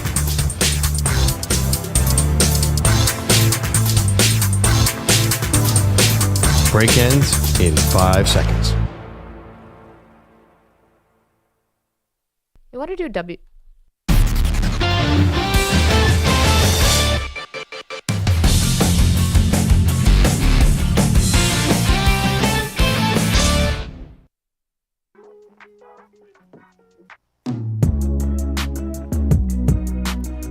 Welcome back. Go ahead. Oh, I say this portion of the show is sponsored by the new 2025 Hyundai Tucson Hybrid that has class-leading advanced safety features like the available blind spot view monitor to make your ride more enjoyable. Sorry, Maggie, I cut you off. I didn't mean to step on you like that. Wow, we usually do that. I'm like, okay. Well-oiled machine around here. What? I'm just kidding. Let's get to Aaron Rodgers. What the is Aaron Rodgers up to today? You never know. You really don't. You really don't, which is why we created this segment. So yesterday we brought you the story of Aaron Rodgers' upcoming Netflix documentary where the trailer implies that we're going to watch him go on some kind of ayahuasca trip. So you got that coming. Mark your calendars. Yesterday, though, Rodgers was talking to the media. Now, we got to back up one day. Pat McAfee's show, Rodgers was asked by one of the McAfee guys, about Chicago, about what the next coach needs to do to make sure they maximize Caleb Williams. And Rodgers had a pretty good answer. He said, it doesn't really matter if it's an offensive guy or a defensive guy. What matters is the coach and the GM need the support of ownership. And he brought up Dan Campbell and how Dan Campbell took over the Lions and they were 3-13-1 and then started the next year 1-6. And still, ownership backed him. And look at how much it's paying off for them now. They're the Super Bowl favorite. So Rodgers was asked, like, you know, what do you think about the Jets ownership? Are they giving some kind of support? Is anyone telling you that they want you back? So let's hear from Rodgers. A lot of people have, yeah. Not the people who are making those decisions. But there'll be the conversation at some point. And listen, if they say they want to move on, that's great. Fantastic, you know. But if they say they want me to play, then I'll consider it. Yeah. So when the coach and the GM have both been fired and there's a story that came out that the owner wanted you benched after the Broncos game. Right. Yeah, the people who are responsible for this decision have not publicly weighed in on Rodgers, and that would be Woody Johnson. Yeah, and also, though, there's this weird thing where Aaron is clearly close to Woody's brother, Chris, and he actually had to clarify a report that he never went to dinner with Woody, he went to dinner with Chris. So I don't know what all that means. It does seem, based on that, like he's not on the same page with ownership. Isn't that what you took away? Definitely not. Yeah. Rodgers, though, says he would like to return to New York, though. Yeah, I mean, I just redid my house here in Jersey, so my goal was to play a few more years here, but we'll see. Yeah, I'd like to be healthy. I'd like to end on my feet, and then I'd like to play well, and I'd like to feel like I'm wanted back. If not, you know, that's, again, I will not be offended. I won't be upset. I'll be so thankful either way, whatever happens here. I think he's kind of saying, like, hey, if you guys want to cut me, like, it's good. No hard feelings. I'm not going to trash you on the way out. You don't trash me on the way out. And maybe we can just sort of part ways here like this whole thing never happened. What does it remind you of? who did the exact same exit from the Jets. It's Brett Favre 2.0. He's already probably looking at offensive coordinators around the league. I think, he's like, if you want to cut me, I'll go play with some Shanahan acolyte. I don't know. I just feel like I don't think he's retiring. Okay, well, he had something to say about that. He said he's going to take his time to decide on football for next year. I got to be healthy mentally, physically, and then there's got to be interest on both sides. And if that's not the case, then I'll look at other options. But first, I'll think about whether I actually want to play or not. It usually takes a good month to get away from it, which I'll do the first month, and then see what happens. Often we joke that the person who talks about retirement is going to play for 9 more years. Yeah, definitely. He's not. What is he? He just turned 41 yesterday. 2 days ago. Yeah, I mean that's old, but Tom Brady, obviously being the model, was still good till he was 43. So I think he could play again. I think he's going to be much healthier next year. I'm just going to say this. I know that Woody Johnson is not a popular owner amongst the Jets faithful. If Rodgers goes somewhere else next year and balls out, which will happen, there might be whatever fans can do, they will do. Sell the team chants, more people burning their season tickets. Whatever you can do as a fan to get retribution on an owner, you will do. That's the most predictable outcome of all time. Coming up, Lomas Brown's going to join us. Let's talk some Lions.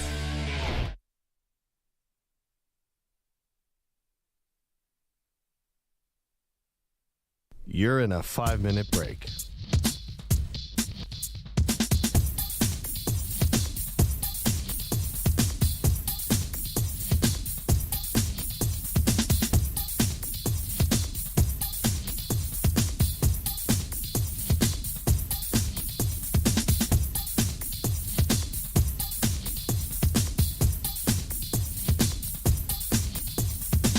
Four minutes, 30 seconds remaining.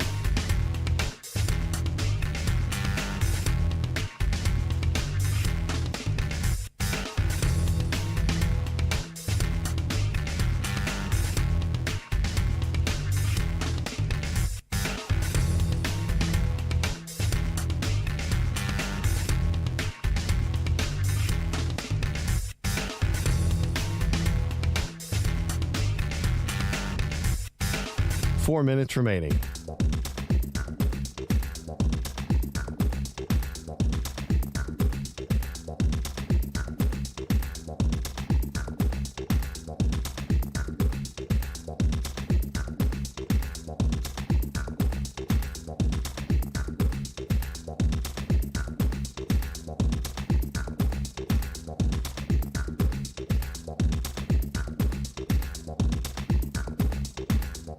Three minutes, 30 seconds remaining.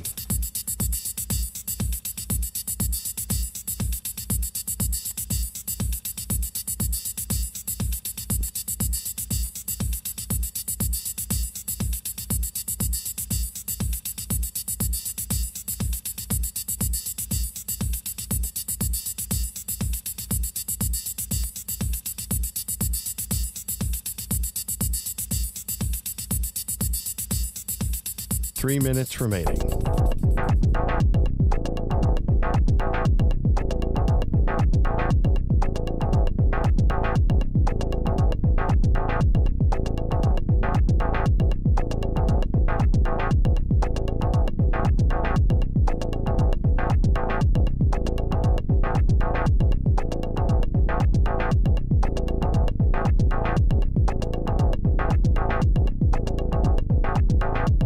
Two minutes, 30 seconds remaining.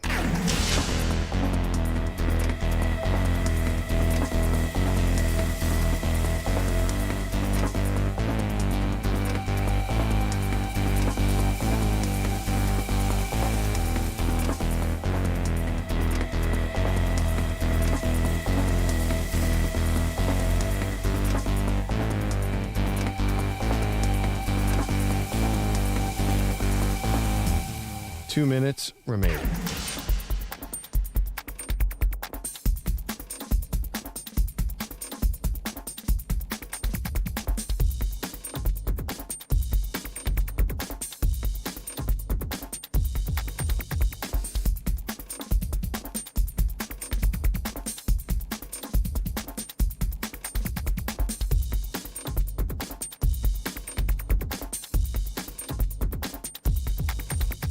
1 minute, 30 seconds remaining.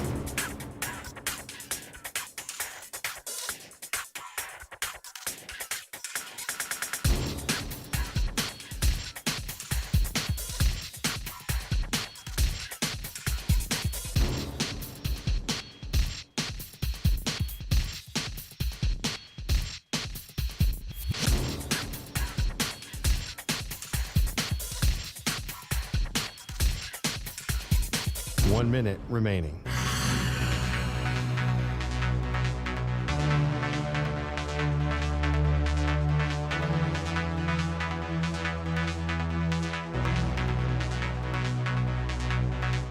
Forty-five seconds remaining.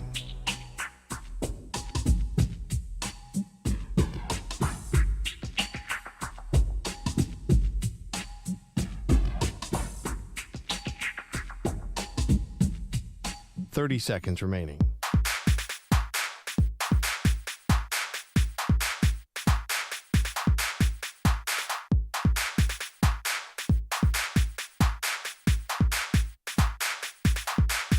Fifteen seconds.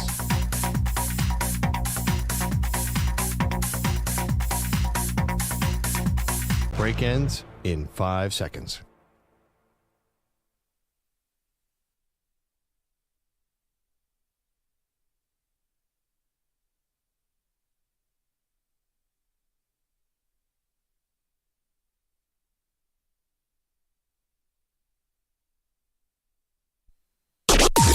Maggie and Perloff on the Infinity Sports Network.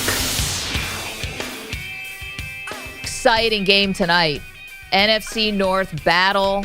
Detroit Lions hosting the Green Bay Packers, and so much is on the line tonight. This is why we love December football. Welcome to the show, Maggie Gray, Andrew Perloff, because the Lions, for this great season they're having, an 11-1, Pearl. The Vikings are right behind them. The Packers are right behind them. There's still so much to be decided in this division. Yeah, it's so funny. The Vikings is the one. It feels like this Keep winning. This is sort of a heavyweight NFC battle tonight, but then the Vikings could somehow win that division. It's so true. Everyone really just bunched up in what may be one of the toughest divisions that we've seen top to bottom in a while. So the Lions are 10-1, Lions are 11-1, Vikings 10-2, Green Bay Packers 9-3, and even the Bears at 4-8 just made this big change with the head coach and the offensive coordinator. So do they get a little bit of a bump now with Eberflus out of the building?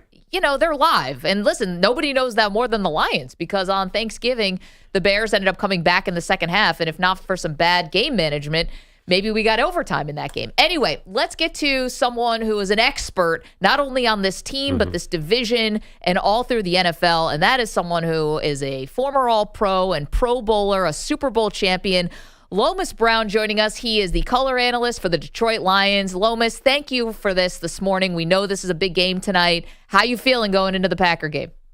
A little nervous, a little anxious, but feeling good. The team has been playing great. We've been facing all this adversity all year long. We've been facing these challenges, and the team has seemed to overcome all this. So I'm feeling a little nervous, but I'm confident that we can get it done. Let's just dive right in. What about some of the injuries, especially on the defensive side of the ball? It seems like they've adjusted well to not having Aiden Hutchinson, but then you get a couple more injuries. Are you worried that the Packers are going to be able to run the ball tonight and maybe sort of they're exposed to some extent? Yeah, that's my biggest thing, is that they have a very good running game with Josh Jacobs back there. That offensive line, those guys have played together, so they have a chemistry going. And we know going into the game plan, that's what Matt LaFleur, that offense, that's what they want to do. They want to run the ball. They want to establish the run, and everything else comes off of it. It's almost similar to what we want to do here in Detroit. We want to establish the run, then play action pass. Everything else comes off of the run. Green Bay is structured similarly like we are on offense. Lomas Brown's joining us. Perloff and I were having a break room conversation, if you will, Lomas. If you could have one running back for the playoffs, do you want Jahmyr Gibbs or do you want Saquon Barkley? I know you're close to the product in Detroit, but what's your answer? Well, I take the first running back I'll take is that little fella number 20 who I used to block for, Barry Sanders. Oh, yeah. But if I can't have him, then I think I will take a Jahmyr Gibbs because, again, Saquon can catch the ball. I think Jahmyr is a little better of a receiver. Both of those guys, you get them out in space, those guys can make guys miss. Saquon may be a little tougher to bring down than Jahmyr Gibbs is, but I'm a homer, so I got to take Jahmyr. When people make the Saquon Barkley, Barry Sanders comparisons, Lomas, as someone who blocked for Barry, do you appreciate that? You're shaking your head. You don't like that? We can't do it. We can't do it. Anytime. Now, I'll see a move out there every now and then that'll remind me of the little fella that I blocked for. But I just can't. It just can't come out my mouth. I just can't do it. Those words can't come out the mouth that somebody's just as good as Barry Sanders. I just can't form those words together. Well, I mean, listen, you say you would take Barry Sanders, but he's 56 years old. He could probably give you 2 good quarters now, maybe, but I don't know if he's going to pick up the blitz anymore. No, we love Barry. We love Barry, and he'd probably be, he'd still be good, but he would be the same. I keep saying to Maggie, I love Jahmyr Gibbs. And the thing about the reason that I'm scared, I'm an Eagles fan. Gibbs gets more rests and Saquon's getting 20-plus carries a game. The Montgomery-Gibbs combo, it's perfect because you can share the wear and tear, and they should be fresh for the playoffs. Yeah, that's a great, great point. And that's how Dan Campbell, that's how Ben Johnson, that's just how we've been using those guys. And the other thing, too, about Jahmyr is we don't just use him to get out in space. He's learned how to run between the tackles, and I think that's a compliment to David Montgomery. Him learning from David Montgomery, but he's an inside-outside guy, so he gives us a dynamic threat both on the outside and the inside. Lomas Brown's joining us. He's going to be on the call tonight. You've got the Lions and the Packers. Of course, he's an All-Pro and a Pro Bowler and a Super Bowl champion and a Lions legend. Lomas, you mentioned about Dan Campbell, and I think it's really a credit that the way that the NFC Championship game ended last year, it does not appear, at least on the outside, that there's any hangover or any looming bad feelings. How was Campbell able to keep everyone together? Because that's a devastating loss that other teams could break them apart.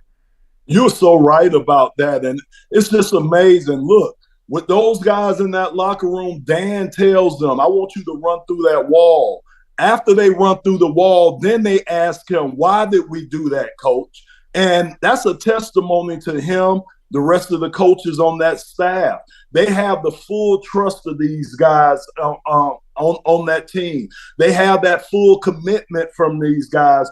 And it's a certain type of player that they want here. It wasn't like that in the past. It really wasn't. Now, you have to be a certain fit to play for the Detroit Lions. So culturally, he's changed everything. But I think in between the heads, the dynamics of the Detroit Lions organization, the team, the city, Dan Campbell, he's the man. He has given us that grit culture around here. And everybody, when you talk about grit, not only do we say it, you got little kids going to school talking about grit. So it's all around this community in this state. Lomas, is there any pressure to win this year because there's a chance that both coordinators could become head coaches somewhere else next year, Ben Johnson and Aaron Glenn? Is anybody feeling sort of, wow, we better get this done because those guys are going to get a lot of offers? They're not saying it, but it is. Yeah, they may not openly be saying it, but it's Super Bowl or bust. It's been that way for me since the season started. And I know it's been that way for the coaching staff, those guys sitting in those locker rooms. I know they want to get it done because just like you said, we may not have Aaron Glenn, Ben Johnson. Think about some of the assistant coaches that may go with them when they leave. Think about some of the front office personnel that we started losing, man. The vultures are coming, man. They're coming for our guys. So we're going to have to get it done this year because this team, this organization, I don't think will look the same after this year. Lomas Brown joining us for a few more minutes as we're previewing the Lions and the Packer game tonight. He does the color analyst. He is the color analyst, I should say, for the Lions. And, of course, he was an All-Pro and Pro Bowler and a Super Bowl champion in his own right. Lomas, the offensive coordinator, Ben Johnson, as Perloff just said. He's going to be the hot coordinator who's next up for these jobs. But besides them putting his face on the broadcast every now and then, I don't think a lot of casual or even diehard fans really know too much about him. You know, we ask guys for player comparisons all the time. Who does this guy play like? Is there a coaching comparison for Ben? What's he like? Is he intense? Wow. Is he calm? Like, who is this dude? That's a great question. You know what? I'll put it this way. He's Clark Kent. Okay, You see him, mild-mannered. He looks that way, comes off that way, talks that way. Oh my goodness, he goes in the phone booth. Well, the young listeners might not know what a phone booth is, so I'll say he goes in that closet. And when he comes out with that Superman, I seen Ben Johnson, this one running back. I was at practice 2 days. This one running back broke through the line of scrimmage. He only went 5 yards and wasn't running hard.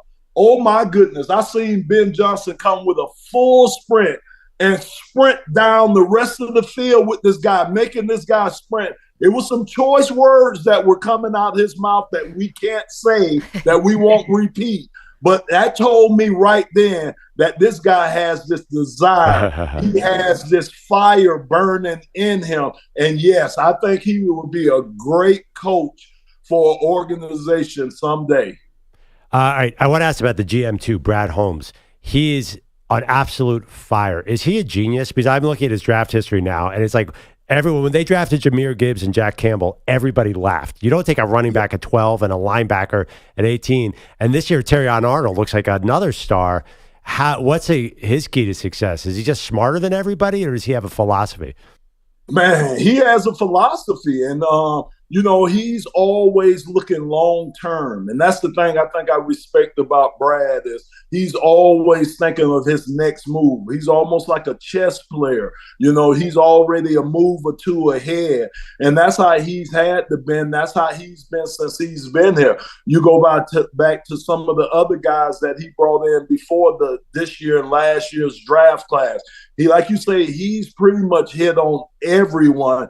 And now some of the guys that we're having to bring in because of injuries, he's not just plucking names. I think these are guys that Brad has had on this list for a while. He's been studying, watching where these guys land at, watching the attitude of these guys. And like I say, making sure they're the right fit to bring in. So Brad has been spot on since he's been here. Lomas, last one for you from me, and this is actually getting away from the Lions for a second, if you don't mind. So your last season in the league, you go to the Tampa Bay Bucks, you win a Super Bowl. Fantastic way to end a career. I mean, really amazing. You played for John Gruden.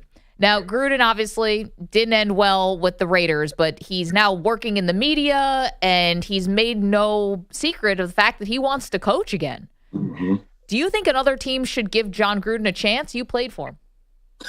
Yes, I do. And I'm not just saying that because I played for him. Like any coach, I played for 5 different coaches or 6 different coaches. Any coach that I play for, always look, my first thing is the character of these coaches, for me.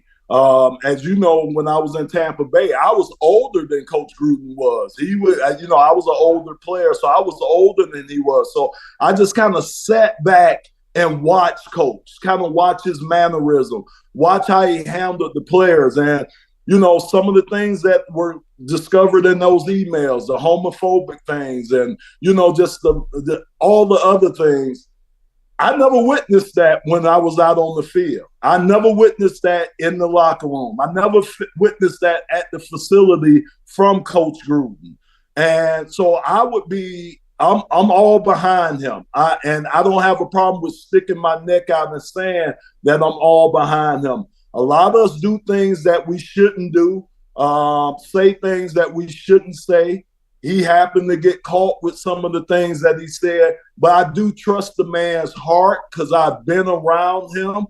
And I do think that he will get another opportunity because once he gets in the locker room and these guys are around him, they'll see what kind of coach he is, what kind of man he is, and they will be willing to follow Coach Gruden.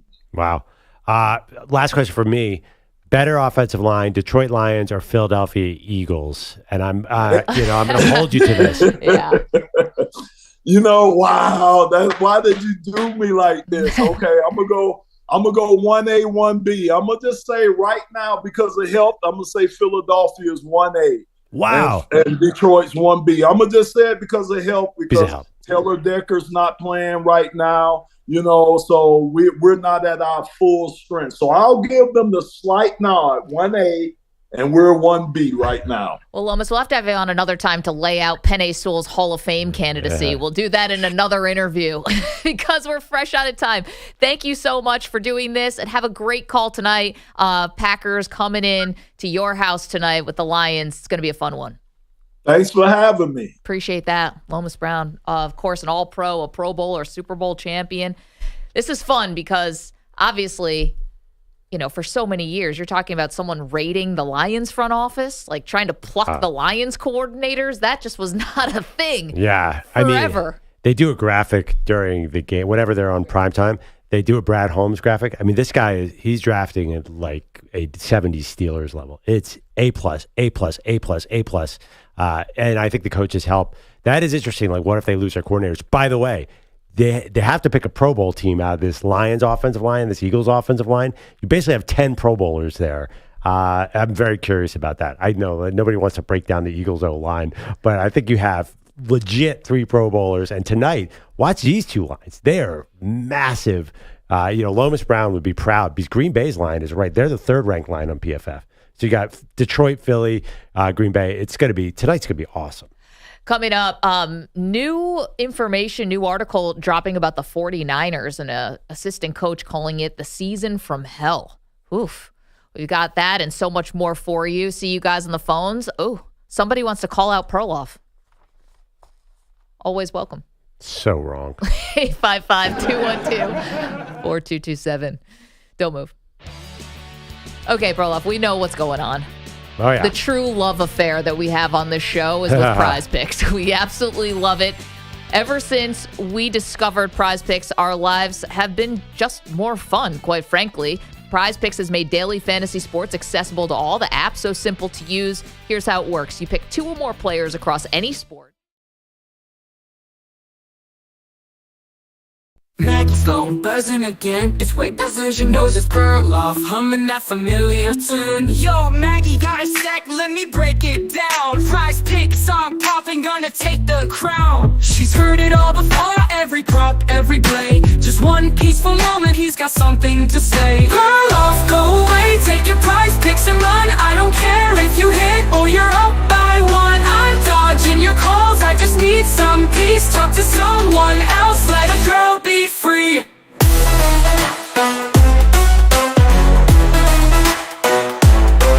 He's got stats on his mind, over-unders on deck. Calling Maggie again, like a human group text. Maggie, you're missing out, this is pure gold. Let's parlay this win, we'll be legends bold. She's got a show to prep, real life on the line. But here comes Perloff for the 100th time. Perloff, go away, take your Prize Picks and run. I don't care if you hit or you're up by 1. I'm dodging your calls, I just need some peace. Talk to someone else, let a girl be free. Got a show to prep, real life on the line. But here comes Perloff for the 100th time. Perloff, go away, take your Prize Picks and run. I don't care if you hit or you're up by 1. I'm dodging your calls, I just need some peace. Talk to someone else, let a girl be free. He's dreaming of millions, she's dreaming of quiet. But Perloff's pitch, oh, she can't deny it. Maggie, just one more, I swear it's a lock.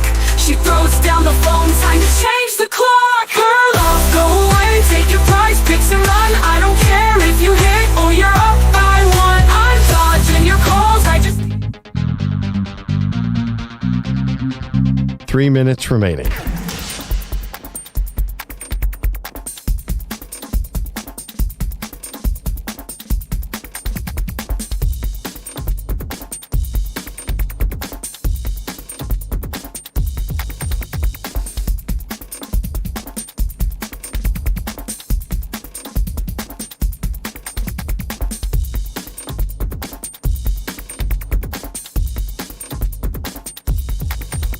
Two minutes, 30 seconds remaining.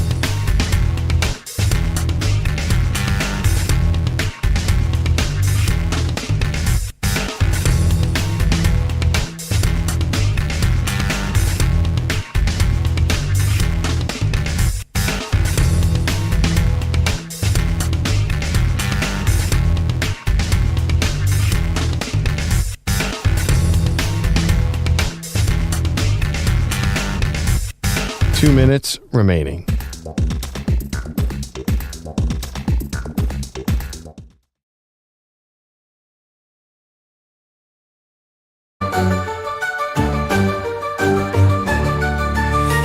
In the sports world today, Maggie and Perloff exposing the play. Mascots cheating, love on the run, while Peter Bellotti's nowhere. Again, what fun! 1 minute, 30 seconds remaining.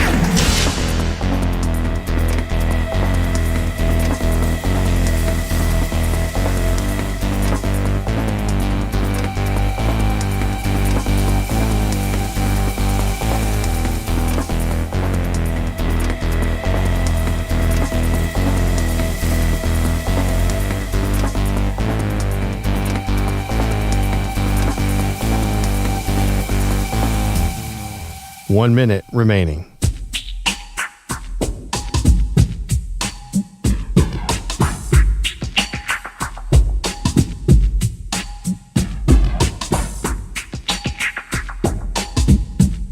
"45 seconds remaining.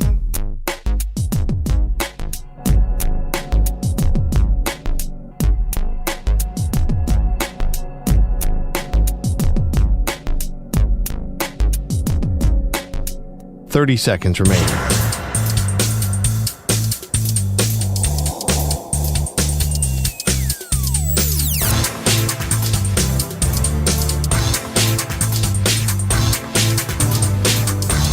"15 seconds.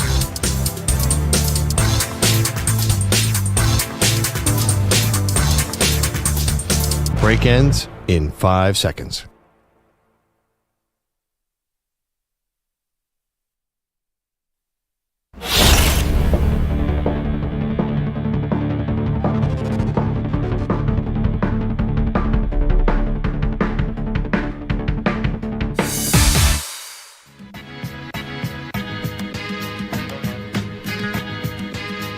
This portion of the show is brought to you by Wesley Financial. Stuck in a timeshare and want out? Contact Wesley Financial Group now and get a free timeshare exit information kit at wesleyfinancialgroup.com. All right, someone wants to call in and disagree with me about something. This is ridiculous because I know this topic and there's no way that that I'm wrong. This is impossible. This is obvious facts. Well, let's go to Chris in Birmingham, who's got a problem with something Perloff said yesterday about the Alabama Crimson Tide only getting into the 12-team playoff because, and I quote, "It's a beauty pageant." Hi, Chris. How are you? How you doing, Perloff? It's time to bring up the stats, man, and call the stats for what they are. Right. Strength of schedule outweighs however feelings we may have towards this. Because again, me and Alabama, you may think I'm Bama. Guess what? I actually don't want them in. But if we're putting the best where the best is, this is the way out we go. I hate to be that guy, but when Cam Ward tries to shoot on the committee, like especially those tweets last night, how about we look up QBR? Just a little stat. Who has the best QBR in the nation? Wait. Cam Ward. Right. In comparison to like Carson Beck, who is 12th in QBR rating. So with that being said alone, it's a reason that Cam Ward, when he says the ACC defenses are harder than these SEC defenses. Sure, you played an SEC defense, but you played a lower tier one. Two, and it kills me to say this, it's a reason you're still up for a Heisman and someone consider it in New York for a Maxwell Award. It's not that it's black. I hate to be that guy, but really it's not as like. Wait, Chris, I'm sorry. We need less Cam Ward, more you calling out Perloff. That's what I thought this call was going to be all about. I thought this is Perloff is wrong on the call screener. You will immediately be first on the queue. Wait, Chris, but you're saying Cam Ward's numbers are so gaudy that he's playing bad defenses. That's your argument, right? Yes. That's the start, but here's the kicker. That's the start. Here's the kicker. But Perloff, how is it a pageant when like we're literally just going like we're going the best and the best and schedule that? Sure, they had 3 losses, but guess what? They weren't like losses that were like truly, except for outside of the Oklahoma. Yeah, Chris, I got to stop you. I know. I appreciate Chris trying to make the argument here, but you can't just say outside of Oklahoma because that happened.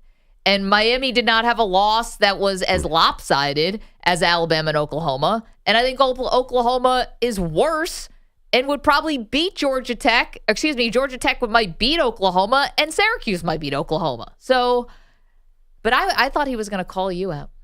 I mean, that's what he told me he wanted to say. No, he's saying that. Stumping for. But he's saying that I said Alabama got in solely because of the brand, and he's saying it was because of strength of schedule. And by the way, I kind of agree with him. Like, I thought Miami's resume is super weak. The three of us disagree. Like, I think losing to Syracuse is quite damning. Like in football. In basketball back in 2004, I can understand that. But losing in football, like this is a national title picture. This is Syracuse football. You just lost to Syracuse. Okay, Syracuse also has a new coach who came from Georgia. I don't care. Has the quarterback last year from Ohio State. And, this quarterback, they got cut from Ohio State. Okay, but it's not like they don't have Tommy Cutlets is not the quarterback at Syracuse anymore. Yeah, they're turning the page on that kind of thing, and they won 9 games this year. How many games did Oklahoma win? SEC. They lost at Oklahoma, or was that? Yeah, it was at Oklahoma, right? Yeah. They lost at Oklahoma. Miami lost at Syracuse. Oklahoma football. Norman, Oklahoma, the home of football. Yeah, and that team's a shell of itself right now. You got to judge it on the team you got in front of you. Come on, beating Syracuse, losing to Syracuse, that's ridiculous. Let's get to Andrew Bogusch, who's got headlines for us on this Thursday. These headlines are sponsored by GoodRx. For simple, smart savings on your prescriptions, go to goodrx.com or download the free GoodRx app. In their first meeting a month ago, the Packers outgained the Lions by 150 yards, but only scored 14 points and lost. Jordan Love hoping things go better on Thursday Night Football in Detroit. A lot of stuff that we left out there. A lot of misplays, a lot of mistakes, and obviously not our best game. So a lot of stuff that we'll be looking to clean up going in this week. Including Love throwing a pick 6 in that first meeting. The Jaguars placed Trevor Lawrence on IR yesterday with his concussion and that nagging left shoulder issue that likely ends his season. Meanwhile, Texans linebacker Azeez Al-Shaair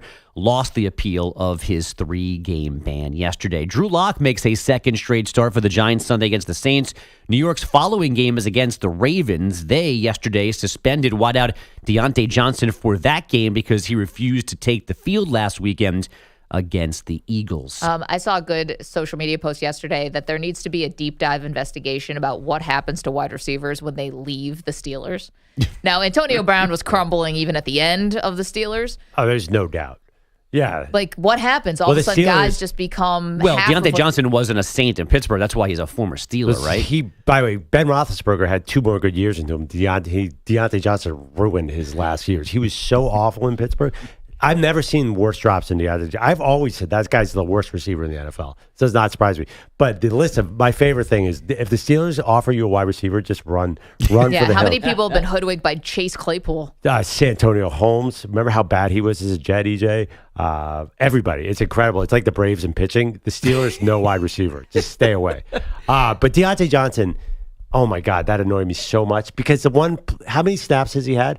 He had a drop that was so bad in his limited action, like they should just cut him. I don't know why they did that deal. Right. Or why was he being asked to go on the field in the first place? The Ravens are so desperate. I mean, by the way, do we overrate wide receiver midseason trades? Like, is there anything more overrated? Like, I know Cooper's okay and he threw that little lateral, but generally they've made no impact on the NFL. Very little impact. Most of them have not really done anything. Can we just cut that when DeAndre Hopkins is holding the Lombardi trophy at the end? DeAndre Hopkins has 3 catches a game for the Chiefs. And 2 of them go for touchdowns. He is just he's averaging 37 yards a game. Devontae Adams is terrible. Well, Devontae Adams walked into you say well now. sinkhole. When he got traded to the Jets, I'm sure you and everybody else was like, oh, well, there we go. I said Super Bowl's back on, but I was dead wrong. Yeah, that's what I'm saying. We always screw up the midseason trade. We're always overreact to it. As Vic Fangio said, he's like, midseason trades 95% of the time do not work out. May I now remind you of Atlanta Hawks radio voice, Steve Holman. Brunson complaining to the official. Oh, do you know I'm Jalen Brunson? Yes, he once dared to take on the immortal Jalen Brunson. Doc Rivers was his target last night. Trey dribbling outside. Hawks up 110-99. Trey goes baseline, throws it up, and around the rim and in. Big basket by Trey Young. He's got 16, and Doc Rivers wants another timeout. And he's complaining to the officials again. All the Hawks feeling good as they won in Milwaukee. What have the Hawks won lately? It's a lot of pointing fingers. Yeah, 119-104 last night, snapping the Bucks' 7-game win streak. The Hawks are somehow in the Elite 8 of the NBA Cup. Not the Celtics, not the Cavs, because the Hawks beat them and got in. I kind of like it, though, as a broadcaster. Like, that's your thing. It's kind of funny. It's a good bit. Yeah, it's a good bit. Yeah.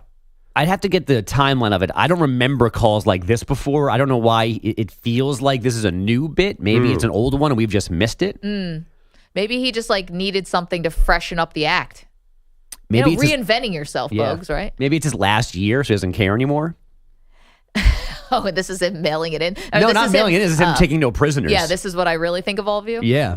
Interesting. Have you ever thought about incorporating that into your own play-by-play, taunting the other team? No, taunting seems unnecessary. I do wish that I could do a broadcast with cursing. Wouldn't that be great? Brady would be so much better if he could curse. Yeah. Chris Myers joined us earlier. If you missed that interview, you can download the Maggie and Perloff podcast, which we'd be so grateful if you give us a 5-star review. It really does help things. Or the rewind function on Odyssey. Chris talks a lot about catchphrases in his new book. Bogues. Catchphrases. No. Let's workshop a couple more. All right, I'll give you the Fordham roster. You can run down some nicknames for me. By the way, Chris talked about 1996 doing catchphrases. I don't know. Nobody's complaining when Mike Breen gives a double bang. But and he begging stole that. for it, actually. And he stole that from Always somebody. begging for it. Manny always bang. What do you say? Begging for the double bang? There you go. Always. Clip that. But it was very specific at ESPN. Remember back at SportsCenter days, you had to have a million catchphrases to get through the highlights. Totally. Cooler than the other side of the pillow. I can't see Bogusch doing that because you have to.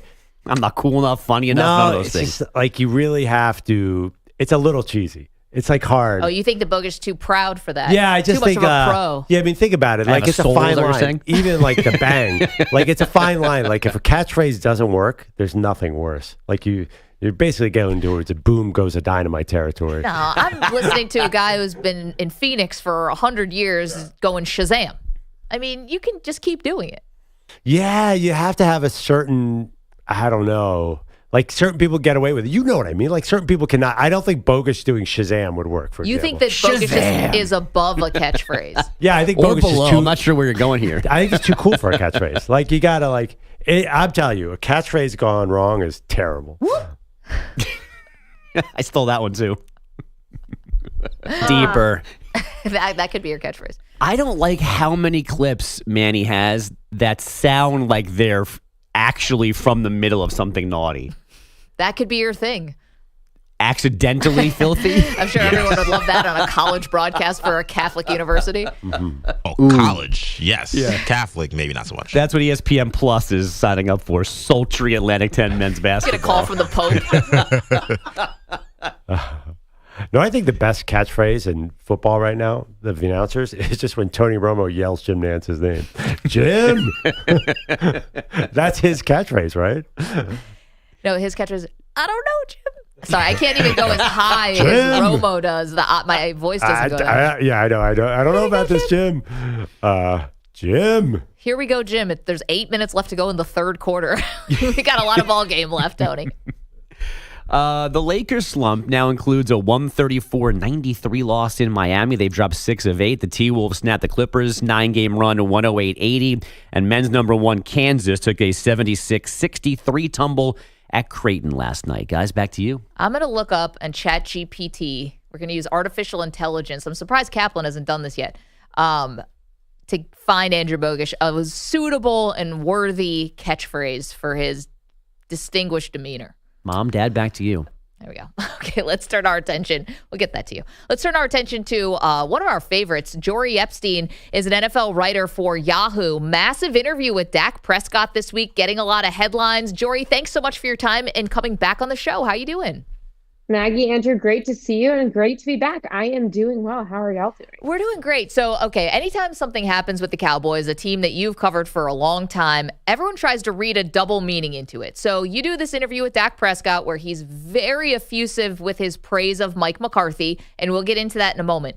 But I don't know if you've seen this. A lot of people are talking, people are talking, Jori, people are saying that Dak Prescott intentionally did this interview just to show support for Mike McCarthy because it is kind of rare outside of Aaron Rodgers when guys are injured and they still do these interviews. Do you think there was a meaning behind Dak wanting to get this support for McCarthy out there, or did you just ask a good question and he gave you a good answer? Yeah, we talked pretty broadly about his injury recovery and where he is coming back from that hamstring surgery. We talked about feature on an Eagles linebacker I'm working on. We had a pretty broad-ranging interview, but of course Mike McCarthy was going to come up because, hey, this is a head coach. He's on the final year of his contract. And as I reminded Dak in that interview, this is not the first time that Dak has played for a Cowboys coach on the final year of his contract. In 2019, Jason Garrett was also on the final year of his contract. So Dak has been through this before. And that's how this conversation started out, where I said, you've been through this before. You understand, like, how do you go about processing this? What do you expect to happen next year? Because again, different situations. And I'm not saying that what happened with Jason Garrett should lead us to what will happen with Mike McCarthy, but Jason Garrett was not renewed after that season.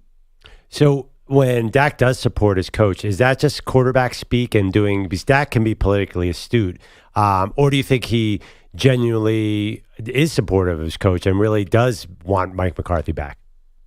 Here's the way I'll put it to you guys. In the last year, I've been around 3 different players, at least, who have had the opportunity to support their coaches during this time. So I was in Tampa Bay for the wild card round last year when the Eagles lost to the Tampa Bay Buccaneers, and Jalen Hurts was asked about Nick Sirianni. And Jalen basically was like, oh, is that a question that Nick is coming back? And they're like, yeah, do you want him to come back? And he goes, well, is that a question? Not a direct quote. And Jalen did not say, yes, I want Nick, or he's great, or we believe in him.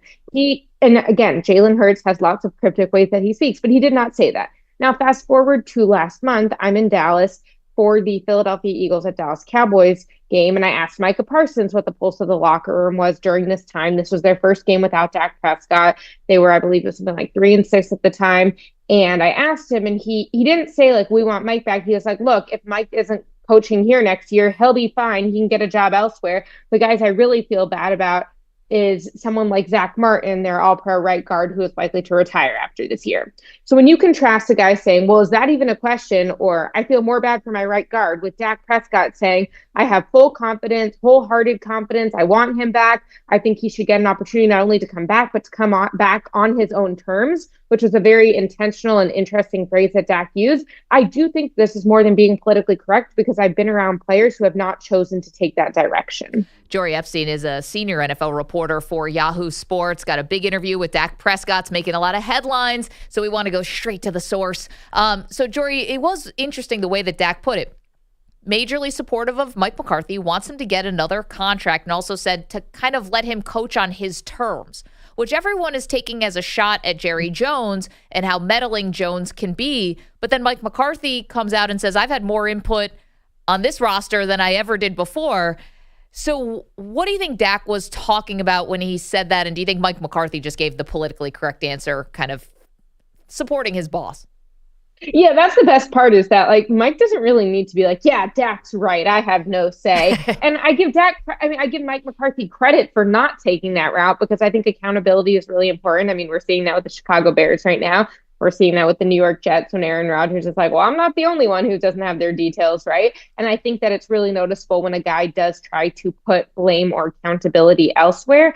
But I think what Dak could have meant is a few things. First of all, if you're a lame duck if you're a lame duck coach on the final year of your contract, the organization knows that, the league knows that. There's definitely that element. So it could have been as simple as that. It's like, let him coach when he's not about to be on his contract isn't about to expire, and everybody knows that. Like, this is a question. Like, some guys would be like, well, why do you think my coach isn't going to be here? He's got 5 years left. No, Mike McCarthy does not have that. He has to be actively renewed or he's not coming back. I think it could also be, okay, well, what did the offensive line look like this year? What did the running back position look like this year? Jerry Jones made a lot of headlines when he said he was going all in. And then when you think about how almost everyone in this world interprets all in, he certainly didn't do that. And the last thing is, this has been a very injured team. Micah Parsons, DeMarcus Lawrence, Zach Martin, Dak Prescott. I mean, those are the highest paid and the all-pro players. CeeDee Lamb's the only very highly paid player who has not been injured this year. And so when you think about just the pure record, now again, when those guys were healthy, they had some very bad losses to teams like the Saints and the Ravens. So I'm not saying that all was rainbows and butterflies when these guys were healthy, but I do think from a strictly record standpoint that Mike McCarthy has not had a healthy team. And of the 5 years he's played, 3 of them, Dak has been healthy for more than half of the season. And in those 3 seasons, they've gone 12-5 and made it to the playoffs. Jori, this whole discussion started another conversation with Maggie and I. What does the intervention from the front office look like in Dallas? Like, I know Jerry isn't calling plays, but does McCarthy? I know you're talking about the roster. Is there also pressure to run the team a certain way during the season? Like, is the front office actually intervening during the regular season? Is Jerry calling down and saying, "I want things to go like this"? It's a great question because I do hear stories, and again, I have not personally talked to people in the Falcons organization, but you hear stories when Bill Belichick's interviewing with Arthur Blank, and hey, does he really want to have those meetings every week where Arthur Blank is being like, here's what I think we should be doing? I don't get the sense that Jerry's like that. Now, Jerry is the ultimate decision maker on decisions that need to be made, such as, are we giving Dak this contract? How much are we giving it to him for? Who are we drafting? He's the ultimate decision maker, though he likes to say that he takes input from a lot of sources. I would say it's less about Jerry being like, call this play or start this person, and more about Jerry going on radio twice a week, typically talking after every game during the time when Mike McCarthy's talking. And so it's less an interference of a direct command and more Jerry's going to be creating this sideshow, whether you like it or not. He's not going to put curtains when the sun is coming in at 4 p.m. into the stadium and getting in CeeDee Lamb's eyes. He's not going to stop telling people that the left tackle actually isn't available for the game this week, and that might be a competitive advantage for the other team to play. But he's not going out and saying you need to start this guy. And I think one of the clearest examples to me of that is Ezekiel Elliott coming back. I would not say that was only a Jerry Jones decision, but I do think it was very heavily influenced by the loyalty and appreciation that Jerry Jones has for Ezekiel Elliott. There was a game this year that Zeke was benched and did not travel with the team because he'd been late to meetings and disciplined. If Jerry was in charge, I do not think that Zeke would have been benched for that game. And Jerry, even afterwards, was like, I'm not mad at him. He's one of the best team guys we have. I've done way worse than that. Jori Epstein is the senior NFL reporter for Yahoo Sports. Last one for me, Jori. This whole thing started out with this Dak Prescott interview that you got, and the headlines about Mike McCarthy and Dak's support of McCarthy is kind of what's getting the attention. You said this interview started with asking about Dak's rehab from the season-ending hamstring injury. So this is someone they just gave a boatload of money to, $60 million a year. What do we think he's going to be like when he comes back from this lower body injury? Yeah, it's a great question, Maggie. And so on November 3rd, Dak's hamstring partially tore off the bone when the Cowboys were playing at the Atlanta Falcons, and they were deciding whether to have surgery. It could heal without it, but it could not. And it got to the point where he wasn't really likely to be playing this year, and particularly not playing in games with playoff implications. And so they did undergo the surgery the following week, or Dak underwent the surgery, and he is expected to be fully cleared before OTAs, before minicamp. On Tuesday, when I talked to Dak, he was able to drive for the first time, like his leg was able to do that. He had been returning to having the walking gait that he was more used to, still with crutches, able to do core work and weight transfers. And his next benchmark that he's looking forward to is being able to do workouts where he puts his crutches down. I think it's fair to say that at 31, he'll be 32 next year, with multiple lower body injuries, he probably won't have the mobility that he had in 2016. I also think that Dak has become so proficient in the pocket. I mean, in 2023, he was the runner-up for MVP for a reason. The way he was seeing the field and connecting and taking advantage of his protection, that Dak is not Lamar Jackson. That's not his style of game, particularly at the NFL level. He did some of that in college. And so I think to me, there is some degree of question about his mobility. And also interesting, like I know when you talk ACL or Achilles, often those guys in the first year back don't have their mobility, but in the second year they might. So what would that look like 2025 versus 2026? I do expect him to be fully able to play and not severely or even significantly limited next year. Really, the question would be, how fast is he going to be when he's scrambling? And that had already changed in recent years. We're up against the break, Jori, so this isn't even really a question. Can I just state that DeMarvion Overshawn is awesome? And yes. I feel like you have 2 defensive players of the year all of a sudden out of nowhere on this defense. That guy is crazy good. Yeah, tipped the interception, caught it, and returned it for a touchdown. Pretty impressive. Jori, thank you so much for doing this. Congrats, the big Dak Prescott interview. It's everywhere, and rightfully so. Appreciate the time. Maggie, Andrew, great to talk to you. Thanks so much. Okay, lots more to unpack, including you and I have to make a pick for this game. Tonight, Packers, Lions. We've got thoughts on how this goes down from a betting perspective next.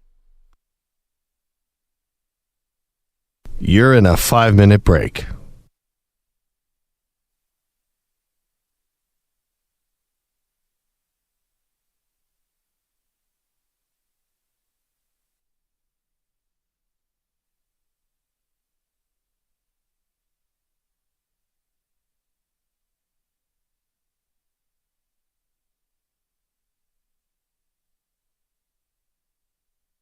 Four minutes, 30 seconds remaining.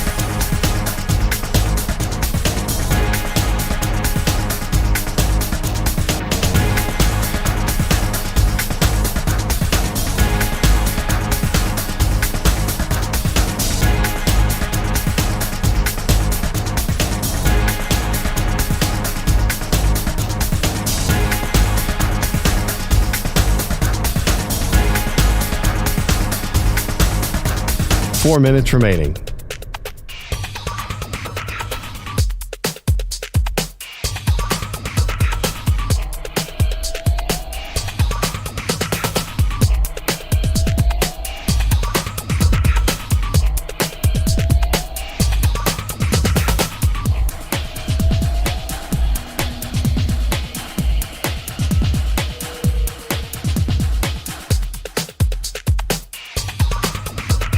Three minutes, 30 seconds remaining.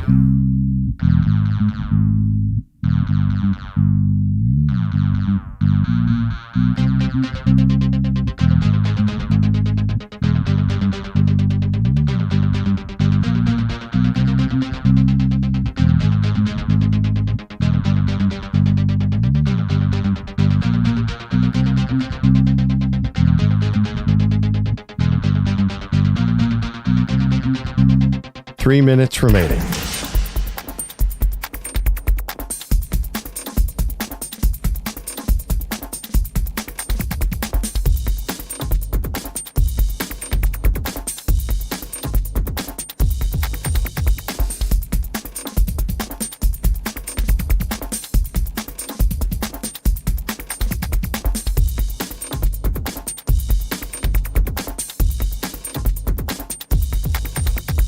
Two minutes, 30 seconds remaining.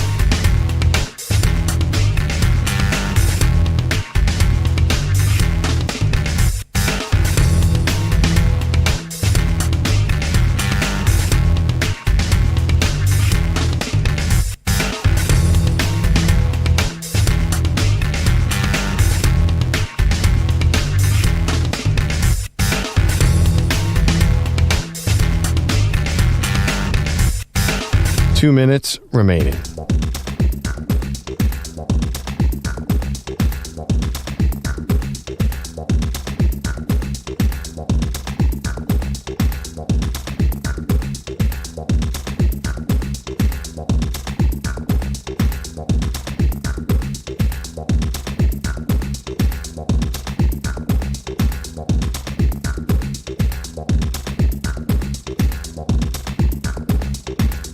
One minute, 30 seconds remaining.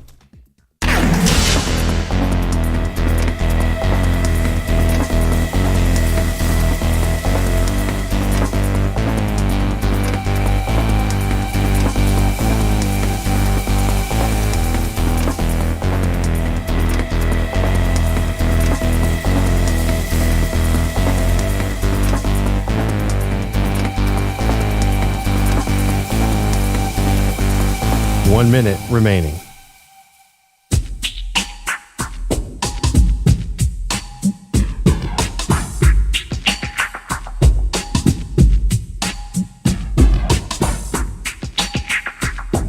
Forty-five seconds remaining.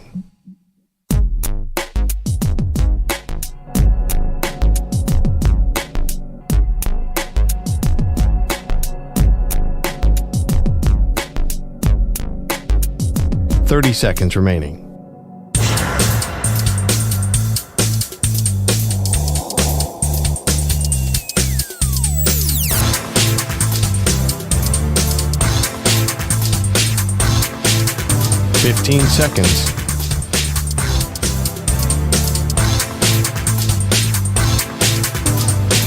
Break ends in 5 seconds.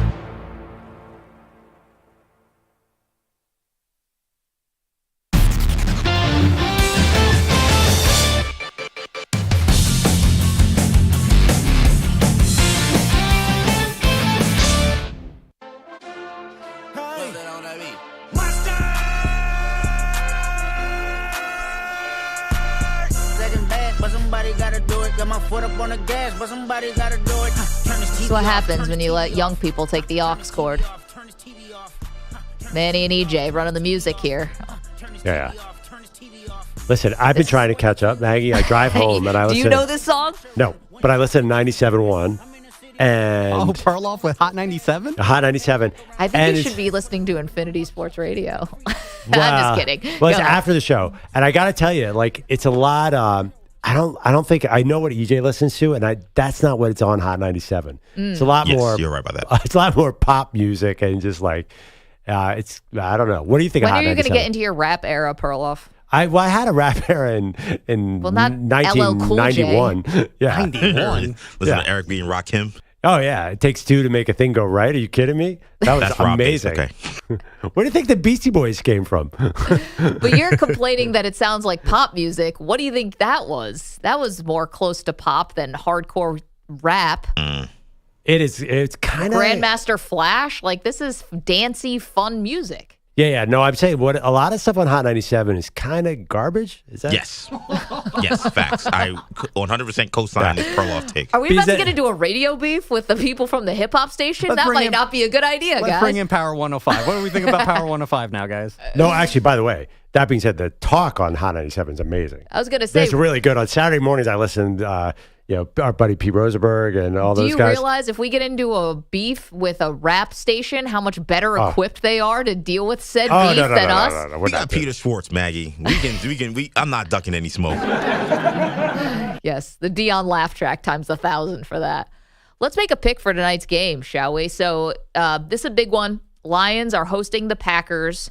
A lot on the line. Lions 3.5-point favorite. Over/under is set at 51.5. Amazing. Perloff, you got a lean? Yeah, so I know the Lions injuries are a big deal, but I feel like the Packers back four is going to have trouble without Jair Alexander because there's so many weapons that Detroit can hit you with. Laporta, Amon-Ra St. Brown, big Jameson Williams revenge game after that idiotic personal foul on Thanksgiving.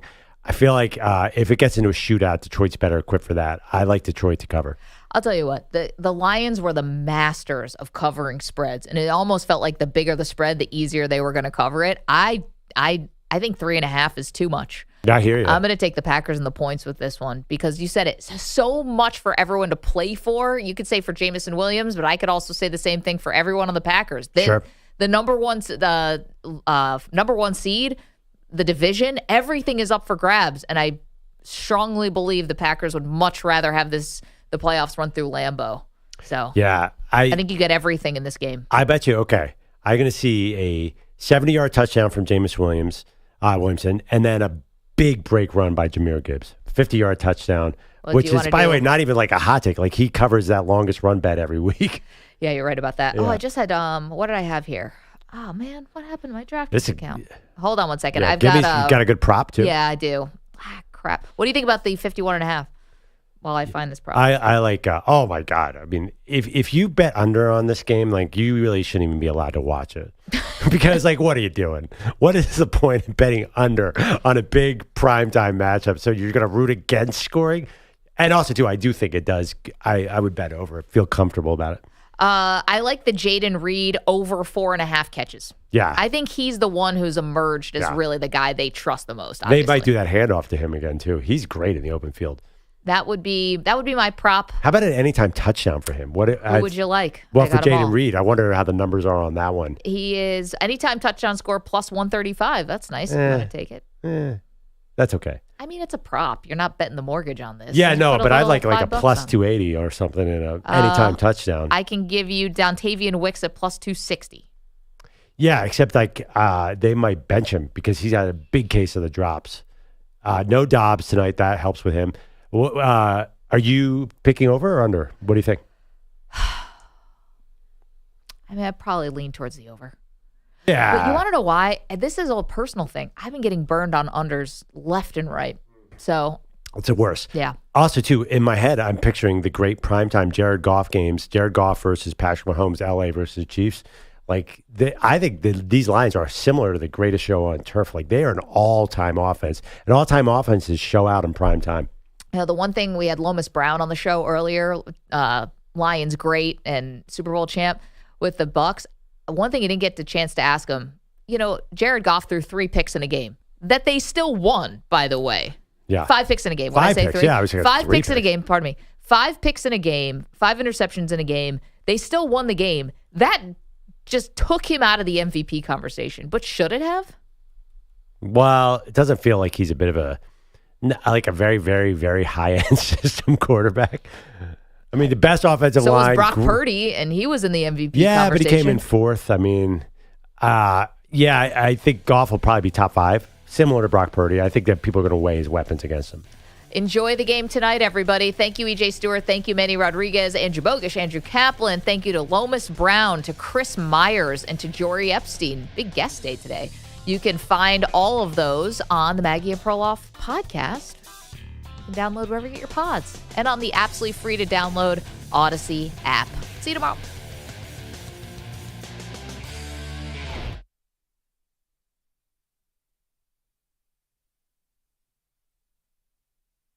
You're in a 5-minute break.